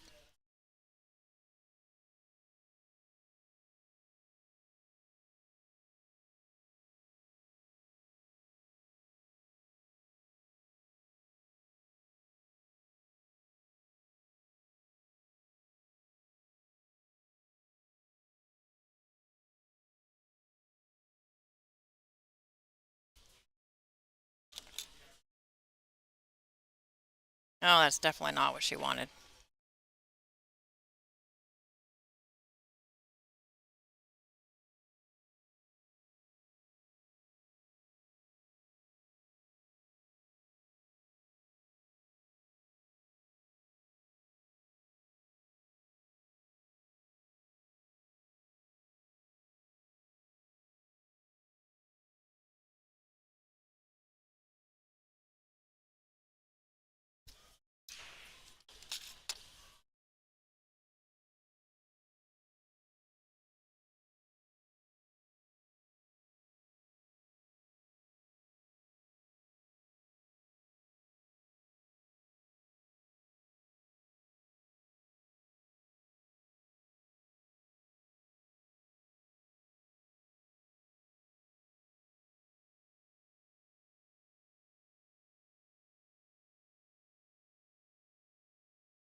I actually don't think I've seen so many snookers or safety shots in the beginning of a match in a while. This one's got a lot. Oh, ow! How about that, folks? What a great shot. Just kick it in. Sav apparently agreed with me and said she was done with the safeties and the kicks. So she just said, oh, I'll just make it. Beep, beep.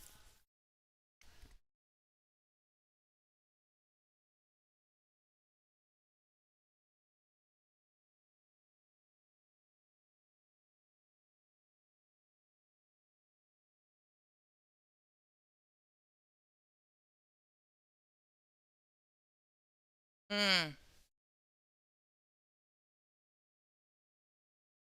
Wow.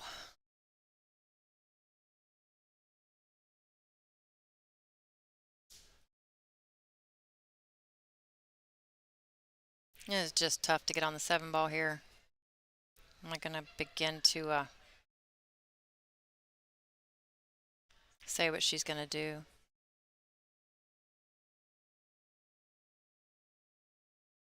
You really have to be perfect to fire this in and come all the way back for the 7 straight on like this. Yeah, she's not, I think she's, yeah. Maybe that's what she wanted, to be on this side of the 7. It's not makeable.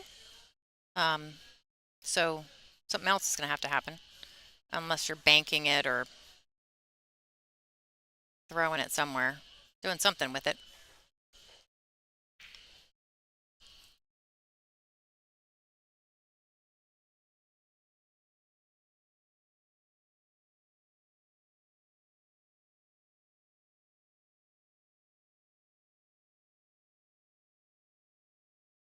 Look at that. Oh, no, she didn't get there.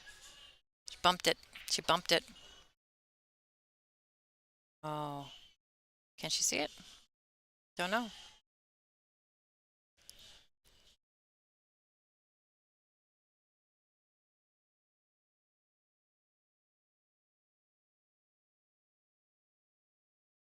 So she went back for her jump cue here. It looks like she's not confident she can miss the edge of the 9 ball.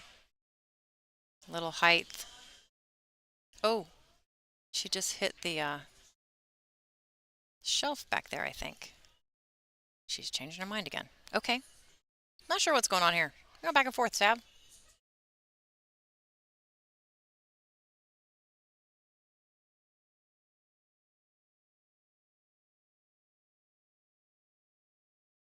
For all of you in the chat with your conversation, just give me a new pool table. I'll take it. Any new pool table. Almost. I had an Olhausen. I just got rid of it last year, so. Nice Tournament Pro Olhausen from 1990. I don't know, something. That's what I had. Played very different than a Brunswick or a Diamond or anything else. Deep shelves. Olhausens have deep shelves. Shooting a ball down the rail is a completely different ball game on one of those tables. So I do think the Brunswicks here play different, but there's a couple, not a couple, there's a bunch of people who disagree with me, but and some that agree. I think they play very different than a Diamond.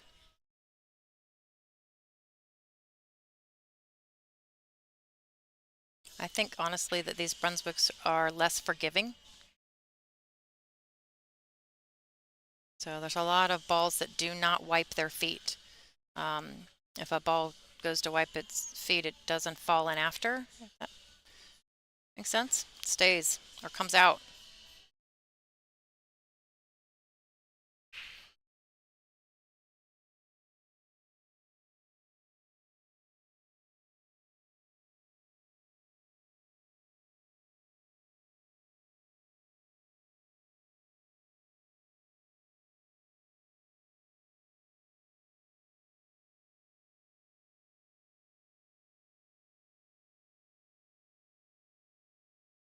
Oh no.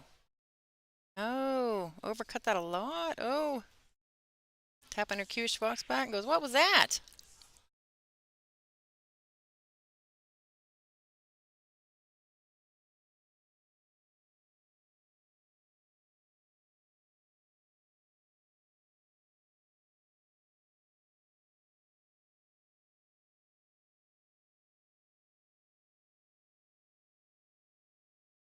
She didn't get there. No, did not get there. Chanel, we intend to keep all of the pool streams free. We have no intention of charging any of you anything. Although we will not refuse a donation, and we do need them to keep getting better. So QR code in the top right corner. We do have ball sets still for sale. You can donate in the YouTube chat. Good shot. Back and forth, Lisa. It's a good shot. But donations very much appreciated. We will always keep it free as far as I know. I have no intention of doing anything else.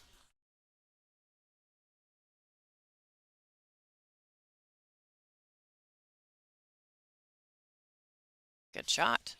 Tied, 2-2.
I could hear that break, and I knew I missed the beginning of that break. I could hear it. It cracked all the way across the room.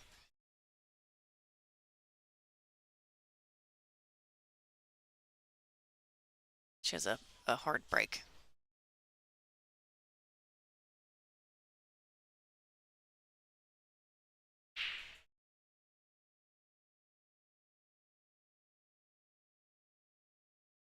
And when they're racking, if you want to see anything on the live scores, just let me know. I'll hop over there. Ooh. Nah, Lisa can make it. There's plenty of room there.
Ugh.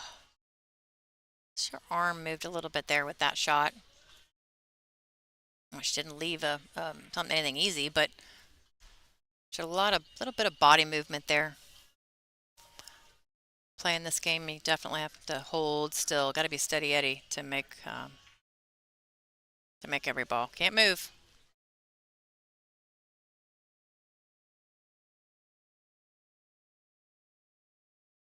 Yeah, that's just tough. She's on the rail, far away.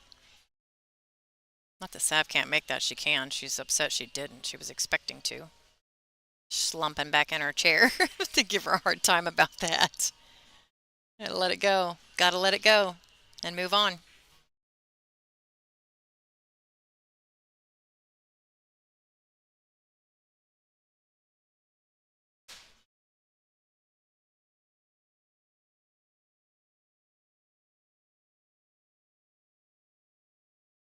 My ball was a bit too straight in, hard to get an angle off of it. It's perfectly fine though to take the tough cut on the 5, natural shape for the 7, so.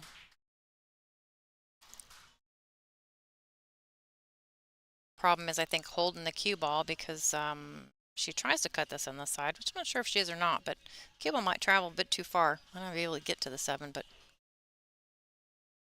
yeah, as you can see how far the cue ball is going.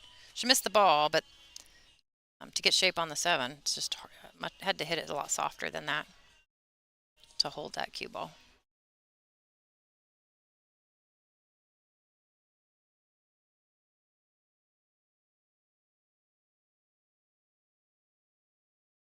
Sav is going to just go back and forth.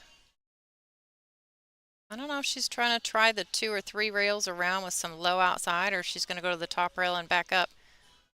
I want to avoid the 9, so, but you always want to try to take the easier. Okay, so the 1 rail, yeah. It's the easier way. And as long as the cue ball stops, she did it perfectly. Yeah, that was a great shot, folks. I mean, come on. Great speed control. Executed perfectly.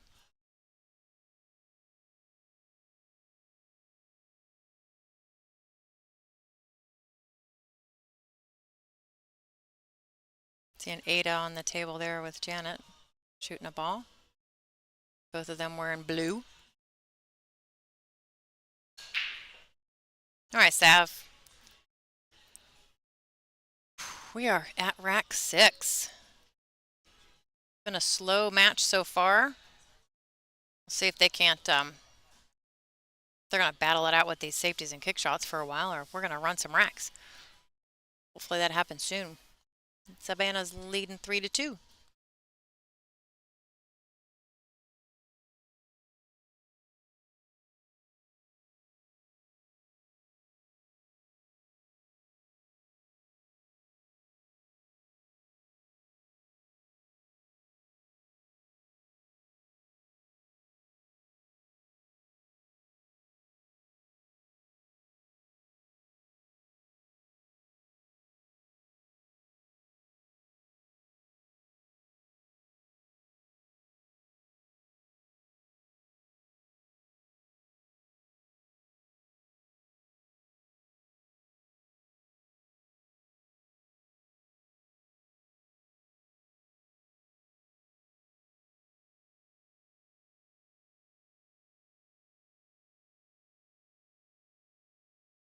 Sheesh. 1, 2, 3, 4, 5. I mean, who doesn't want to make 4 balls on the break? Jerry, seriously. Stating the obvious. We like it, yeah.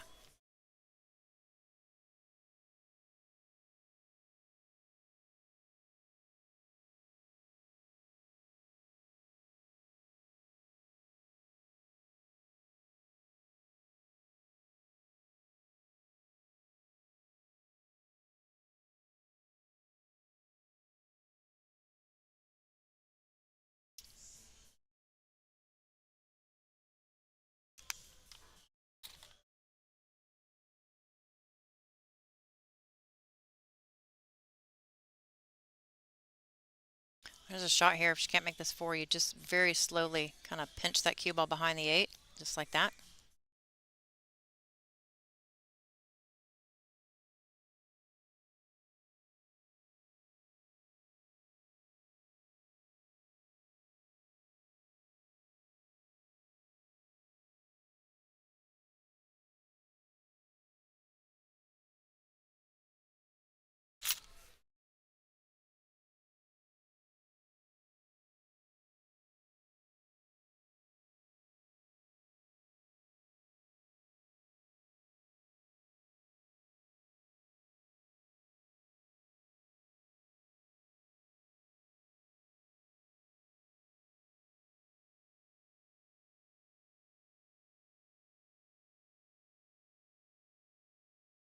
We're waiting on a player on the other table here before she can shoot.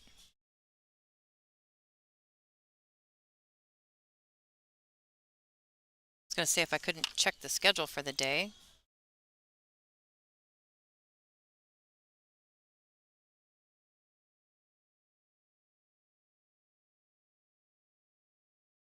Ooh, we got a great match coming up at 4 p.m. also. That's awesome. If you haven't looked yet, Margaret Fefalova-Steyer and Pia Filler. Might be a good one. What do you think? That's being at 4 o'clock.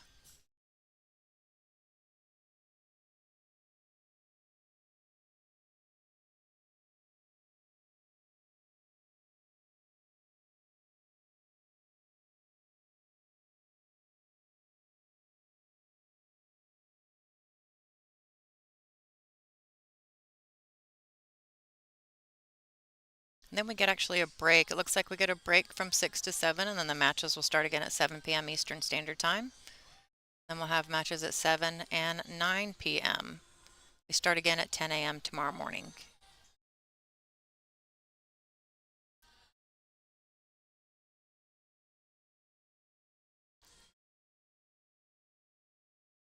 Reaching across the table there to get to that one is a good shot.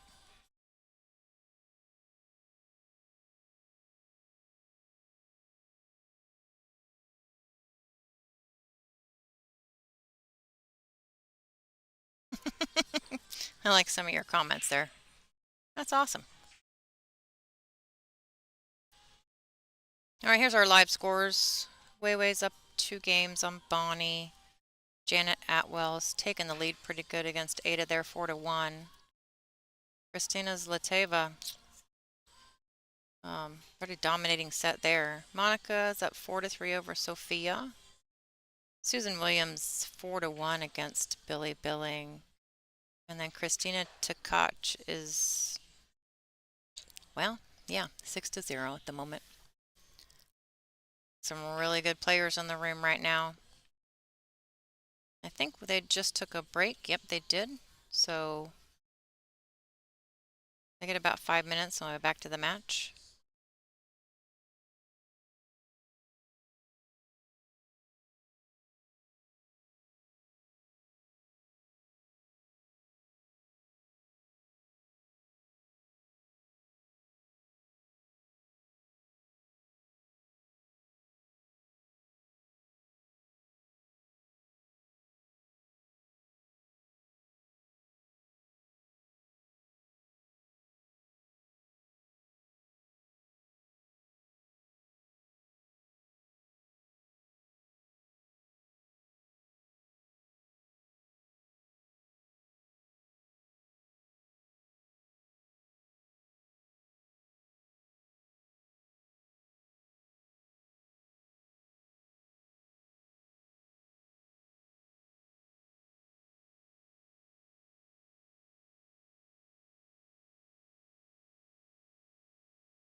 Back from our player break.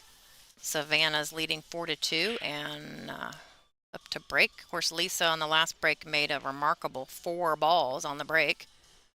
pretty hard to beat that.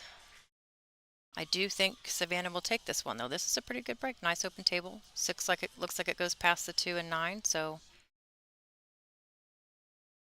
it is rounding 3 o'clock Eastern Standard Time here in Bristol, Tennessee. And Lonnie just came back to join me in the booth. I'll turn her mic on here in just a second. She's going to take over for you all and let me go get a bite to eat. I will be back though in a very short period of time because she does play at 4 o'clock, so I won't be gone long. This match has been, I'll tell Lonnie, I'll turn her speaker on here, but Lonnie, this match has been actually really slow for a while. The first game took 10 minutes, was just safety shots and kicks one after another. And it's kind of been like that for a while. Jump shots, safety shots, kick shots. There really hasn't been a run-out rack since it started. Yeah. Hi, everybody. This is Lonnie Fox Raymond. I'm jumping in the booth with Ann. We're going to let her take a break. I think we have to be mindful, right, that Savannah has not played a match yet today. That's true. This is her first. She seeds in to the second round as a top 16 player, and so she may be a little bit slow to start. And in which case, Lisa has already played a match, but I think it was a bit more of a back and forth match with you. It was. Correct? So Lisa hasn't had a lot of like. Lisa had to play the qualifier, so she's been Yeah. she's been here So for 2 that's days. right. She did. She was a She stage she player. had to she's a Yeah, stage player. She had to play the qualifier. So that's right. she doesn't get to play. She had to refuse, I guess, because I talked to her. She gets invites, but she has to refuse them because of scheduling conflicts. So she's not Yeah. able to come play. As you know, she is a national champion. She's a and U.S. amateur She champion. is. She is a U.S. Hmm. Amateur champion. And so she's a really good shot, but she just doesn't have the opportunity to be here. But she Yeah. has been here for 2 days warming up. And you're right, this is Sav's first match. But the first couple racks or actually the first 4 racks were long and painful. Yeah. So Well, she they're just drained that bank, I so know that I I'm think she's hey, I know getting more she comfortable. did make a beautiful 1 rail kick on a ball and just fired it in. So Yeah. um, but they've both missed a few, bobbled a few, overcut, undercut, Hmm. and then the safeties, which actually have been really good, just back and forth. That battle went on for a while. So I feel this Sav's getting ready to settle in. You can kind of see her rhythms getting good at the table. They are on a 40-second shot clock, so um, hopefully they can settle. That's something else too. Lisa, I don't think has experienced the TV table or the 40-second shot clock. no, but she doesn't actually take too long to shoot. No. She does really well. I didn't notice any issues with that at all. Ooh, Nelly. Mm, Okay. Um, it's just it wasn't actually them taking too much time on a shot that just had so many turns to the table for yeah. a while. Yeah, it looks like A Sav's lot of settling in strategic fine. play, Hmm. and a lot of defense. So, Sometimes that's what you need to get your ball rolling. yeah. Ha ha. Ha ha. Nah, haha. And nobody can give me a hard time for sound Yeah. effects because that's almost a sound effect. Yeah. I'm just saying. Yeah. She's going all the way around. Meow. She's got to be mindful of the scratch. Look at Great that. shot. She wants this ball to slow down. Ah, perfect. Hey, she'll take it. Fantastic. So yeah, I'm gonna go grab a snack because I've got to eat before Lonnie plays again at 4, and we're gonna let her take over. I'll see you folks here in just a minute. Yeah. All right, Ange. Thank you so much. Enjoy your lunch. All right, folks. You guys are stuck with me. Sorry. Looks like so the score is currently 5-2 in favor of Savannah. And that means they're breaking rack 8. So that means that Savannah won the lag, right? Nice.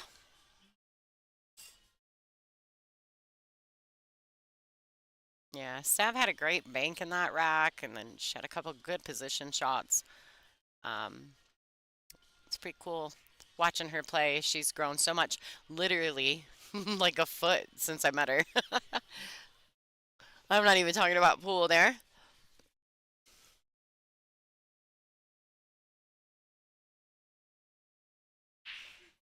Right, oh, she lost the rock there. Looks like Sav's coming to the table with ball in hand.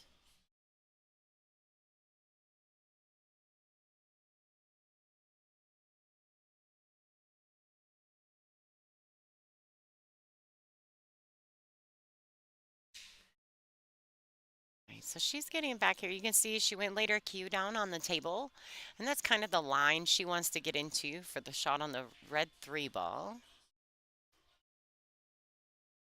Just a nice two railer. Got some arc out of that. She's going to end up catching the third rail, but that's all right. She's falling very straight though.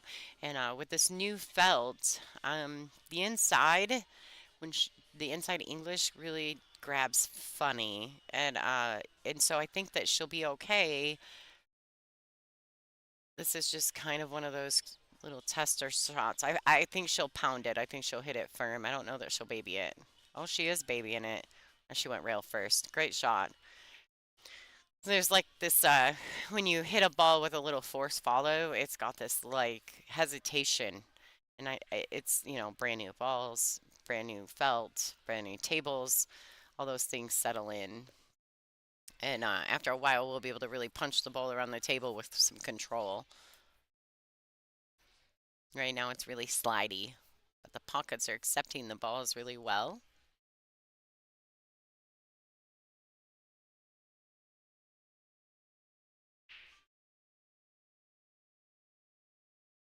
All right, I like this, just coming over. Oh, a little too much. A little too much. She put a little too much oomph into that.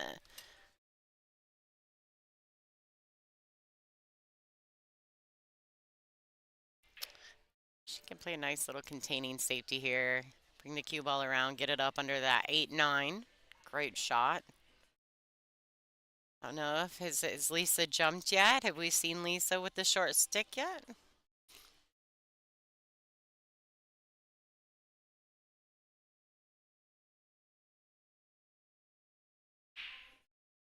Well, currently, you guys, since we're talking about template racks in the chat, we are at the moment using the Perfect Rack, which is made in Canada. A Canadian gentleman has started making these. They're kind of like the texture of them are in between the Outsville and the Magic. So it's not quite plastic, but it's not felt. It's kind of a cool density. I have one at home. Brittany Bryant brought it to me, and I've been testing it for the last, well, month and a half since Iowa. I think month. And I will say that I do like them. I do like them. I'm not even like they don't bother me to stay on the table and have to shoot a ball over them. They don't seem to move a ton. And I've been breaking on them, like I said, for 5 weeks, probably 4 or 5 weeks at my house. And I haven't had them get where they don't rack the balls well yet. So let's see how they go longevity wise. But the ladies here are testing them out for this event.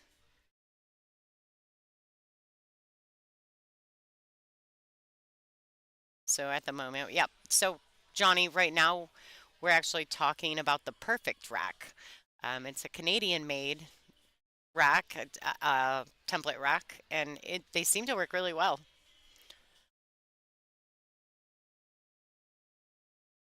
And they were made for Janet for Borderline, so they're also you can get them kind of like the Outsville. You can get them, personalized to your event or to your pool room or to you, right? If you get a hold of them. And I wish I had the details about how to contact this company. I'm sorry I don't. Maybe I'll work on that for tomorrow.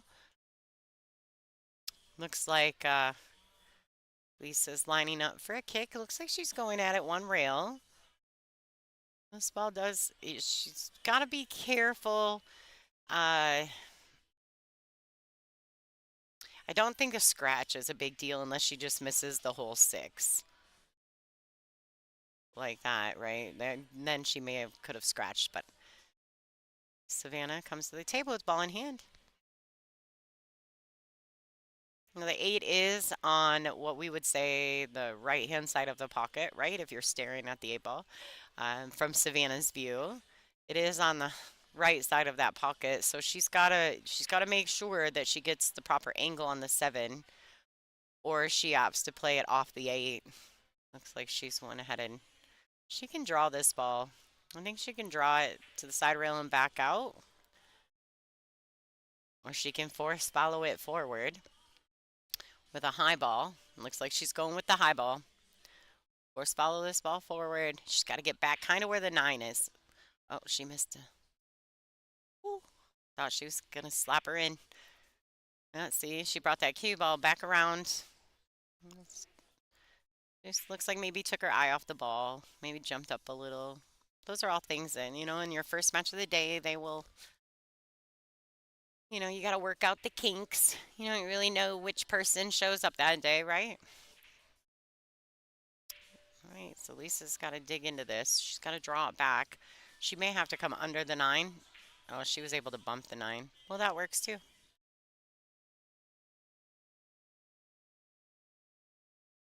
Oh, thanks, Sarah.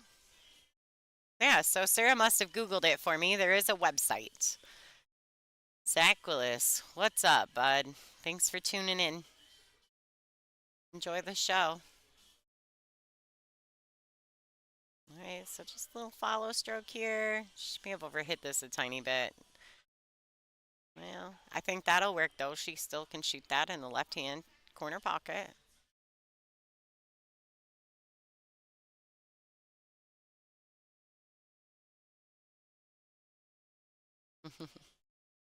Thanks, Holly. Guys, if you guys are not in the chat, you're welcome to go into the chat. Occasionally we do polls. Also, I wanted to make mention, great shot by Lisa there. Kind of closing up that gap a little. I think it will be Savannah's break though.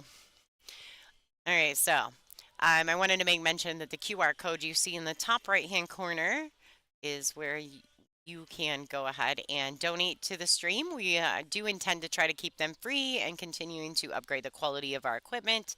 That's what we use that money for. So we thank you so much if you choose to do that. You can just take if you're not tech savvy, I can explain it to you. Just take your cell phone, bring the camera up, and when you go to take a picture, it will pop up a link for you, and that will send you to the WPBA.com. And right there, it will guide you through how you donate to the stream. And if you choose to do that, thank you so much. We appreciate each and every one of you. If you're currently in the WPBA YouTube channel, WPBA YouTube or Billiards at YouTube, there is a little money symbol right next to your chat box where you click to chat. There's a little bitty money symbol. You can also donate there. We prefer the QR code. I don't want to get into details on that, but whatever you would like to do, we appreciate it and we thank you so much. All right, so Sav has made a legal break. She does not have the best shot on the 2. Don't know that she can even thinly hit this 2 and maybe knock in the black 8 ball, but looks like she's looking at the safety. She's going to thin this 2 ball and try to go 2 rails and get behind that brown 7 and that pink 4. And if she can hit it firm enough, she may even be able to get, oh, she's going to go for that window. Ugh. And she left the winder. Thanks, Pat. I didn't want to go that far, but thank you so much. Pat said it, ladies and gentlemen. Oh, thanks, Mel. Thanks for tuning in. Hope you're doing good in your tournament, too. Please don't forget to pull out of the full screen and hit the like button on our YouTube. We appreciate that. Make sure you're sharing to all your favorite pool groups. Don't forget to like, subscribe, and when you do that, there's a little bell. If you click on the little bell, you'll get notified every time we go live. All right, so this is a little bit of a tester. All right, yeah, wiped his feet a little bit on the way in, but that's all right. Worked out nicely. The cue ball smashed into the 9. Left her perfectly on the red 3 ball.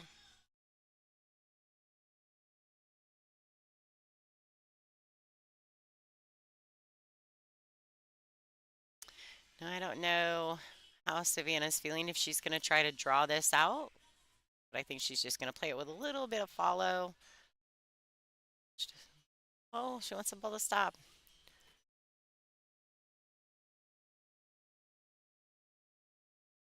No, this one she's got to pinch it and just kind of hold the cue ball right there. She doesn't want to get under the seven. The seven now becomes a problem. So just like that, little pinch.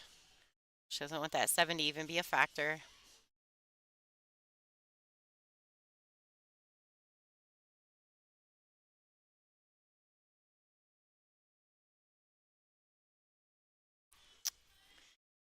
It will work. I like this here. She can just shoot this ball. She doesn't have to really be too particular. The eight ball's in the pocket, so she can just really focus on pocketing the seven ball.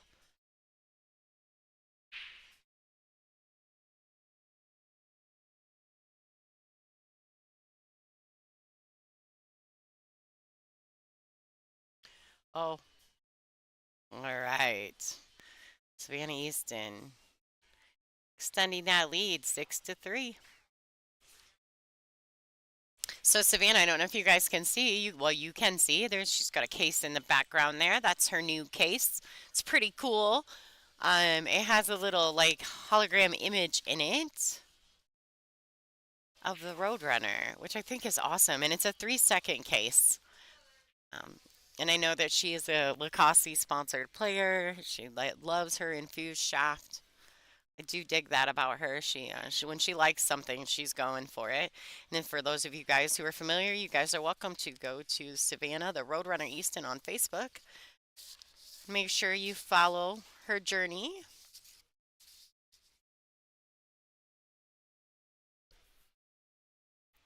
It's been kind of pleasure watching her grow. I have was blessed to be present for her very first WPBA event, and also was able to get her in the booth with me in Minnesota 2 or 3 years ago. I think it was.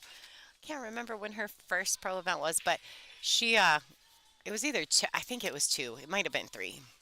But and it was in Minnesota at the Northern Lights Casino, and we had so much fun. It was 2 years ago. And we were streaming, but we were so new to streaming. It was such a mess. And she got in the booth with me, and it was super great to have her in there and chat with her. And from then on, I've really enjoyed Sav. I think she's got the right mindset, and she's got a great family. And all right, so that safety did not work out for Lisa. Savannah has a real opportunity here.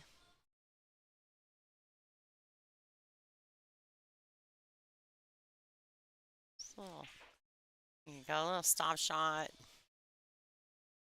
She probably could have drawn that back just a tiny bit to be a little more comfortable cueing to the blue two, but that's all right. I think she's fine. Oh,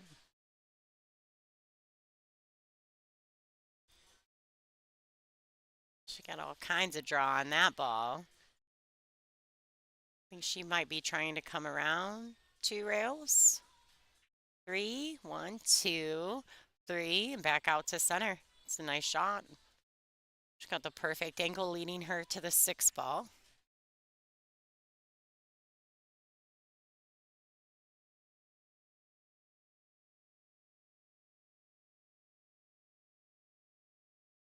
Beautiful. I think she's fine here. She just needs to be mindful that she's probably going to dig around 2 rails if she can. I can't tell how straight she is on this one. Should be fine. 2 rails, just like that. She wants it to stop, though.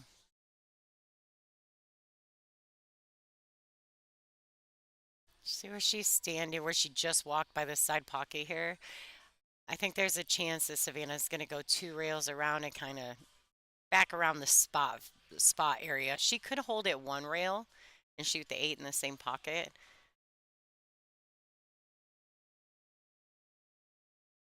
The Sav's a lot like me. She likes to move that cue ball, so uh, I like to move the cue ball too. I have to be careful of it. She's going 1 rail at it. Uh,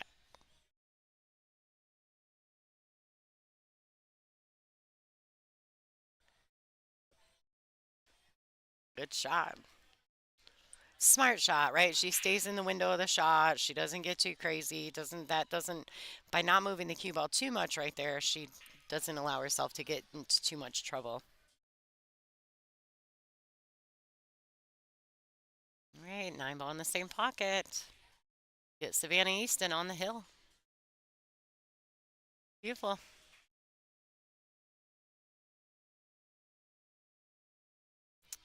Savannah's break.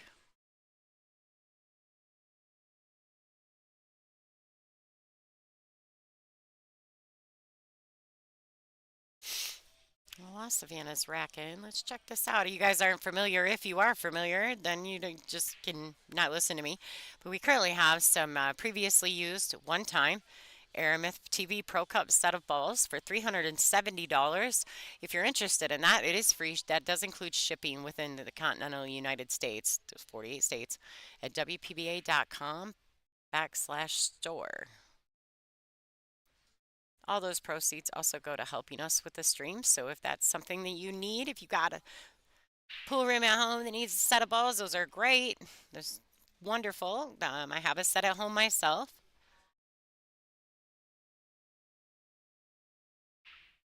Definitely worth the money.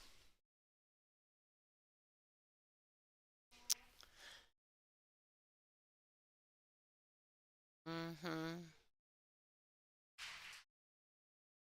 So lost the cue ball there a little bit.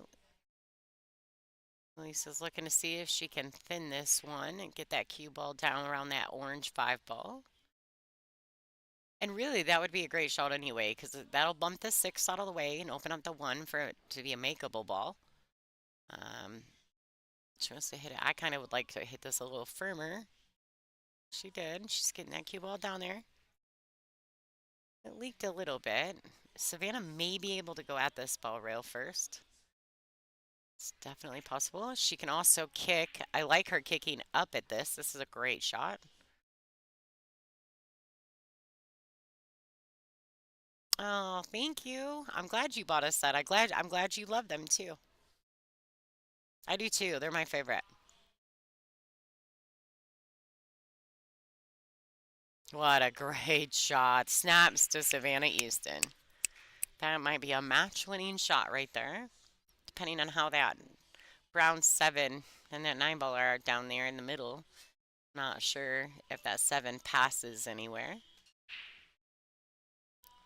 Right? I like the snaps. That's my go-to. All right, so she's lining up a 1 rail. I don't think the red 3 poses a big problem. She may be able to put like a 1 little tip of left-hand English on it. Just to get running English on it. Oh, she missed it just by a hair. Comes to the table, ball in hand.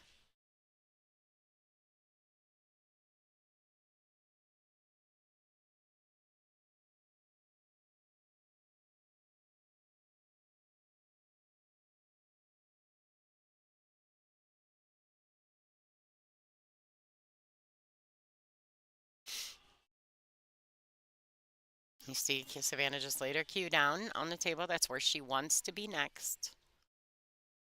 So once she makes that decision, she does all those decision-making things when she's standing up. And then when she gets down on the ball, the only thing she's thinking about is pocketing the ball.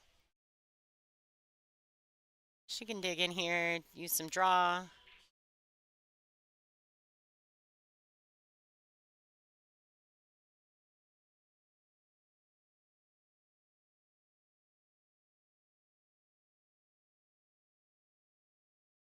All right.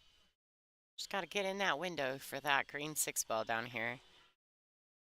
There you go. I think she's fine. I'm still not 1,000%, but I do think the 7 must go in that corner, the left-hand corner pocket. It must. It's kind of hard to see from here, right? So she's going to draw out. Be mindful of the side pocket. Oh, she doesn't want to land on the rail. That's all right. She's just going to have to roll this in. I don't know if I would try to get too fancy here. Oh, now she wants somebody to move the rack. That's a smart move right there, youngin'.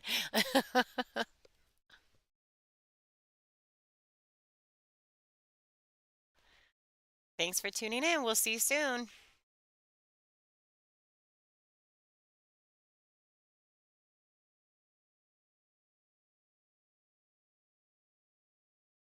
She wants that rack removed.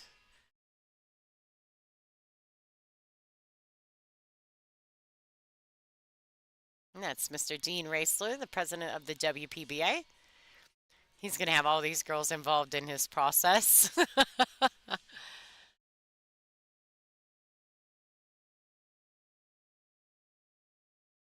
Who needs a ball marker? Ladies and gentlemen, who needs a ball marker? We got two girls and the president.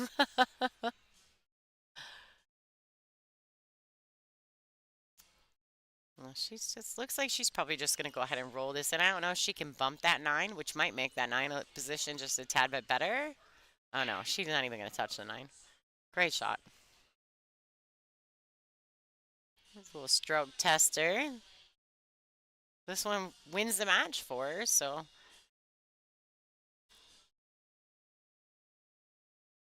beautiful shot by Savannah Easton, the road runner.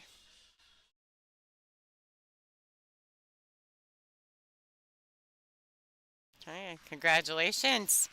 Savannah Easton, Lisa Cassette. She is not out of this event. This is an A-side matchup. She is going to go on to the scenic route of this event. So congratulations to Savannah, and we'll be seeing Lisa pretty soon. Let's check in on some live scoring. All these ladies are doing what they're doing. Looks like Wei Su Chen is currently up 6-1 on Bonnie Arnold. Ashley Benoit is losing. She is down 5-1 versus Taruko Kukuleli. Janet Atwell is up 6-2 on Ada Leo. Lisa Cassette just was defeated by Savannah, but she's not out. These are A-side matches. Sophia Mast is up 6-4 on Monica Webb. And Susan Williams is up 4-2 on Billy Billing.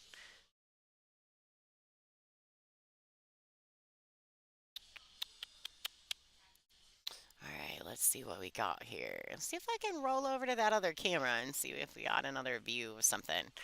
A little bit of Janet Atwell over there playing Ada Leo, the Iron Maiden.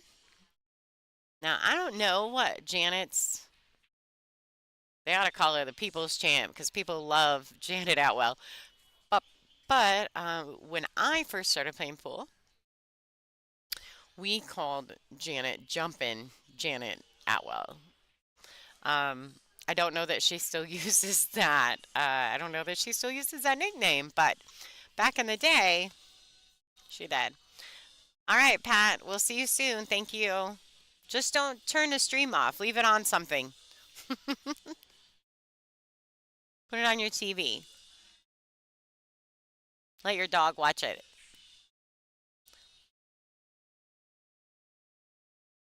All right, looks like Ada is trying to get back in that match. I think she was down 6-2. You see Savannah and Lisa Cassette leaving the arena. You can see in the upper tier that there are other matches being played up above. This room is just stunning. Thanks, Pat. This pool room is absolutely stunning. So if you guys ever have the opportunity to come to Bristol, please come to Borderline Billiards and check out the Brunswick Arena and the absolutely beautiful equipment. There are a ton of brand new Brunswicks downstairs that they're playing our second chance tournament on as we speak. There are two Brunswick 7-footers. On the other side of this wall to the right here, where you can see those banners on the other side of that wall, there's two Brunswicks. There's also some foosball tables, a bunch of dartboards. Awesome. And of course, what you can see here. So shout out to Janet Outwell, her entire crew of people, and Brunswick for making this all happen. It's just been an absolute pleasure to be here. And I think a lot of us ladies would feel the same way. So, Nick, these lights are actually custom-made lights. They were made specifically for this room, and I know that Borderline has their own website where they stream all their own personal tournaments. Um, and I think that it has something to do with that. I think the lights were custom made for their setup through Digital Pool, and they're pretty cool. It's beautiful. The only thing that I would say is that because it's an old historic building. I also own a historic building myself. Um, the hardwood floors, the room moves. So like when you walk past, things move. You can feel it, and that's very typical for an old downtown, 100-year-old building. It's very, very normal. And so that's why also that we don't have any floor mounted cameras at the moment. So everything is mounted up high. We're a little bit limited on that because of space and because of the flooring. Um, it would not be fun to watch an event where the cameras bounce constantly. So we are using our good cameras and just kind of mounting them on things. We've got them mounted on things so that they're not tripoded to the floor. You guys enjoy the show. Looks like Janet's back at the table over here. Do believe the score is 6-3 in favor of Janet Atwell. Looks like she's going to have Ada Leo's coming back to the table with ball in hand. I am actually up at 4 o'clock. I have no idea what table I play on. I believe I'm playing Kaylee McIntosh, the natural. Kaylee and I have played each other numerous times since her appearance on tour, and I think it's just a matter of my rank versus her rank. And second round, we just kind of run into each other a lot. So we're probably pretty sick of playing each other, to be honest. But she's a great, great champion. I adore her, and I've enjoyed watching her pool journey as well. I just hope we have a great match. Looks like Pia is warming up. She's going to be on the stream at 4 o'clock. I will be shooting as well, so I won't be able to be in the booth with you guys. I'm super bummed about that because Pia is one of my favorite players, and I have enjoyed her journey as well. And I'm so excited that she's playing now with the WPBA. It's gonna be awesome. Some of these ladies that are coming from overseas and making the trip now after finally we're through some of the COVID stuff and got them back out here. Yeah, you got Kennedy Mayman. I say Myman. I don't know which way is the right way, but um, I love her. She's an awesome player, and you can see how hard she's working on her game. And every time we see her, she gets better and better. So we've got her and some great young talented ladies coming up through the sport. Like earlier when Dawn Hopkins was playing um, Ashley Benoit, I made mention, and it's the old guard versus the new guard, right? I don't know if a lot of us will do the things that Dawn Hopkins has done in her career, but to be a top 16 player for 4 decades is pretty impressive. Some of us may never have that. Well, may never have those opportunities, but like girls like Savannah and Kaylee McIntosh, Kennedy Myman, Sophia Mass, some of these young ladies, Ashley Benoit, these ladies coming up, they definitely will have an opportunity to do those same things, but it will take a special talent, that's for sure.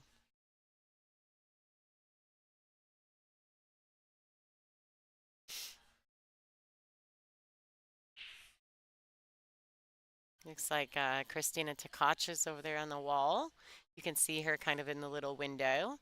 She has been warming up. Yeah, Jerry did play yesterday. Hi, David, how are you? Jerry was playing yesterday. She played in stage one. She did not advance out of the stage. I talked to her a little bit. She won her first one, or lost her first one, won her second, and was super excited. Thought, yeah, I'm doing it, and then ended up losing the next match that she played to knock her out of stage one. She was Jerry is just a wonderful human, and she feels so blessed to be a part of this. And we, in turn, are better people because we have gotten the opportunity to know her as well.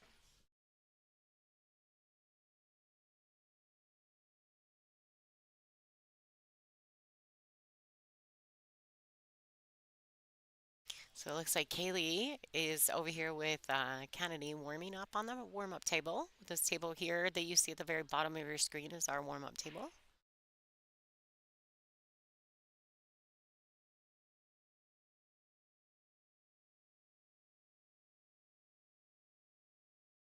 Let's check out some of our sponsors for this event. These are the Borderline Brunswick Invitational sponsors. We've got Courtyard by Marriott, of course, Borderline in Brunswick, JP Chower Custom Cues, State Line Bar and Grill, Simonis Cloth, Blue Emu, and NFI. So thank you to them for their continued support of Janet and Borderline Billiards and the WPBA. We also have an opportunity here to check out our tried and trues. These are the WPBA Tour sponsors that are with us through thick and thin. Thank you so much to them. Aramith Billiard Balls, Simonis Cloth, Digital Pool, Servitude Photography, GM Up Apparel. So many great people involved. We just recently signed Kamui, and it keeps moving forward. We're so blessed, and thank you for those that have believed in us the same way that we have believed in all of them throughout the years, right? As players, you guys know what I'm talking about. So it looks like we're going to pop over. I'm going to go to a head-on view here while Pia's warming up. You can see Janet there in the corner, probably doing some USA stuff, you know, right? Trying to stay focused, stay in the middle. I can't imagine how hard it is for her at these events to do and put them on and do what she's doing. But yet, you know, in here playing and grinding with all her heart. Like, bless her, she's an awesome human. Go back to this other view here for you guys. You guys can kind of check out, watch maybe the end of Janet and Ada's match. I'm going to go ahead and take a step out here. Angela will be back in the booth for the 4 o'clock match. Stay tuned.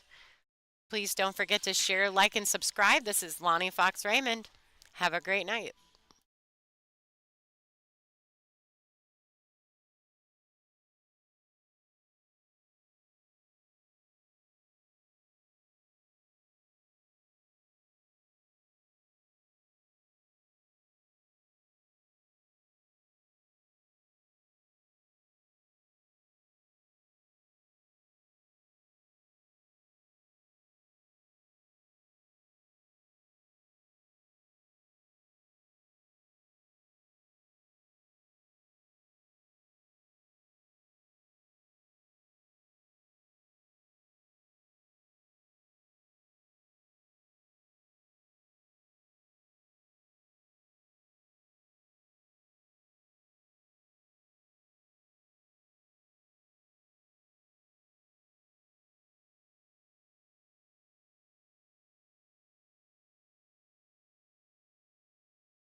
Hey folks, I just changed a bunch of settings in our stream. So I'm actually going to, and I am so sorry, I apologize now. I'm going to shut everything down and I'm going to start it back up. There are 470 of you currently watching the stream waiting for our next match against Pia Filler and Margaret Fafalova-Steyer. So I expect all 470 of you to come right back. It won't take me long, but I got to shut it down and restart. Thank you to Coney Mendoza, by the way, for your $10 donation. Anyway, everyone take just a quick bathroom break and come back to the new stream. Give me just a moment to restart. Thanks so much.